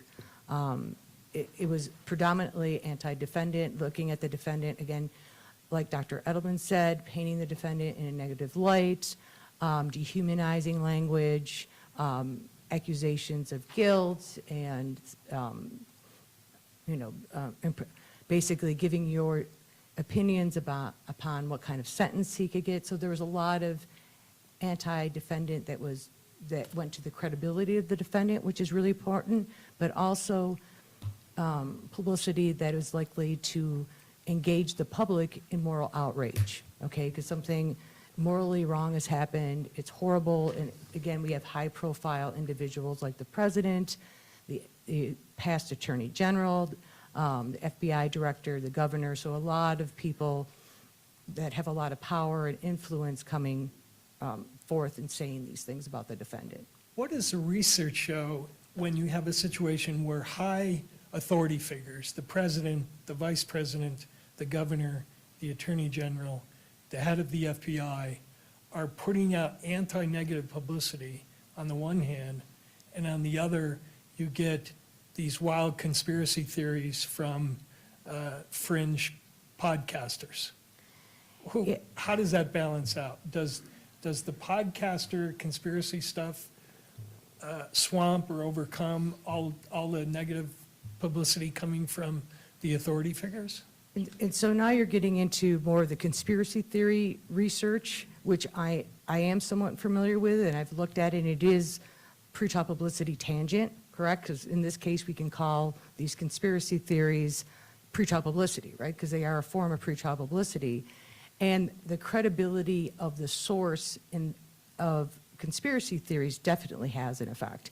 We have not, we don't look at the credibility so much in the research of the source of the individual, talking about the pretrial publicity, but they're published in reputable journals, or, I'm sorry, not reputable newspapers or TV, and so that gives the impression that there's some authority, there's some credibility there, but actually looking at who is saying it, my research hasn't looked at that, but there's other research that has looked at credibility effects on people's willingness to accept something as true, and definitely in the social psychology and conspiracy theory research, they do find credibility matters. So how does prejudicial pretrial publicity influence jurors? What is the mechanism? And that really is what I looked at from the beginning, because it was already established, and I don't think anyone today would say it doesn't affect jurors, at least not in the research community. But I wanted to know how. So the first way that I looked at was how it influenced basically their memory for the trial. And so what we call source memory. So when a juror is exposed to pretrial publicity, they have two sources of information. They have the pretrial publicity that they get prior to trial, and then they have the trial evidence. They are then have to differentiate between all of that information they got before trial from the evidence they got at trial. And this is a very difficult task, and it's a difficult task because many memories are not tagged with sources. Instead, individuals have to, and this is an unconscious process, look at external factors that have been basically remembered to the side and decide, was this memory formed when I was, prior to trial, or was it formed when I was at trial? And so my research has found that jurors with a high amount of confidence believe that information that was only presented in the pretrial publicity was presented at trial. They then use that information to make decisions about guilt unknowingly. They're not aware of this because it's an unconscious bias, and that's really what I look at as unconscious biases. It's an unconscious bias, and then they talk about the pretrial publicity during deliberations as if it came from the trial, as if it is actually trial evidence, and other jurors fail to correct them for the most part during deliberations. And so we do this thing called mediation analysis, and we find that these source memory errors are actually the mediator, or actually the factor that is responsible, one of the factors that's responsible for these biased verdicts.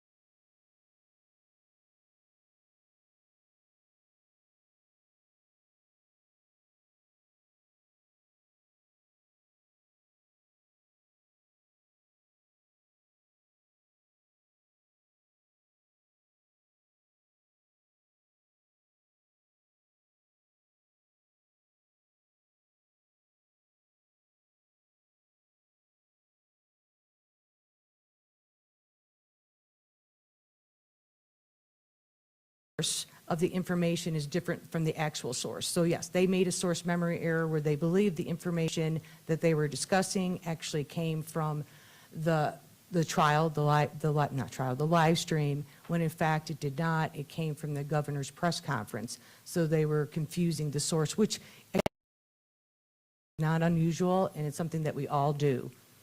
And in the situation in the clips, they were talking about a press conference and a court appearance, and they're broadcasting that all occurred on the same day. What is the effect when the pretrial publicity is followed by a long delay, and then you have the trial evidence, and then you have more of a delay because of the length of the trial, and then you get the jurors in deliberation trying to figure out where they heard the evidence from? What does the research show about that? So memory for source and memory for the information are two distinctive processes. And memory for information lasts longer than memory for source. We sometimes discard the source of our memories, and we keep, though, the gist, the information itself. And so if there's a delay over time, we could discard that source. But also going to source memory, what's really important here is when you're showing these clips of, the I don't know if it's going to be this courtroom, but a similar courtroom where the trial is going to take place. You have the attorneys that are going to be here, the same judge. You're not giving prospective jurors any distinctive features to hold on to be able to discriminate, well, this was something I got prior to trial, and this is something I got at trial, because the two sources now are basically entangled. And it's going to be a very difficult thing to do to try to discriminate those two sources of information. Last area I'm going to have time for is does research say anything about whether video or live streaming has a greater impact in terms of prejudicial pretrial publicity than other forms of pretrial publicity? And second part of that is, does repetition of the information play any part? Okay, so first part, yes. There's evidence that video has a stronger impact. And a lot of that is because video, one, it catches our attention more, right? So you have more attention is going to be paid to video, but also it can result in more emotional responses, more visual emotional responses. And so it will be better remembered too, because visual stimuli, a lot of times it's not just the visual stimuli, there's auditory stimuli connected to the visual.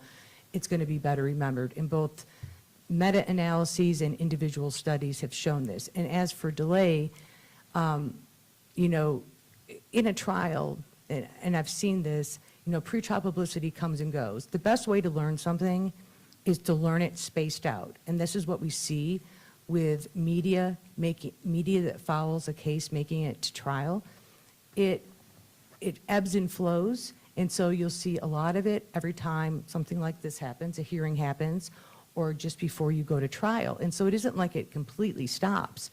And when you have this spaced learning and this high repetition, think about what your professors told you in school. Space out your learning, repeat. This will result in very long-term memory for the information, a very strong and long-lasting memory.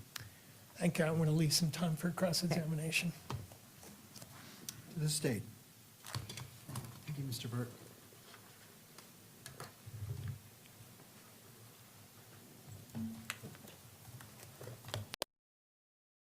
Professor, Good afternoon. we're talking a lot about the effects of pretrial publicity. Correct. On jurors, Correct. prospective jurors, correct? Is it true that the effects of pretrial publicity goes both ways, meaning it can negatively impact the defendant, correct? Correct. And it can negatively impact the state? Correct. Okay. In your declaration in this case and in the slides that we haven't gotten to, you've referred to a number of theories. For example, pre-decisional distortion theory. Correct. Emotion. Yes. Or affective Yes. PTP, I think. Yes, emotional, because affect is a little different for A little for different? us, yes. Okay. Emotion is more specific. Thank you. The story model approach. Correct. You talked briefly about primacy effects. Yes, Belief persistence. yes, Confirmation bias. correct, Source memory errors. correct, And group polarization or polarization effects. yes. Are those one and the same? Yes, they are the same. And I know on a slide sometimes it gets truncated, but they are, group polarization, yes. Okay. All of those theories, as applied to pretrial publicity, can affect both sides, correct? That is correct. Negatively or even positively. It's not positive for justice maybe, but positive for the side that, yes. Fair enough. Thank you very much. If I could have you turn, do you have a binder there? Yes, I do. In your declaration, I believe this is tab number 6. I can have you turn to page, it looks like it starts on page. This would be my supplemental material, because my I think declaration. I think it's your original declaration. Okay, so that, yeah, I have it as 5 here. Okay, tab 5. You could go to page 6, paragraph 10.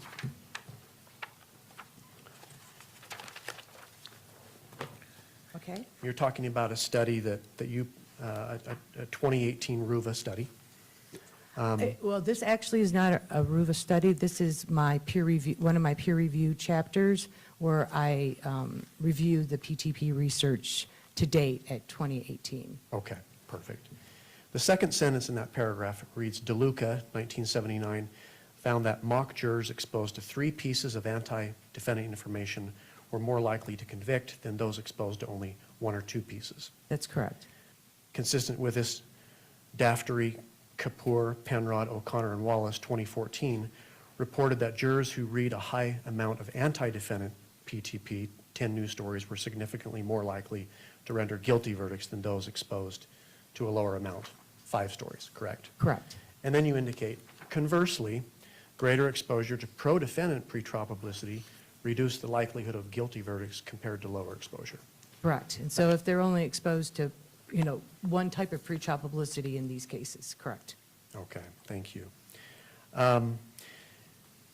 Pretrial publicity, again, as it applies to both the defense and to the prosecution, can persist, the effects of that can persist through jury deliberations. Is that accurate? Correct. Okay. And negative victim pretrial publicity can hurt the prosecution's case. Is that accurate? That's correct. Okay. If I could have you turn to your slides, which I think is I thought it was tab 7, but it might be tab 8. Okay. Can I have you turn to slide 58?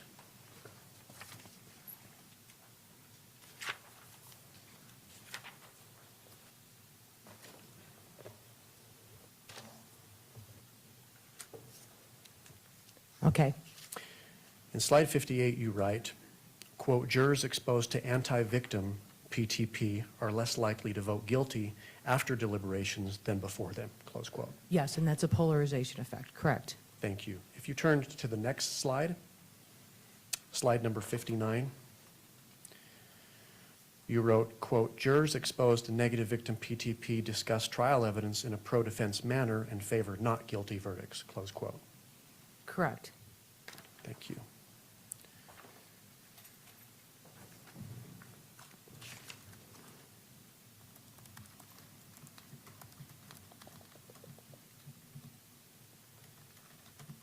And then if I could have you turn back to your declaration in the previous tab.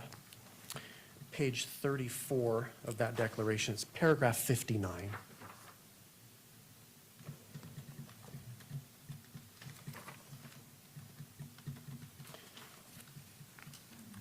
And I think in this paragraph, Hold on, I thought okay, it was, that's fair.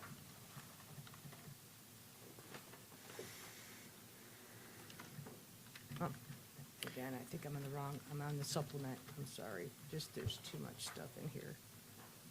What was the page again? Page 34. Thank you. 34. I'm there now. And what, Paragraph 59. okay, I think you're sort of, this is page 34 of 36, so I think you're sort of summarizing some of the Yes, conclusions yes. of your research. It states, these findings collectively indicate that victim PTP, or pretrial publicity, can significantly distort jurors' verdicts, perceptions of credibility, interpretation of evidence, and memory accuracy, and that deliberations are not a reliable corrective mechanism.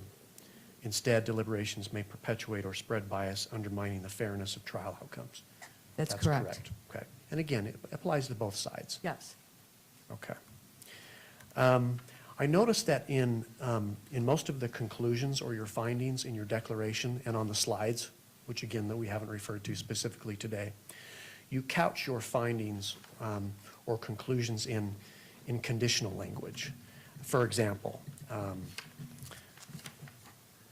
you write, information processing can be biased by information that comes before the to-be-remembered event. Yes. In your declaration, you stated live streaming of all proceedings can lead to deep-seated bias. Is that Yes. correct? Why the conditional language, Professor? So, as a scientist, we never prove anything, right? It's probable, there's a high likelihood, it's reliable finding, but we never say that something's definitive. We always, there could be other factors, and so we always say can, but there's an overwhelming evidence, and again, we find this over and over again, it's reliable finding that, pretrial publicity does bias how jurors interpret information, and is actually a mechanism through which, this primacy effect, this pre-decisional distortion, the story model, which they're different, but it's not important the differences. They all basically lead to the same results.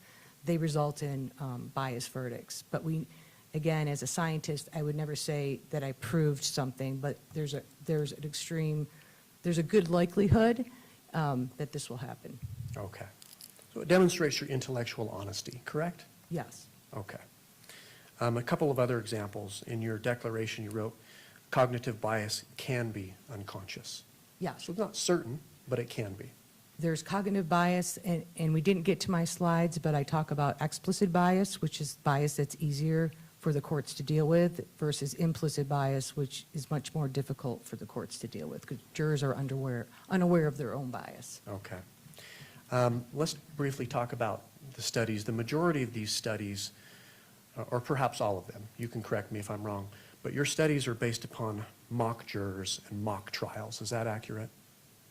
My own studies, yes, but the research that I cite in here, there is some that is not. So there's some field research and some survey research, but my own research are all mock, what we call jury simulations, so experimental studies. Okay.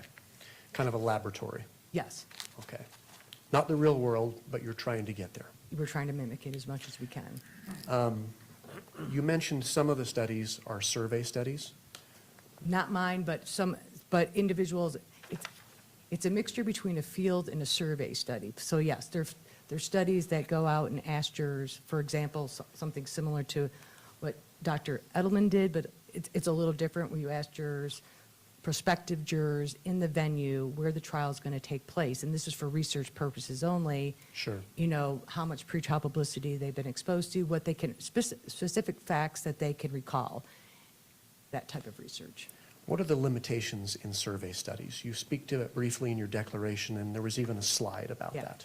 And so the problem with survey research is that although it might be high in realism, because you're talking to people who might actually be a juror in that venue, the problem with survey, that particular type of survey research, is that we can't infer causation, because nothing is controlled. We can't systematically vary how much pretrial publicity someone gets. We don't know exactly what they were exposed to, and so we cannot infer causation.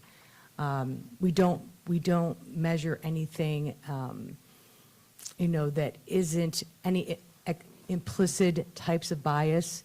Instead, we look at explicit bias. We can measure, explicit, but we can't measure the implicit bias, the things that I measure in my study. And so that's some of the weakness there. You mentioned that implicit bias cannot be measured, or it's difficult to identify.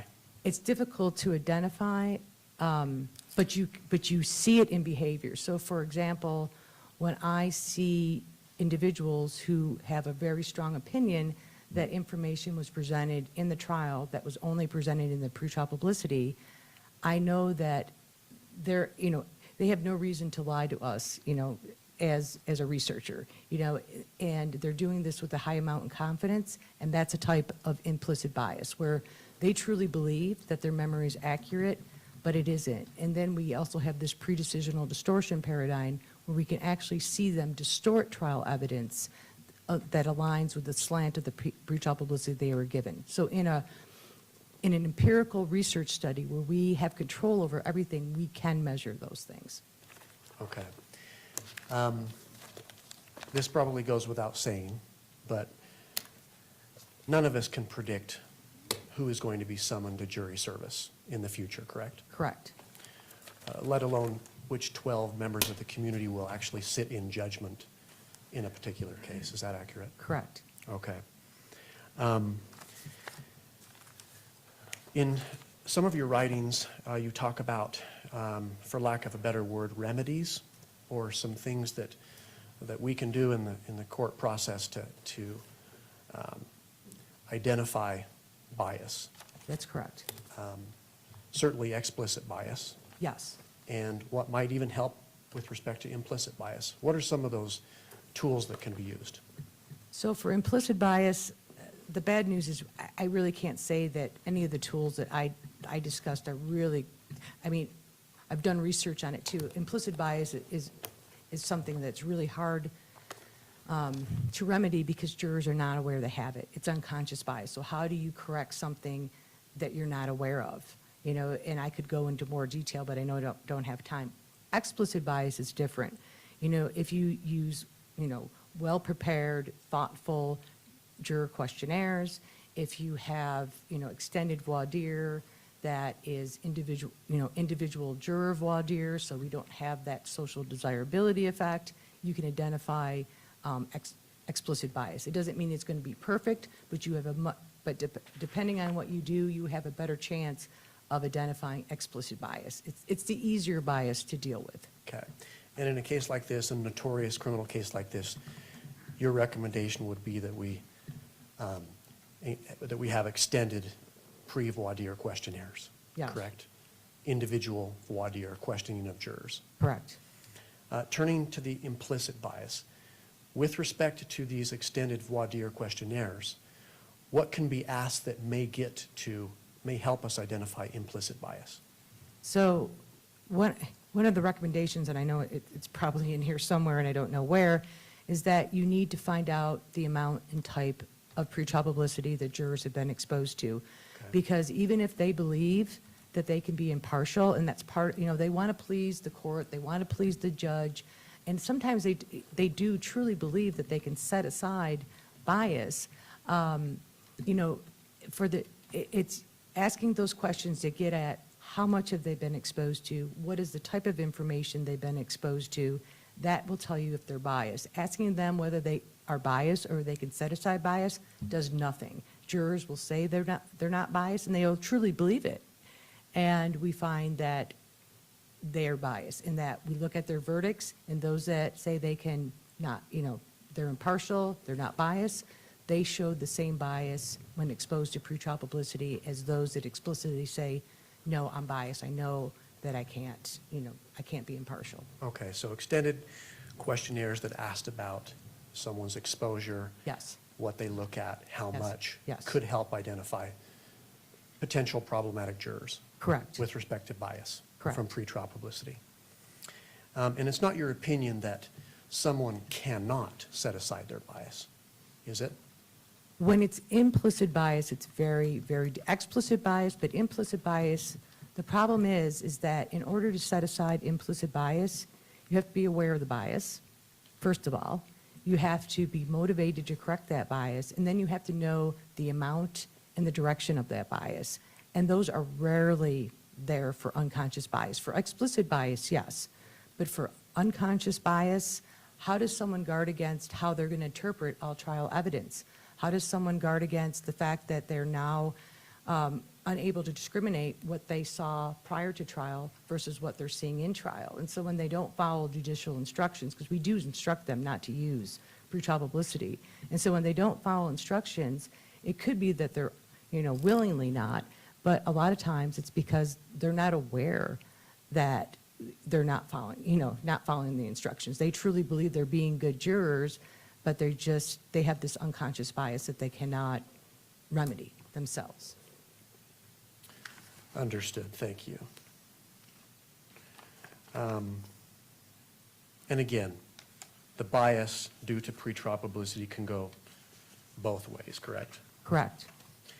If I could have you turn back to your declaration. I think you're there I'm still. there, yeah. If you go to page 26, paragraph 40. In this part of your declaration, I think you're talking about the survey data that was used in support of Utah's law, creating the presumption for cameras in the courtroom. And you're talking a little bit about what California did. They did some additional research here. They used some interviews and systematic observation to perhaps bolster the basis for their law. Correct. The last sentence, or last two sentences in that paragraph, you wrote, each trial, witness, set of jurors, judges, attorneys are different, correct? That's correct. You then say there is no control over any variable, and hence there is no way to conclude that cameras do or do not affect trial players' behaviors, memory, or decision-making, close quote. That's correct. Correct. Thank you. Nothing further, Judge. Thank you. Mr. Byrd. In your PowerPoint presentation, you kind of summarized that there are three methodologies. One is survey research for studying effects of pretrial publicity. One was survey research, right? Yes. Second was jury simulation research. Yes. And the third was meta-analysis. Correct. And do those three areas of research kind of come together with some common understandings about the effect of pretrial publicity? Yes, they all converge on the same finding that pretrial publicity influences jurors' decisions, and that there's also another that I don't explicitly list there. There's the shadow jury paradigm, which I believe the prosecutor, he alluded to, where we looked at, I didn't look at it, it was Neftari Kapoor. They looked at it where it's kind of both a field research and an experimental study. And in their study, they found that the findings, once again, converged. Depending on what the jurors were exposed to, regardless of how they were exposed to it in the real world, out, in the venue, or, experimentally, they were biased towards the side that the pretrial publicity was against. So if was negative defendant pretrial publicity, they're more likely to find the defendant guilty. And this is, again, converges over all of the methodologies. And if it was, I think in that case, in that shadow paradigm, if it was positive defendant, it was pro-defense. Is the overall purpose of your study to try and eliminate bias on, if possible, on both ends of the spectrum? In other words, is your concern that both the defendant and the government receive a fair trial, not impacted by prejudicial pretrial publicity? Yes. A lot of the focus of the questioning by the state was, well, it prejudices both ways, but in either side of the spectrum, you're getting prejudgment, right? That's the correct. effect of the pretrial publicity. One is prejudicing the defense, the other prejudicing the state. That's correct. And neither, like I say, neither is acceptable, in my opinion. And, you know, obviously, I think in probably the court's opinion, you don't want that bias prior to trial. You would like jurors to come in that really can be impartial and not have a favored side. And that's, you know, when they come to trial favoring the defense or favoring the prosecution, you know, that is going to just result in a biased outcome. I want to be clear on one point. Were you suggesting that there is a way to eliminate implicit bias by using jury questionnaires or doing open-ended questions or any other method that we know of? It's not a way to eliminate, but it's a way to better identify jurors that might have bias. You're not going to eliminate the bias, but it might allow you to identify individuals that have bias. And so again, it's not asking, you know, you find out that someone has been exposed to something at that point, and you find out how much they've been exposed to, what they've been exposed to. There's no sense in asking them if they can be impartial. If they've been exposed to a significant amount of pretrial publicity from one side or the other, then we can just assume that they're going to be biased. Last question. Based on your review of the publicity in this case, do you believe that the negative publicity, and negative, I mean negative toward Mr. Robinson, has mitigated the anti-Charlie Kirk publicity, has somehow remedied the negative publicity, given the nature and the timing in particular of the publicity? No, and again, I think because predominantly early on, and there's just a lot more by credible sources that is anti-defendant than is, you know, anti-Charlie Kirk or anti-Erica Kirk or any, and you have to remember, when we look at anti-victim pretrial publicity, especially when it comes to murder, in murder cases, because we do look at different types of cases, in those cases, the anti-victim pretrial publicity kind of points that the victim somehow was responsible for their own death because they did something they weren't supposed to do. And I'll just give you an example. For example, they came into their ex-wife's house with a gun, and the ex-wife thought that they were an intruder in the house and shot and killed them, versus, you know, the ex-wife or the estranged wife, you know,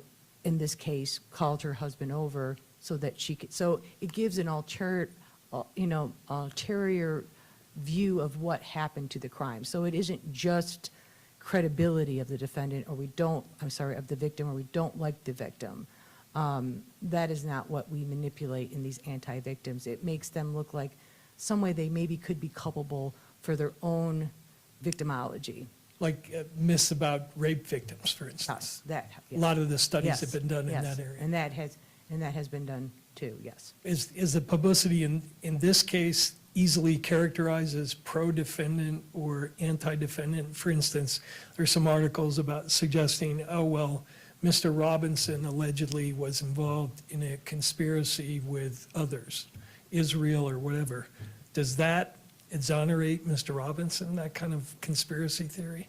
No, it still points to the belief that he was guilty. He was just, someone else was also involved too. And so it doesn't absolve the guilt, and it doesn't point away from the guilt of Mr. Robinson. Instead, it says there might be other actors too that are involved in this. Not the same thing as the sort of rape victim myth. Yes.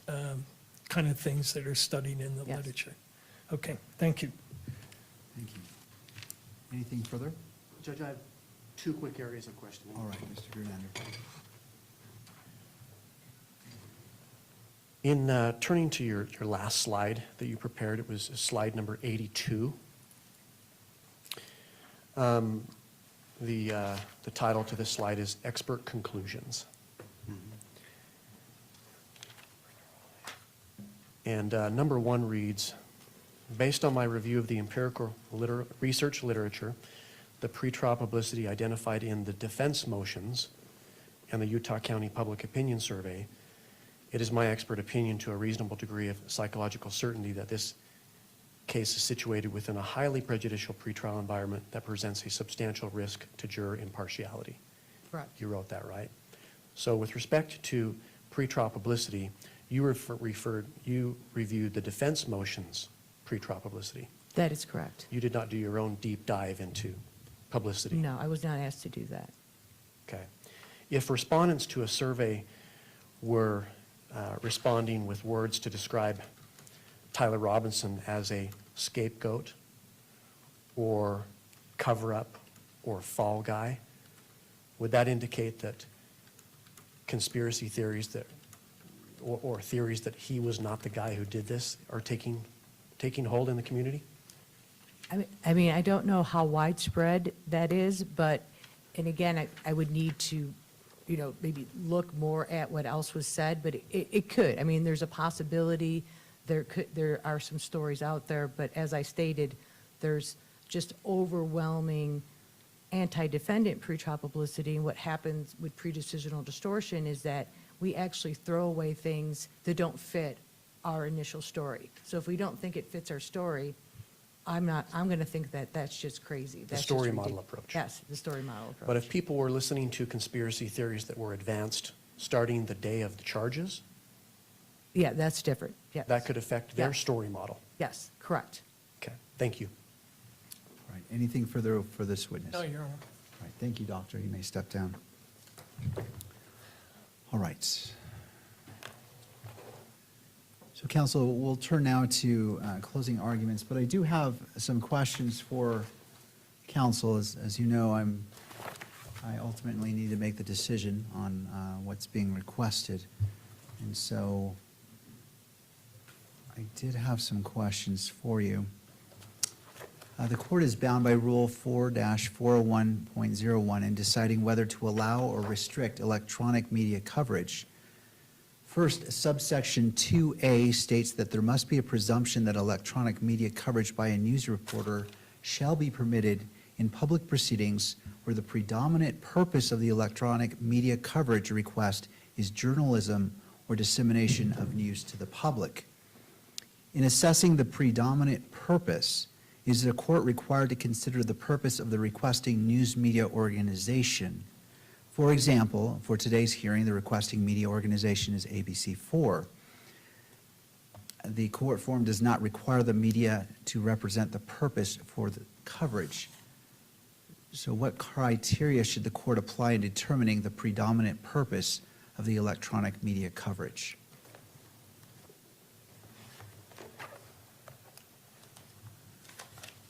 Unfortunately, Your Honor, there is no guidance in the case law. No court has interpreted this rule. The only thing we have to look at is the genesis of the rule, which is the final report in 2012. And if the court looks at that report, you'll see heavy reliance on a study, a law review article that was done by Ninth Circuit Judge Kaczynski back in the 90s. And one of the things that he emphasizes in that study, and the only indication I could see of what is meant by the predominant purpose, is he uses the O.J. Simpson trial as an example of what is not for the predominant purpose of journalism, but is rather sensationalism. And he uses how the camera is dramatizing events in the courtroom, and is the best example I saw of what could have been meant by that language. It's also noteworthy that that language was not part of the original rule when it was adopted. It was put in by amendment several years after the rule was adopted, I think in 2015, and I did diligent search on this. I could not find any indication in the Judicial Council proceedings or anywhere else of what was meant by this. So it's kind of an open question of how the court goes about and interprets it. I don't think it's governed by how the media represents themselves. I think it's more governed by the substance of it. Is it sensationalistic? Is it more focused on advertising? A lot of the coverage you'll see on the clips, even the live stream coverage, has commercial breaks in it. And one of the factors that the Supreme Court cited, Estes, Maxwell, those cases, is the effect of having court proceedings that include product advertisements and the kind of disrespect that could result from that, from putting the court in the position of at least appearing like they're advertising goods here as opposed to doing justice. So in the absence of any indication, and this language also is unique to this state. I could not find it anywhere else in terms of what that meant. So my best answer to the court of the question is that I think the court has to look at, is it serving an educational purpose? Is it, and that's what journalism is. You're reporting the news, you're not creating it. You are reporting on what's happening in court. You're not making arguments for the prosecution to show that Mr. Robinson is guilty. And one of the things we've tried to demonstrate in the hearing today is that at least the electronic media, the predominant theme there is advancing the prosecution's side of the case. It's not educational in nature. It certainly is affected by a profit motivation, but more importantly, it's sensationalistic and it's prejudicial. And I would say that that is not within the scope of the language that the court is talking about. All right, turning to the state.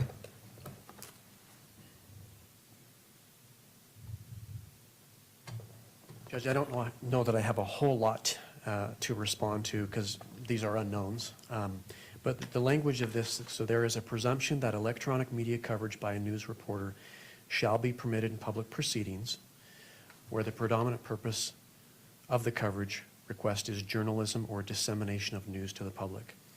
So when I first think of that, I mean, we have all kinds of media coverage that is probably not journalistic in nature.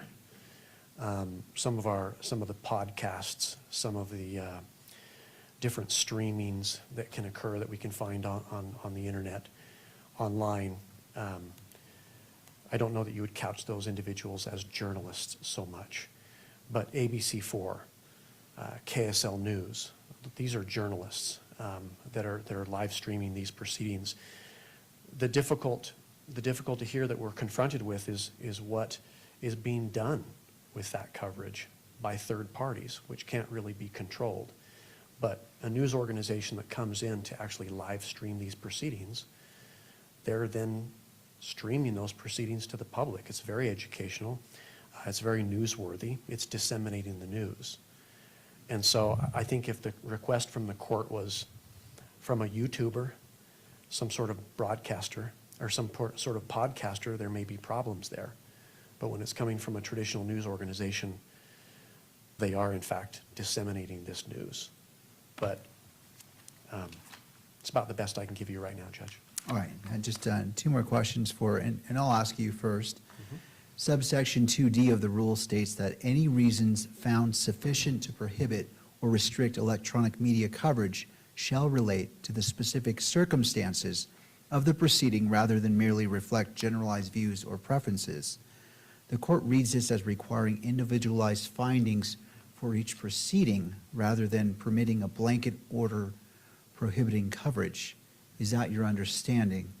I believe that is accurate, Judge. That is my understanding, and that's why I think a request to just simply eliminate electronic media coverage in this case is premature. It's not warranted. There are going to be times, probably throughout these proceedings, where a hearing should be closed for safety purposes, or if there's some sort of controversy that could prejudice one side or the other. But just a blanket exclusion of the media, I think, would go well beyond what this allows for. All right, and so is this what the court must undertake this process for each hearing? Well, I think the court has sort of a foundation of the issues before it, has an idea about what the effects of pretrial publicity can be for or against either side, possibly even both. We didn't discuss what happens to people who look at both sides of the slanted coverage, what the effect on that individual is. But I would suggest that the court can take what it's learned through these hearings, the evidence presented here, and apply that to the proceedings moving forward. And if we have to reconvene or if there has to be further argument, we can make those arguments, and the court has a basis to draw from now. Thank you, Mr. Fernandez. Mr. Burt, the same question posed to you. Subsequent 2D of the rules states that any reasons found sufficient to prohibit or restrict electronic media coverage shall relate to the specific circumstances of the proceeding rather than merely reflect generalized views or preferences. So the court reads this as requiring individualized findings for each proceeding rather than permitting a blanket order prohibiting coverage. Is that your understanding? No, it isn't, Your Honor, because I think what that section is referring to is you can't base a finding under the rule based on general concerns. It's got to be related to the specific publicity in this case. And the reason I read it that way is if the court looks at 2A, it says the judge may prohibit or restrict electronic coverage in those cases. It doesn't say in those proceedings. It says in those cases, as if the court can make a ruling regarding the entire case. And that reading, I think, makes sense in terms of the practicality of having the court have to revisit this issue every time we have a court proceeding. I think A points in the direction of the court being able to make a finding that applies to the case as opposed to a particular hearing or proceeding, and D directs the court that when you're considering the issue, you shouldn't take into account just generalized concerns like prejudicial publicity in general is harmful, but you have to look to the particulars of the case and decide in this particular case, is there a reasonable likelihood that the defendant's fair trial rights will be jeopardized under the first factor. There are other factors, of course, but I think that is, or for instance, on the privacy concerns. I think D is calling you to look at not in general, well, juror privacy or witness privacy may be jeopardized. That's a general concern or a general view. What the rule is saying you should do is don't look at general views or preferences. Look at whether the witnesses or potential jurors in this case could be impacted in terms of their privacy rights. That's the way I read the rule. All right, one final question. Mr. Burt, I'll start with you. Sure. So the court's not limiting argument on the factors set forth in Rule 4-401.01. However, I would like counsel to address one specific factor, 2BV, which allows me to consider whether electronic media coverage will create adverse effects greater than those caused by media coverage without recording or transmitting images or sound. Even in the absence of electronic media coverage, the media retains a First Amendment right to observe and report on the proceedings. Is there evidence before me that would assist the court in comparing these two circumstances? There is, Your Honor, and in particular, the report set out in great detail in Dr. Ruva's declaration, and we didn't have time to explore this in detail here, but the declaration indicates that the source of the media does matter, that electronic coverage has a greater impact than print media because it's more visual. And from the perspective that Dr. Ruva talked about this source misattribution theory, the visual of the courtroom is much like what a juror is going to be hearing during the trial. So in that scenario, they're much more likely to make the kind of source misattribution errors that cause jurors to have this implicit bias. They're thinking, oh, I've heard this before. And what they may have heard before is the kind of coverage we saw today where the court proceeding is in the background. They've silenced what's going on in court, and the media talking heads are saying, let's look at the text, let's look at the confessions. So the danger here is that they're going to confuse those two and not know that they're confusing them. And so that comes from the visual looking at the images. You're not going to get that, according to Dr. Ruva's declaration, from print media alone. And she cites a number of studies on that issue. So I think there is evidence before the court on that.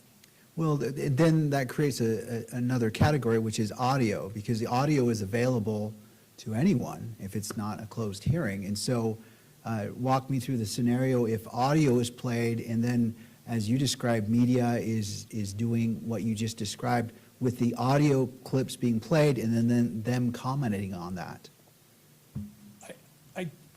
I think the situation is not comparable to the video scenario, because in the video, they're using it as a backdrop. It seems unlikely that they can use an audio backdrop, silence the audio, and make the kind of commentary that they're making here. They're using those images as a dramatic way to say, look, we're in court, and the announcer's saying, and we heard during the hearing the text messages. Well, that didn't happen, of course, but how would you do that with an audio? You couldn't silence the audio and have the commentators putting in that prejudicial content. It's I think, qualitatively different. Okay. All right, Mr. Grunander, I'll pose that same question to you and happy to repeat it if you'd like. That's okay. I'll just pick up on where Mr. Burt left off. Certainly the media could, certainly an outlet could grab the audio and splash something up on the screen, which we see as well too, that could prejudice one party or the other. So I think the court raises a good point that the audio is going to be always available. Certainly I think that intense coverage of any proceeding, there's a greater risk, right? I think that that's fair to say. One thought that came to my mind, though, is that even perhaps a middle ground, if the court has concerns here, is the WebEx broadcast. That would give the court control of the camera. There couldn't be zooming in and zooming out, stuff like that. But there is a greater risk with additional coverage. All right. I would say. All right, so we have about 24 minutes, and I realize that your closing arguments, well, they are important, and so I'll give the parties an option. You can have a very brief closing, or if you wish to submit your closings to the court for consideration in written form, I'm happy to entertain that, so you're not limited to a time constraint. What are the thoughts of the parties?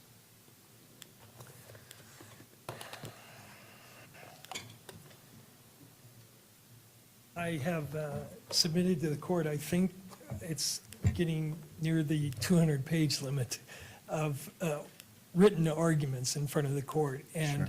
the hearing has provided the court, I think, with some sense, but the real important stuff is in the declarations that were submitted in support of the motion. That declaration is thoroughly addressed in the written motion. So I'm not sure it would be helpful for the court to burden you with yet more paperwork. I mean, I'll do it, but I think the court has the tools in the written submissions. I do want to in the brief time I have, say a couple of things that I wanted the court to focus on that have come up since we filed the pleadings that I think are important. And I think if the court could give me a little time to do that, then I'd be satisfied with keeping within the time limits and submitting it based on the pleadings that are in front of the court. Sure. How much time would you like? I'll try and do it in 10 minutes. And how about 5? Deal. All right. One of the things the court, when we were discussing this issue the last time, the court asked me whether the Estes case had been overruled. And I've been thinking a lot about that after that, and I'm not sure I answered it satisfactorily. I said no, that there is still this notion of prejudicial pretrial publicity in high-profile cases, which this is. I stand by that argument, but I went back and took a look at Utah Supreme Court cases since Chandler was decided in 1981 to see whether there was any sort of hint in Utah cases suggesting that Estes was no longer good law. And I also looked just in general at how many times that case has been cited. It's been cited as of yesterday about 4,200 times, which is not generally how overruled cases are treated. It's not listed in Westlaw as overruled. It's cited a lot, and the Utah Supreme Court, after Chandler was decided, cited it 3 times. Or they either cited Chandler or they cited Estes in 3 opinions. One of them was when they were considering modifying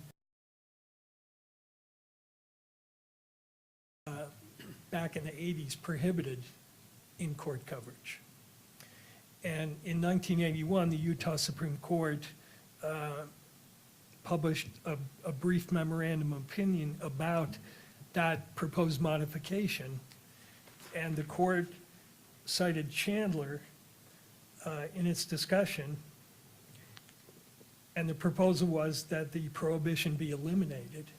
And the Supreme Court says, the members of this court are unanimously of the view that Canon 3's prohibition against televising, broadcasting, or recording of judicial proceedings should be reaffirmed, and that the petition for modification of those provisions should be denied. We are not satisfied that the balance between the interests of news reporting and the interests of a fair trial represented by Canon 3 would be improved by the proposed changes. Experiments underway in other states may yet suggest appropriate modification to the canon on the subject, but for the present, we remain unconvinced that change is warranted. And they note that Chandler was decided before they published this opinion. So they recognize that Chandler was on the books. They did not go down that path. And so that's the first time they cited it. They cited it again in a case 1983, 672 Pacific 2nd, 1254, where they discuss it in the context of a juror misconduct claim for jurors who had, despite the court's instructions, had read the pretrial publicity. And it's cited for the, Estes is cited for the proposition in the defense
factors in favor of closing the hearings to further electronic coverage. Thank you, Mr. Burt. Thank you, Judge. Mr. Grunander.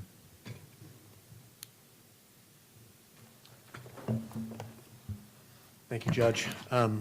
Your Honor, mischief lurks in the dark or in secret. Or that's at least how many people view the workings of government, even the courts. And while this is primarily the media's fight here, we do not represent the media. We strongly support open and transparent proceedings in this case so that the public will trust the process here. There are conspiracy theories that abound.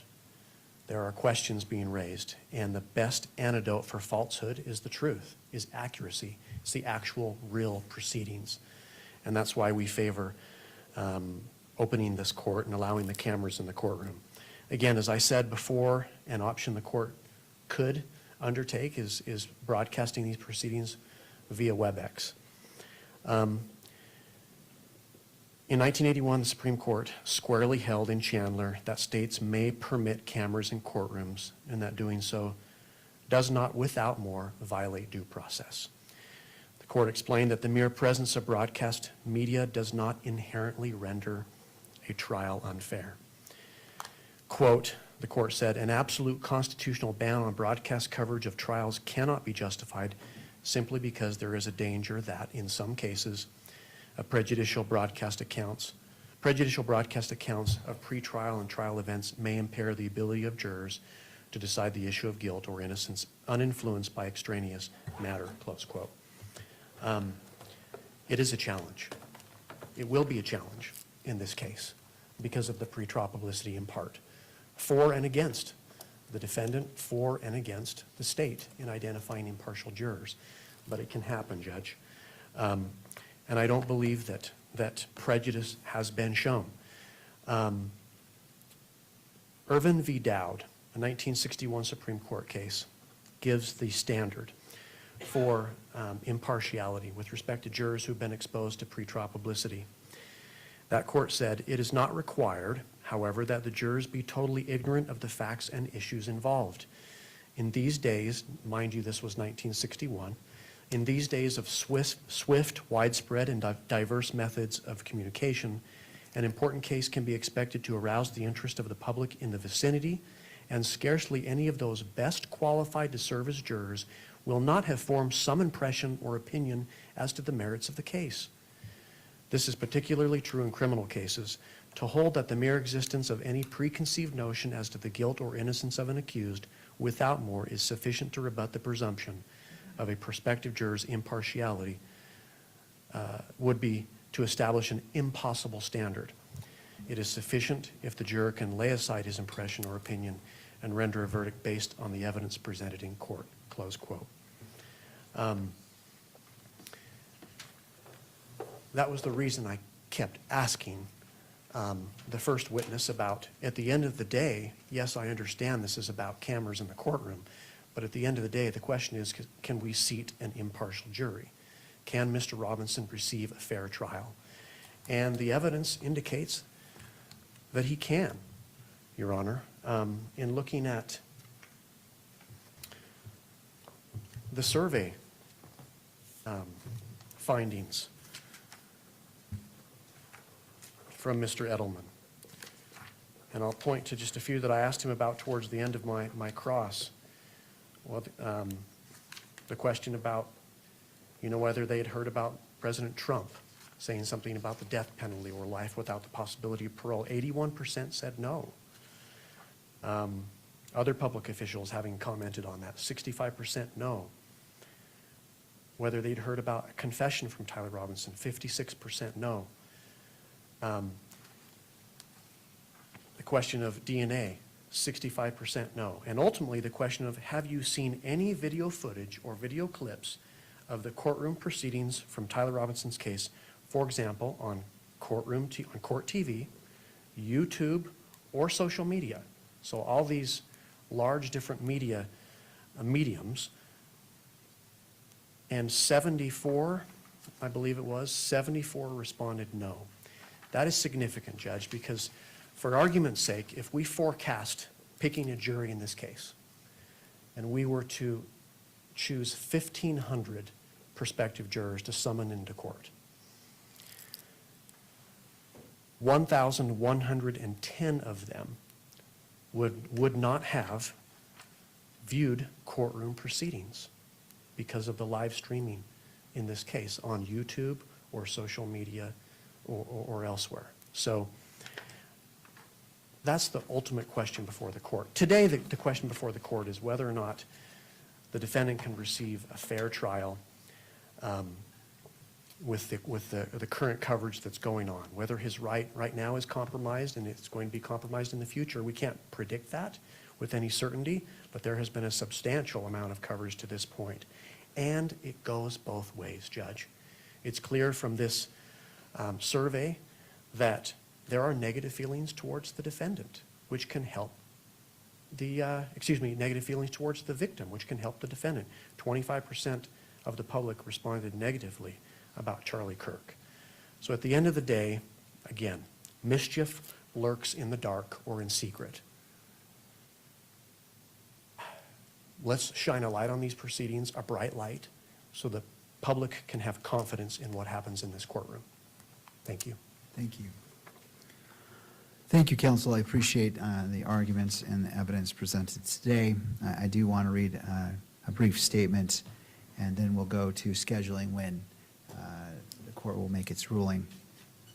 The court takes this opportunity to remind all counsel that if any counsel is found to be in contempt of the court's pretrial and trial publicity, it's order docket number 23, and as amended in docket 242, that attorney faces possible sanctions ranging from orders to attend CLEs, public admonishments, and fines up into include jail time, removal from the case, and in the most serious instances, dismissal of that case. These sanctions do not address the consequential nature, the natural consequences that arise when the court must take time away from the regular course of case matters to determine if an order to show cause is appropriate and possibly hold an evidentiary hearing to determine whether contempt has occurred. That being said, counsel would do well to carefully consider their decision to make extrajudicial statements that have a substantial likelihood of heightening public condemnation of the accused, and should consider this before doing so. With that, let's turn to scheduling. Counsel, it looks like the next availability of this court to do a WebEx ruling would be May 8th at 3 p.m. And what is the availability of counsel?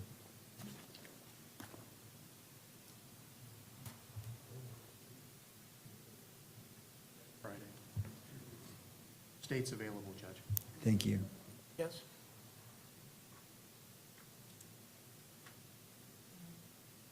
That was 3 p.m., Your Honor? 3 p.m. on May 8th And that would be WebEx. on WebEx. We're all available on that date and time. Thank you. And counsel, before we adjourn, I encourage you to keep your foot on the accelerator in regards to this case. I acknowledge the hard work you're doing. I encourage you not to let up. And the court will issue its ruling on the two issues in regards to a continuance of the preliminary hearing and the motion before the court today. Ms. Nestor. Your Honor, with respect to the hearing on May 8th, we would again request that our client appear via WebEx with no video. Thank you, Ms. Nestor. I appreciate that clarification, and that will be the case. All right. Anything further before we adjourn today? No, sir. From the state.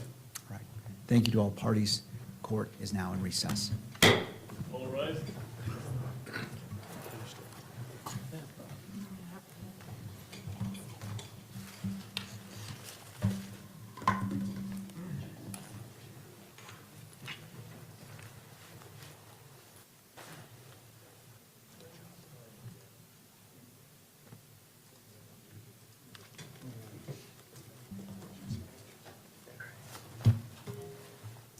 Okay, folks.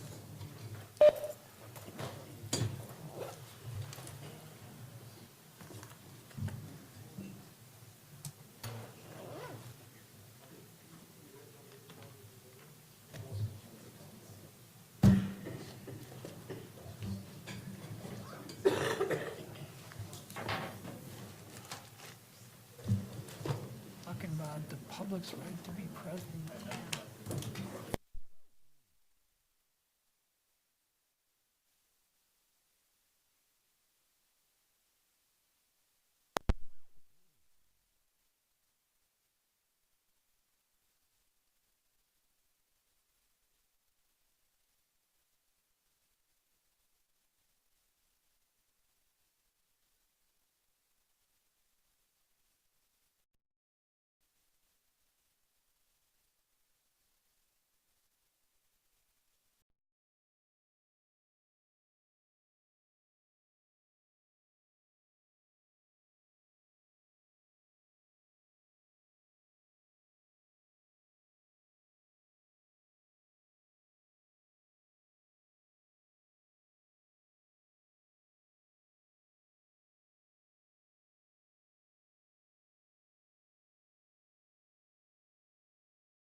live. This is a live look, and I love that we can see them. Yeah, when they first hatched, the chicks weighed about 3 to 4 ounces. And then by this weekend, they'll weigh around 2 pounds or so. But you mentioned it. They're so cute and interactive with this, right? They are saying you can have a say in what you want to name them. So if you are interested, you can kind of submit some names online, and the more you donate, the more names you can submit. So you think about which ones your favorites are. You want to name one, Sarah? You go for it. I think that's a cute little name right there. I think it's a cute little name. Right? Don't name either of them Bion. What? They may be bullied in grade school. No, Bion. Yes, it's okay. Okay, It's we'll help them find their way. Yeah. It builds character. Hey, that is our live camera. We're going to put that on the bottom left-hand corner of your screen. Keep an eye on those little eaglets as we continue on. Yes. Okay, time for some news flashes. The Utah pork producers and state athletes teamed up with the Utah Food Bank to help over 100,000 families in need. They are doing some incredible work out there. The UPP donated 20,000 pounds of pork to the families to help combat hunger in the state. And today, athletes from Utah State, Southern Utah, and BYU helped assemble meals and serve those in need. The Utah Food Bank tells ABC4 that the UPP's 7th annual donation, totaling over 200,000 pounds over the last 7 years, and they're in full gear right now. They're feeding those families in need right now, Sarah. It's pretty cool. We're keeping an eye on that. Hey, we also are keeping an eye on this, and we want to talk about it. TV shopping channels, QVC and HSN, they're filing for Chapter 11 bankruptcy. It's been a long time coming. The 24-hour channels, you guys know at home, they really changed how shopping worked overall. We saw all kinds of different celebrities appear on these shows, from Liza Minnelli to Jamie Foxx. They've all made appearances there. But experts say TV shopping, as you guys have likely pieced together, it's evolving, and QVC really needs to kind of keep up here. QVC says it's aiming to emerge from bankruptcy in the next 3 months. So we'll keep you posted on that. Yeah, they're determined. Okay, moving to Iran now. Some breaking news earlier today. The Strait of Hormuz is back open. Iran's foreign minister and President Trump say it's ready for full passage, but some data firms say movement is still limited. In fact, the ABC News Network showed satellite images of about a dozen ships moving out of the Strait of Hormuz and then turning around shortly after and moving back. So the movement there is kind of unclear right now, but experts say it could take months to get back to normal. That hasn't stopped markets from opening with some optimism, though. We've seen those markets fluctuate every time the president makes comments about this.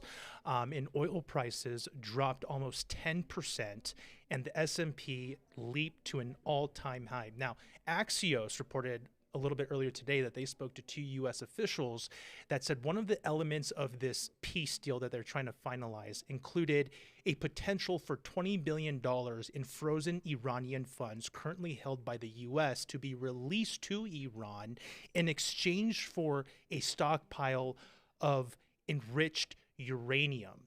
The president was asked about this a little bit earlier today. He did not comment specifically, but he said the U.S. isn't going to hand any money over to Iran, but didn't specifically clarify anything about this exchange. Yeah, a lot of eyes on this. Of course, we'll keep you posted as we do, as that continues to develop. Okay, a really big top headline we've been following today that we want to tell you about now.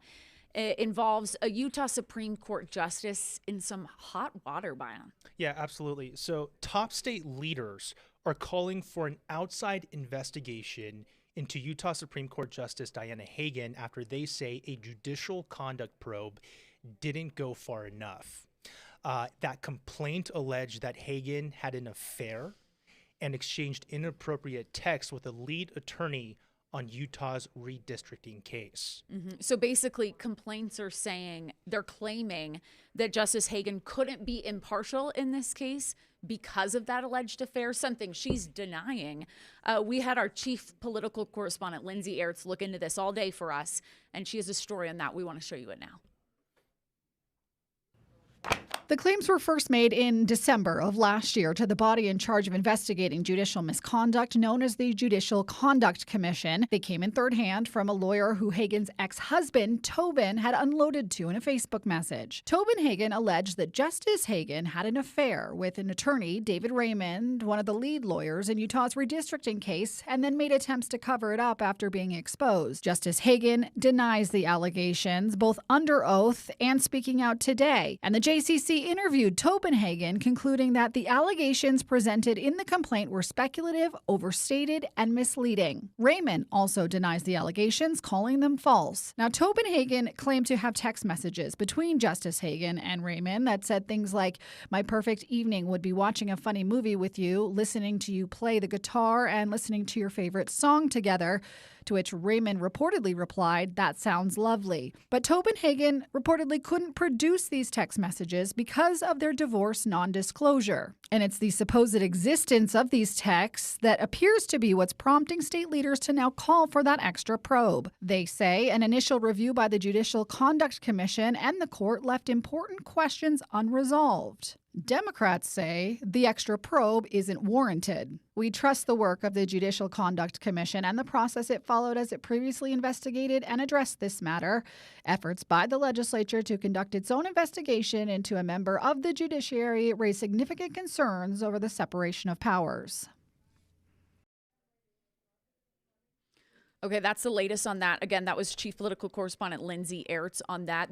Brian, that has been the big headline today. I mean, just to put it into context for you guys, you know it's a big story when our Chief Political Correspondent is fronting it for you guys. Absolutely, and something she was mentioning as well is that the original report from the JCC didn't find that Hagen was involved in an affair, and she was cleared of any wrongdoing in this case. So, look, we've been talking about this redistricting for so long now, the controversy, the different maps, who this favors, and clearly this has taken a turn where they've really looked into the conflict of interest, whether there was an affair. So it might just be the beginning here. We don't know. Yeah, we'll keep you posted, though. We always do. Okay, it's a Friday. Let's move on. We wanted to bring you a bit of a fun one today, you guys, because it's the end of the week. We wanted to do something cool. We've got a birthday to celebrate, Brian. A pretty big, monumental birthday, don't we? Absolutely, absolutely. It says it right there in our headline. A World War II Navy veteran in Ogden is joining the 100-year-old club, the Centenarian Club. Yeah, you got it. It's a pretty elite club, isn't it? Yeah, absolutely. I almost needed a pronouncer there for that one. The Centenarian Club.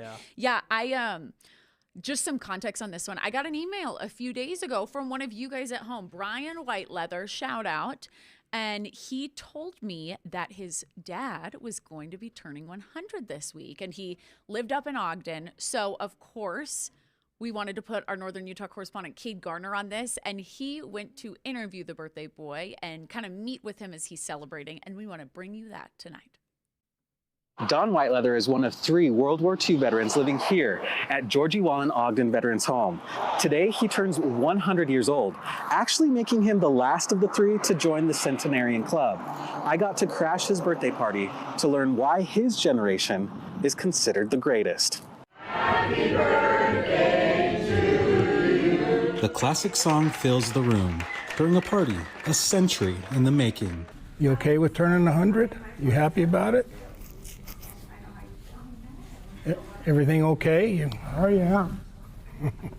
While not one for talking much, Don Whiteleather's service continues to fill those around him with love of country. His father was in World War II and his uncle was in World War II, and he decided he was going to join them. So that made a big impact on me. At the time, he was just a teen. When did you enlist in the Navy? Do you remember what year it was? 41. His service came to an end in 1944. Not long after, he started a family, eventually having 5 kids. He was always there for us. He done a good job raising us. His children, Don and Debbie, say they know the war impacted Don's life. What was your duties on the Rushmore? I was a gunner's mate. But like many others, he never talked about it. For his generation to witness what they seen and come back and just go forward with their lives is something to think about. Today, he lives with 2 other World War II veterans. They've lived a long, hard life, but boy, they don't complain about it. They don't show it, and they don't complain about it. It's something everyone around them notices. The love they have of our country and the appreciation that they have for every little thing that they get. Yeah, it's definitely the biggest honor. And their quiet actions, like this salute, may speak louder than any words could. The White Leather family is all getting together on Saturday to host a family birthday party for Dawn. Reporting from Ogden, Kate Garner, ABC4 News. Oh my goodness, happy birthday, Don. How iconic is he? He shows up in his birthday boy sweater. I'm obsessed with that. Kate did a wonderful story, though, and we're grateful for Don and his family kind of being willing to talk with us today, especially about his path, his career. Again, you heard from family. They say Don's dad and uncle both served in World War II. So Don was kind of following in their footsteps. We were talking during this, Cade mentioned that he enlisted when he was a teenager, is what he was saying. So if it's 2026, he said he enlisted in 1941. Right. Don't check our math, but we're thinking what? sometime around 14, 15, Yeah. 16 years old is when he enlisted in the war. You know what? It just makes me think about like the World War II movies and documentaries that I've seen. There were so many teens under the age of 18 that just had so much pride to represent their country, to protect their country for our freedoms here, that they lied about their age and enlisted. Or sneak onto some of the vessels that would go off into sea. Yeah. And I just have a lot of respect. I mean, this is a happy story. I was taken back by that, just like his persona and his image. I was like, wow, like that's a hero right there. It is, and we're grateful for his service. And happy birthday to you, Don. We were told he's going to be celebrating with his family tomorrow, so we wish them the best weekend. Absolutely. Okay, why don't we go to a quick break? When we come back, we're going to be talking about these flowers that have, you look at them and you go, I think it's going to have a good scent. Apparently not. Just you wait. Stick with us.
Hey, welcome back, everybody. Okay, around this time of year, I think that this is like the time of year where we talk about flowers. The flowers are in bloom. It's spring. They smell so nice if you get the right ones. So we want to introduce you to this weird one that apparently reeks. That's it. Yeah. That's what it is, Bayan. Yeah, so we're talking about a rare tropical flower, which is blooming for the first time in years. Okay. In a Massachusetts greenhouse. Yes. Okay. It's blooming in Mount Holyoke College, and it's nicknamed Pangy. Mm-hmm. And you were talking a little bit about the smell. You want to get some more info? Yeah, on that? I mean, look at it. It's kind of interesting looking. So I don't know if you'd expect it all like rosies and daisy scent from it, but apparently the smell mimics decaying flesh, and it attracts pollinators like flies and beetles. I wonder why they have it kind of tucked away. I don't there even in the know where this greenhouse. came from. And I all don't these even students know. there are just getting a nice whiff of it. Yes, so I guess this is a big deal though, because the last time it bloomed was in 2023, and then it went dormant to preserve energy. So we haven't seen it for a few years now, but then all of a sudden Monday night it bloomed. It shot up over 68 inches, and it's drawing in. You see them there, hundreds of visitors, because everyone wants to come see the stinky plant. Yeah, and speaking of those visitors, they have said that it smells like farm manure, rotten eggs, and even a dirty diaper left in the sun. I love how it's like there's dirty diaper and then left in the sun. My favorite thing it's like you got to double down on it and make Yeah. it worse. And my favorite thing is Bayan Wing reading this like as if he's reading this like really important deep like court document. And no, it's just how stinky this is. Okay, so we did hear from the director and the curator of the Botanical Garden speaking on the plant. Let's see what he has to say. This one in particular has that great story to tell, has the smell, this enormous inflorescence, but it's also of tremendous conservation value.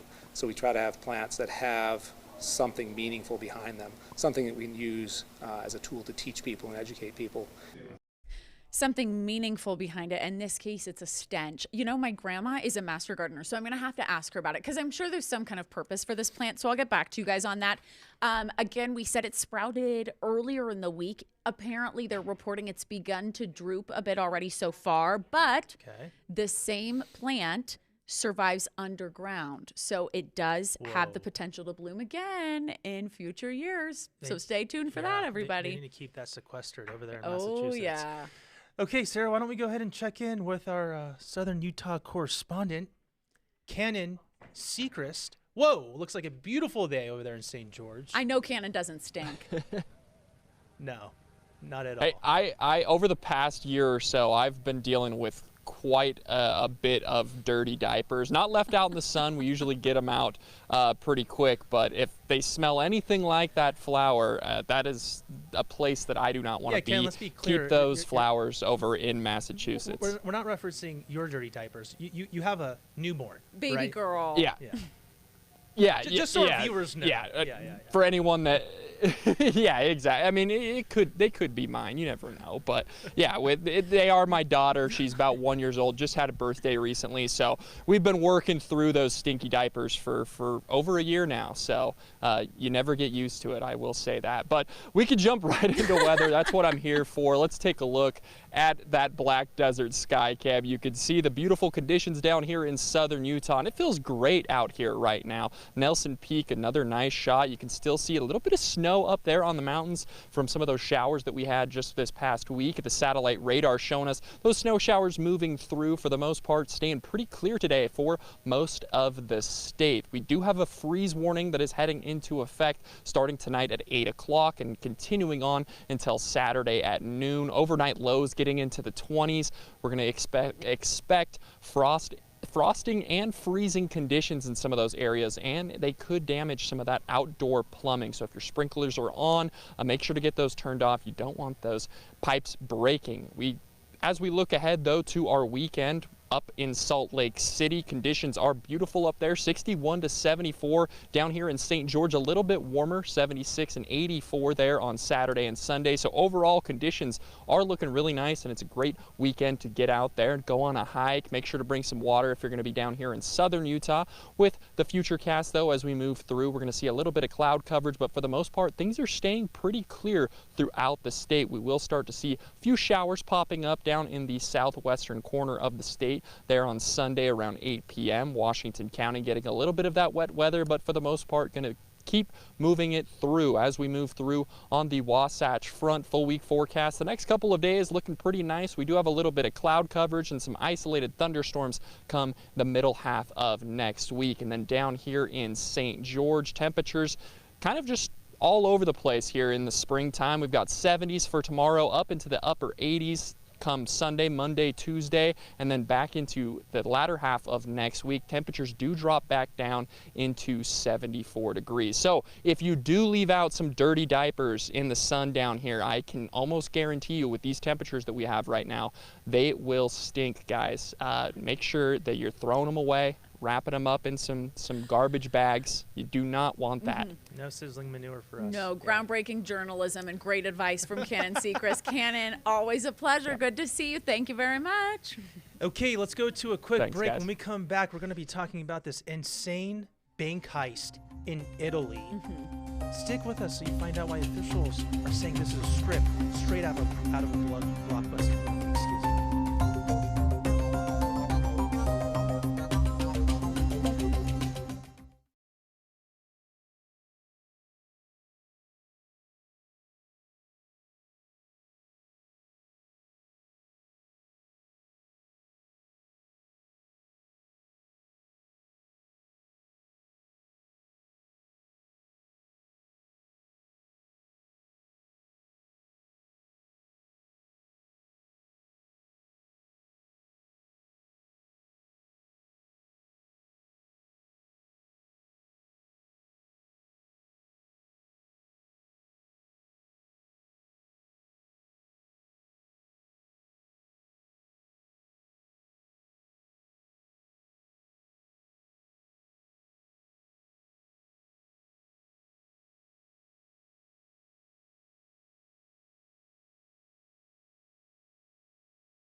Welcome back to the Stream Center. The LAPD says singer David has been arrested on suspicion of murder after a dead body was found in his truck. Sarah, you remember this one. The body of 14-year-old Celeste Rivas Hernandez was found dismembered in the trunk of a Tesla registered in David's name. Yeah, they found her body last year. She was missing since 2024. Basically what happened is the car was in a tow yard. Workers there reported smelling something funky is how they described it. So they looked there, found her body, and officials say I mean, they arrested him, obviously, and this arrest has come after gathering evidence for months now. There have been conspiracies and different theories going around online. So many people have talked about this singer, but now the arrest is the biggest update. His attorney released a statement saying the actual evidence in this case will show that David Burke, that's his real name, did not murder Celeste, and he was not the cause of her death. They're fighting for his innocence. They're denying everything that's happened. But again, they found her body in a car linked to David. And here's what ABC News legal analyst Brian Buckmeyer has to say about the investigation. They wanted to move quickly to ensure that he didn't become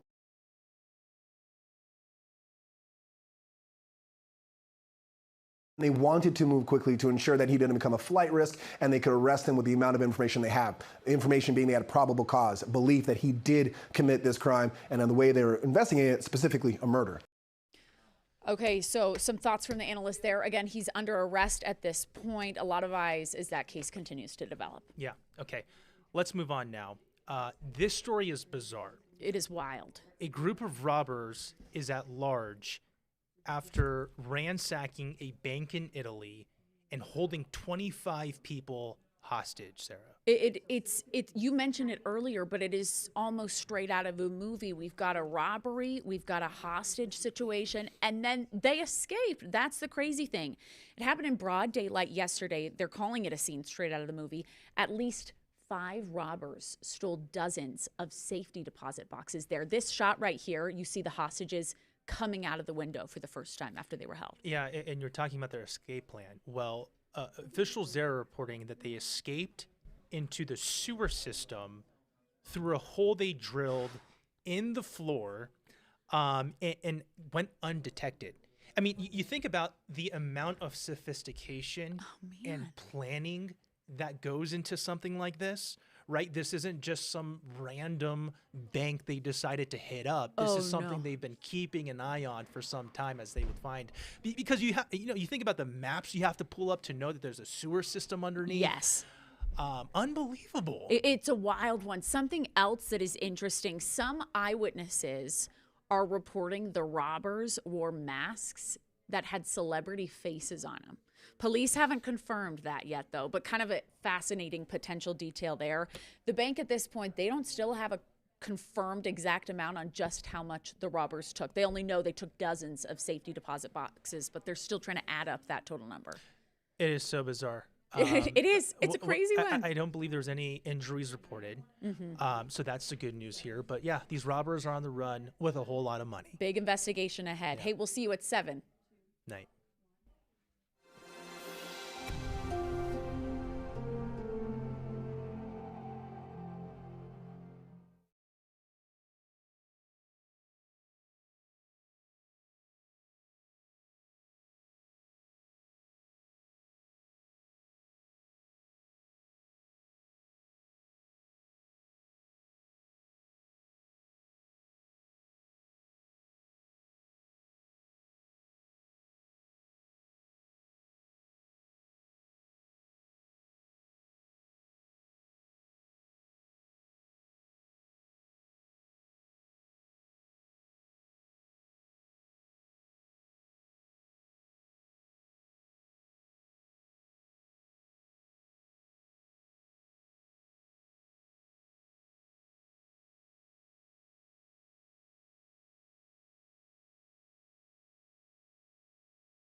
I'm Sarah Murphy. Happy Friday, everybody. We are so glad to have you with us. It's been a long week. Is it just me? It's been a long one. We are so glad to be here. Yeah.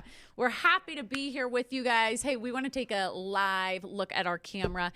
We got to say hi to our friends Jackie and Shadow at our Big Bear Eagle Camp. Jackie and Shadow, their number one request, a little privacy around here. Come on but now. How can we stay out of their lives when they're so cute? They recently had eaglets a little bit earlier this year.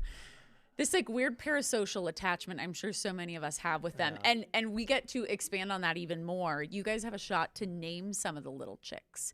You can go online and donate. And the more you donate, the more names you can submit. And they'll be picking a few names for the new little baby birds at some point here soon. So Yeah, we'll have to see. Pretty We'll have to see. exciting. Yep. Okay. We got a lot of news flashes today, Sarah. Yeah, we do. The first one we want to tell you about is a Utah Supreme Court justice in a little bit of hot water. And this is a big story today. We've been looking into it for you all day. State leaders are calling for an investigation into Utah Supreme Court Justice Diana Hagan. Basically, what they're claiming is they say a judicial conduct probe didn't go far enough. There was a complaint sent from a Provo-based attorney who got a tip from Hagan's ex-husband who claims Hagan was having an affair with David Raymond. David Raymond is the lead attorney on the high-profile Utah redistricting case. So basically, there are some complaints claiming Justice Hagan can't be impartial in the case because of this alleged affair. Now, Hagan and her team, they're denying all accusations on this. Some Republican leaders say there should have been more to the original report, though. So a lot on this one that our political team keeping a close eye on, Bion. Absolutely. Okay, Sarah, we got to talk about this. Yeah. A bizarre bank robbery in Italy sounds like it's straight out of a movie. Police are on the hunt for 5 people. They say they broke into a bank, took 25 hostages in broad daylight, and escaped through the sewers. You can see the hostages escaping through what looks like a broken window. I guess you don't actually see it there, but it was a shattered window there in the frame. Authorities say the robbers took dozens of safety deposit boxes. Some Italian news agencies are reporting the robbers wore masks with celebrities' faces on them. Police wouldn't confirm that. They're on the hunt. And they're going to prosecute these guys to the full letter of the law once they find them. Oh, yeah. There's that broken window them. for you. Yeah. Totally. They're on the hunt for them. Again, they're still working to figure out just how much they exactly stole. But you see the gaggle of people. A lot of people watching that case for sure. Another kind of big one that we're following, this is in Southern California. The singer David is in police custody. There have been a lot of rumors swirling around him for the past year or so. But now it's official. He is arrested in connection with the murder of a teenage girl. Investigators found 14-year-old Celeste Rivas Hernandez's body dismembered and decomposing in a Tesla that was registered to David. They found her body about a year ago after workers in the tow yard said they smelled something and they called police in. David, his real name is David Burke. He and his team are claiming and standing by the argument that they did not kill her. He has not been charged with anything just yet. They're building a case against him. He is being held without bail at this point. And Sarah, we're both from California. We watched the news there. I mean, you remember what a shock it was when David's name was first brought up in this? Yeah. Because, what is he, 21 now? So when Hernandez went missing when she was 14, right, he would have been 19. Yes. So like it almost seemed random when they brought his name up. Look how far investigators have gotten here. It just shows how long this case has been going. So this is a major update that he's now under arrest. So we'll see how that develops. Back here at home, a big story today. Brian, you were on court watch today. A little bit, yeah. Just another day in the Tyler Robinson case, the man accused of fatally shooting Charlie Kirk. His team, the defense, and the prosecution were going back and forth today. They really were sparring on 2 elements of this case. Number 1, the preliminary hearing scheduled for next month. And number 2, what level of media access there should be in this case. Prosecutors say it should be open. We should be transparent. And the defense is saying, no, what has been reported so far has, in a sense, violated the constitutional right of our client, Tyler Robinson, to have a fair trial in this case. And so some of the things they presented in court was the fact that, how should I say this? There's only been so much evidence handed over to the defense, and the prosecution in a lot of ways doesn't have control of that, okay? In a preliminary hearing, the prosecution essentially presents all the different evidence they have, trying to convince the judge that there's enough information for this case to move to trial. What the big hiccup is right now, Sarah, is data collected from the ATF and the FBI, scientific data, that is essentially about the DNA, okay? The defense is saying once that is transcribed, it's essentially electronic evidence that they don't have yet, right? So they're saying we can't prepare for this preliminary hearing if we don't have those key pieces of evidence. So the big question they asked in court, and I'll wrap up with this, the big question they asked in court is, why hasn't the FBI, why hasn't the ATF handed this over yet? And did they get an answer on that? No, so they made it very clear, hey, we know we can't ask the other side about this in court. We have to pose this question to the court. And so they're waiting for the FBI and the ATF to provide more clarity on this. Okay. Yeah. And circling back to the other big kind of argument that they brought up today was the media coverage and whether or not to keep cameras in court. And this is an ongoing saga, Brian, that you've continued to cover because a judge has already previously ruled in favor of keeping the cameras in court, right? But this is, now they're readdressing it. They brought in experts to kind of talk about it today. Yeah, that's a great point because Judge Tony Graff did say that right now, from everything he's gathered, he believes there should be cameras in court, that there is a necessity for the public to have access to certain court documents to see this trial play out on camera and pre-trial proceedings as well. So because he already ruled in favor of having media access in this case, the defense basically had to approach this on new grounds, right? They can't just say, oh, we want to push back. The new grounds, their premise today was that there's this study conducted by this psychologist, this social psychologist in California who also happens to be a trial consultant. And he basically documented a vast collage of different media reports that made statements that were sensational, that he claims are prejudicial. And he was questioned by the defense on this, and he basically gave his analysis for each of the clips, each of the media reports that were shown to him. I believe we have a sound bite from him that I'd like to play, if we can bring that up.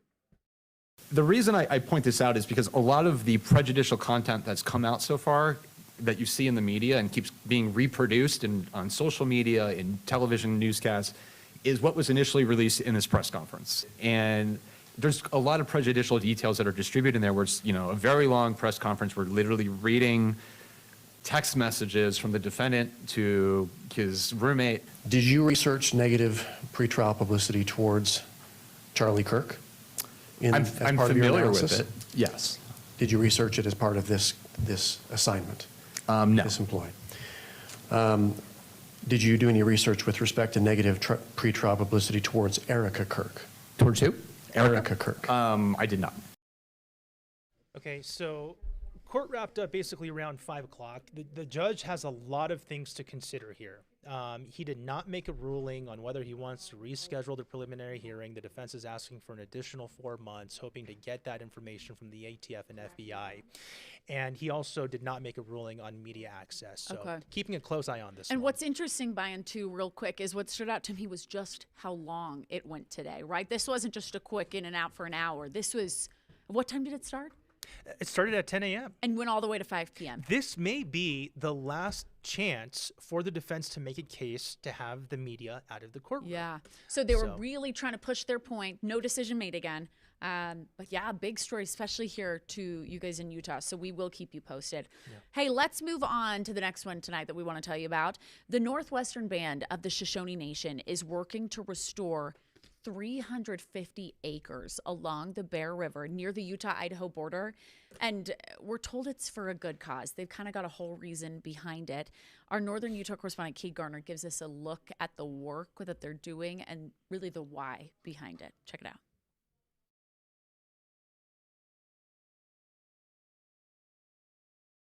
The Wutaogwa Restoration Site is on some of the land behind me. The project aims to do a few things: restore native species to ancestral lands, change the narrative surrounding the Bear River Massacre, and to bring communities together. Before volunteers get to work,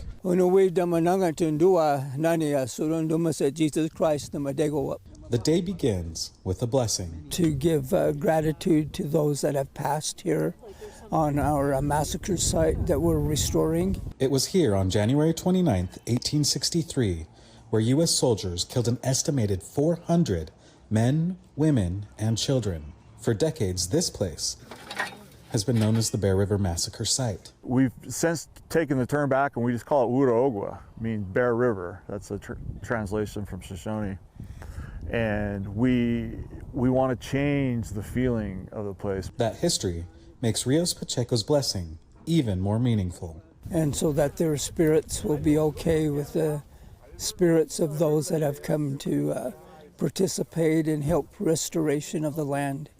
So that way we're all connected. It's hallowed ground. This is our cemetery for this tragedy. There are people that are still buried here throughout. And, you know, we've got to respect them and beautify it like other cemeteries. And that's doing a cultural project just absolutely completes that. To beautify the land, Brad Perry says they plant native species that once thrived here. It's important for us because we want to heal our land for our ancestors. And a healed land nurtures the living. It has become a project of saving the Great Salt Lake as well. I mean, we are in, everyone from here down is in a drought. And the measures we are taking are water saving measures. They're water quality measures. So far, restoration efforts have resulted in saving 10,000 acre-feet of water each year for the lake. The goal is 13,000. We feel it's important that we engage the community because we want to be part of the community. That community includes volunteers from different generations. Yeah, I love how they are envisioning creating a space for families to come here in the future and have this be a place where they can commune. And different cities. It's important to bring back to life something so sacred and important. But they're all here to get their hands a little dirty. Here you're putting in a plant and a friendship with all those that you work with. And in doing so, find common ground. I just feel honored to be here and be a part of this today. Reporting from Franklin County, Idaho, Kate Garner, ABC4 News. What a great story by Kate Gardner. We know our native plants are very dear to us here in Utah, so it's amazing whenever we get to highlight that. Truly, and they're working to help the Great Salt Lake. Kate, thank you very much for covering that. Hey, you guys, we've got more to come. We're going to stop for a quick break, but still ahead, we're talking about Zion National Park. The historic lodge is hitting a bit of a milestone marker, and they're bringing in an art piece to celebrate it. We're going to show that to you and talk about it more coming up. Stay with us.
Welcome back to the Stream Center, folks. Our producer Maggie said it would almost be a crime if we didn't talk about this milestone down in Zion. So we do. This is amazing. Yeah. Zion is celebrating 100 years of their historic Zion Lodge with a new painting called Stay in Awe. Yeah, it's designed to kind of really reflect the lodge and the landscape around it, because if you've been to Zion, you know just how beautiful of an area it is.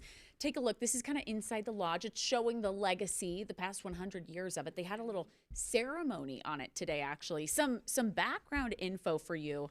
The lodge was opened, again, about 100 years ago. It's had some hurdles along the way, I guess you could say. January 1966, it caught fire. The whole lodge did, damaged different cabins there. And so the National Park Service, they rebuilt the structure in just 108 days. So a lot of work has gone into this. And on top of that, they renovated it in the late 90s to kind of go back to its origins a little bit. So people feel very connected to the lodge, to the national park. They're unveiling the painting right there. Take a look at that. Kind of shows you a bit of the area, the green, the red rock. And again, it's such a big deal for so many people in Utah. I feel like a lot of people have a big connection to that park. One of them, Senator John Curtis, he was there at the unveiling today. He talked about how Zion is a special place for him. Let's take a listen. For 100 years, Zion Lodge has been a place where visitors can stay right in the heart of the canyon. And today, that history is being celebrated with a new piece of art meant to capture what makes this place so special. Leaders, visitors, and... You guys, that wasn't Senator Curtis. That was a little Cannon Seacrest because we love him so much. But Cannon was our reporter on the story today. So he was there for the unveiling. He was. So we want to bring him in. Cannon, you were there today. You spoke, or you heard from Senator John Curtis. Tell us a little bit. Tell us about what he said and what you noticed from all the people gathering today. We know there was a lot of talk about how people have a special connection there. Yeah, I think that's kind of one thing that a lot of people in Utah, especially people that grew up in southern Utah, can relate to. A lot of people go to Zion National Park down here. That's definitely a place that I grew up in, going down and seeing the amazing landscapes there. And he kind of talked about that as well, too, being able to go there throughout his time and throughout his life here in Utah, growing up in the area. And so I think a lot of people were just really excited about it. And it was kind of fun to see one of the shots on the B-roll that we had. It was the painting, and then I tried to set up the camera in the exact spot of like the angle that he painted that shot in, and so it was kind of a cool. He did a really good job of emulating what it looks like out there, and so it was a really fun story. I'm glad I was able to cover it, especially because I go up to Zion National Park what feels like once every 2 weeks now for some sort of story. So it's kind of an area that I'm growing to love as well too. So we could jump into weather though, because that's what you guys have me here to do. Let's take a look at our Black Desert sky cam. You can see the beautiful conditions down here in southern Utah as the sun starts to set on our Black Desert Resort. You can see the silhouette there of the Red Mountain, a gorgeous shot down here, and Nelson Peak, another nice shot up there throughout northern Utah. And our satellite radar showing us the pretty clear conditions that we saw here today. Northern Utah, southern Utah staying nice and sunny throughout the day. We do have a freeze warning heading into effect for tonight around 8 p.m. It's going to stick around until noon. Overnight lows are expected to get into the low 20s in some of these areas, which could damage some outdoor plumbing. So make sure to turn those sprinklers off before those temperatures get too cool. The futurecast showing us as we move through the next couple of days, things stay pretty clear. We do have a little bit of cloud coverage start to build up there on Saturday, but for the most part, not bringing much wet weather along with it. And then around Sunday, right around 8 p.m., we're going to start to see a few showers down in the southwestern corner in Washington County and Iron counties as we see those conditions get a little bit wet. The Wasatch Front full week forecast for the next couple of days, kind of all over the place with our temperatures down from 60 up into the 80s, and isolated thunderstorms come the latter half of next week. And then down here in St. George, we've got some 70s and some 80s, and then as we move on into next week, back down into the 70s. So overall, this weekend should be pretty nice out there. So if you can get out, You guys go on a hike, do something. I don't know, Sarah. What are your plans this weekend? Can you I just tell think us you to guys take a need to hike? get outside Don't with those push it. temperatures. Taking a hike is a big ask. Maybe a little hot girl walk at the park. We'll start small and I'll work my way uphill. Absolutely. Okay? Come on now. I'm sorry, Cannon. Did No, you just tell us to take a hike? Yeah, he Are did. you sick of us? Yeah, take a hike, guys. Get out of here. Yeah, go take a hike. Go to All right, see Zion. ya. We'll see Fucking you hell. later, Kenan. Thank you very much. Hey, Brian, we got more to come. Okay. Up vote, down vote. Am I right? Up vote, down vote. Okay. Stick with us. We'll be right back.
Welcome back to the Stream Center on Fridays. We end our show with upvote, downvote. Our producer Maggie is joining us for this. She's basically going to give us different situations. We're going to give an upvote if we like it, downvote if we're like, nah. Maggie, take it away. Okay, let's go. All right, so number one, on the Vegas Strip, sports brand Puma is rolling out a new AI concierge. It greets you at the door. It's on a screen, and he talks to you. So he'll stop you. He'll say, hey, is there anything that I can help you find today? He'll ask you your personal taste, your shoe size, and then a real person. He'll match you with a shoe. A real person will bring it out to you, and you'll see if you like it or not. How do we feel about that? Okay, here's my question is, you say he asks if you need help. Do you have to approach him, or is he talking to you? He's just, well, like you do have to approach him. But yeah. Brian, you downvoted real quick. Explain 100%. yourself. I want an actual employee of the store to greet me, not AI. Okay. It's a cool concept, but that's my take. Okay. My take is, but when you go into a store and with all due respect, it's the really overeager employee and let me help you. And it's no, I'm just browsing. Oh, well, let me do this, this, and this for you. But I am a little hesitant on AI this week. I'm going to go downvote on that as well. Okay. All right. Sweet. Okay. Same page for that one. That's fair. Okay. We have about 30 seconds left. Hit us. Come on. If we wanted to just squeeze this one in real Yeah, quick. go. AI Jesus. How do you feel about that? How do you feel about talking Jesus. to the Lord himself but through the help of AI. Real quick. I'm seeing the Speed round. AI Puma guy again, but I'll use my imagination. There he is. Whoa. I'm downvoting this one real quick. All right. I'm downvoting and then adding no comment. Yeah, that's about it. You guys, we are going to leave with a goodbye. Thank you so much for joining us. We hope you have a wonderful weekend, okay? Good night.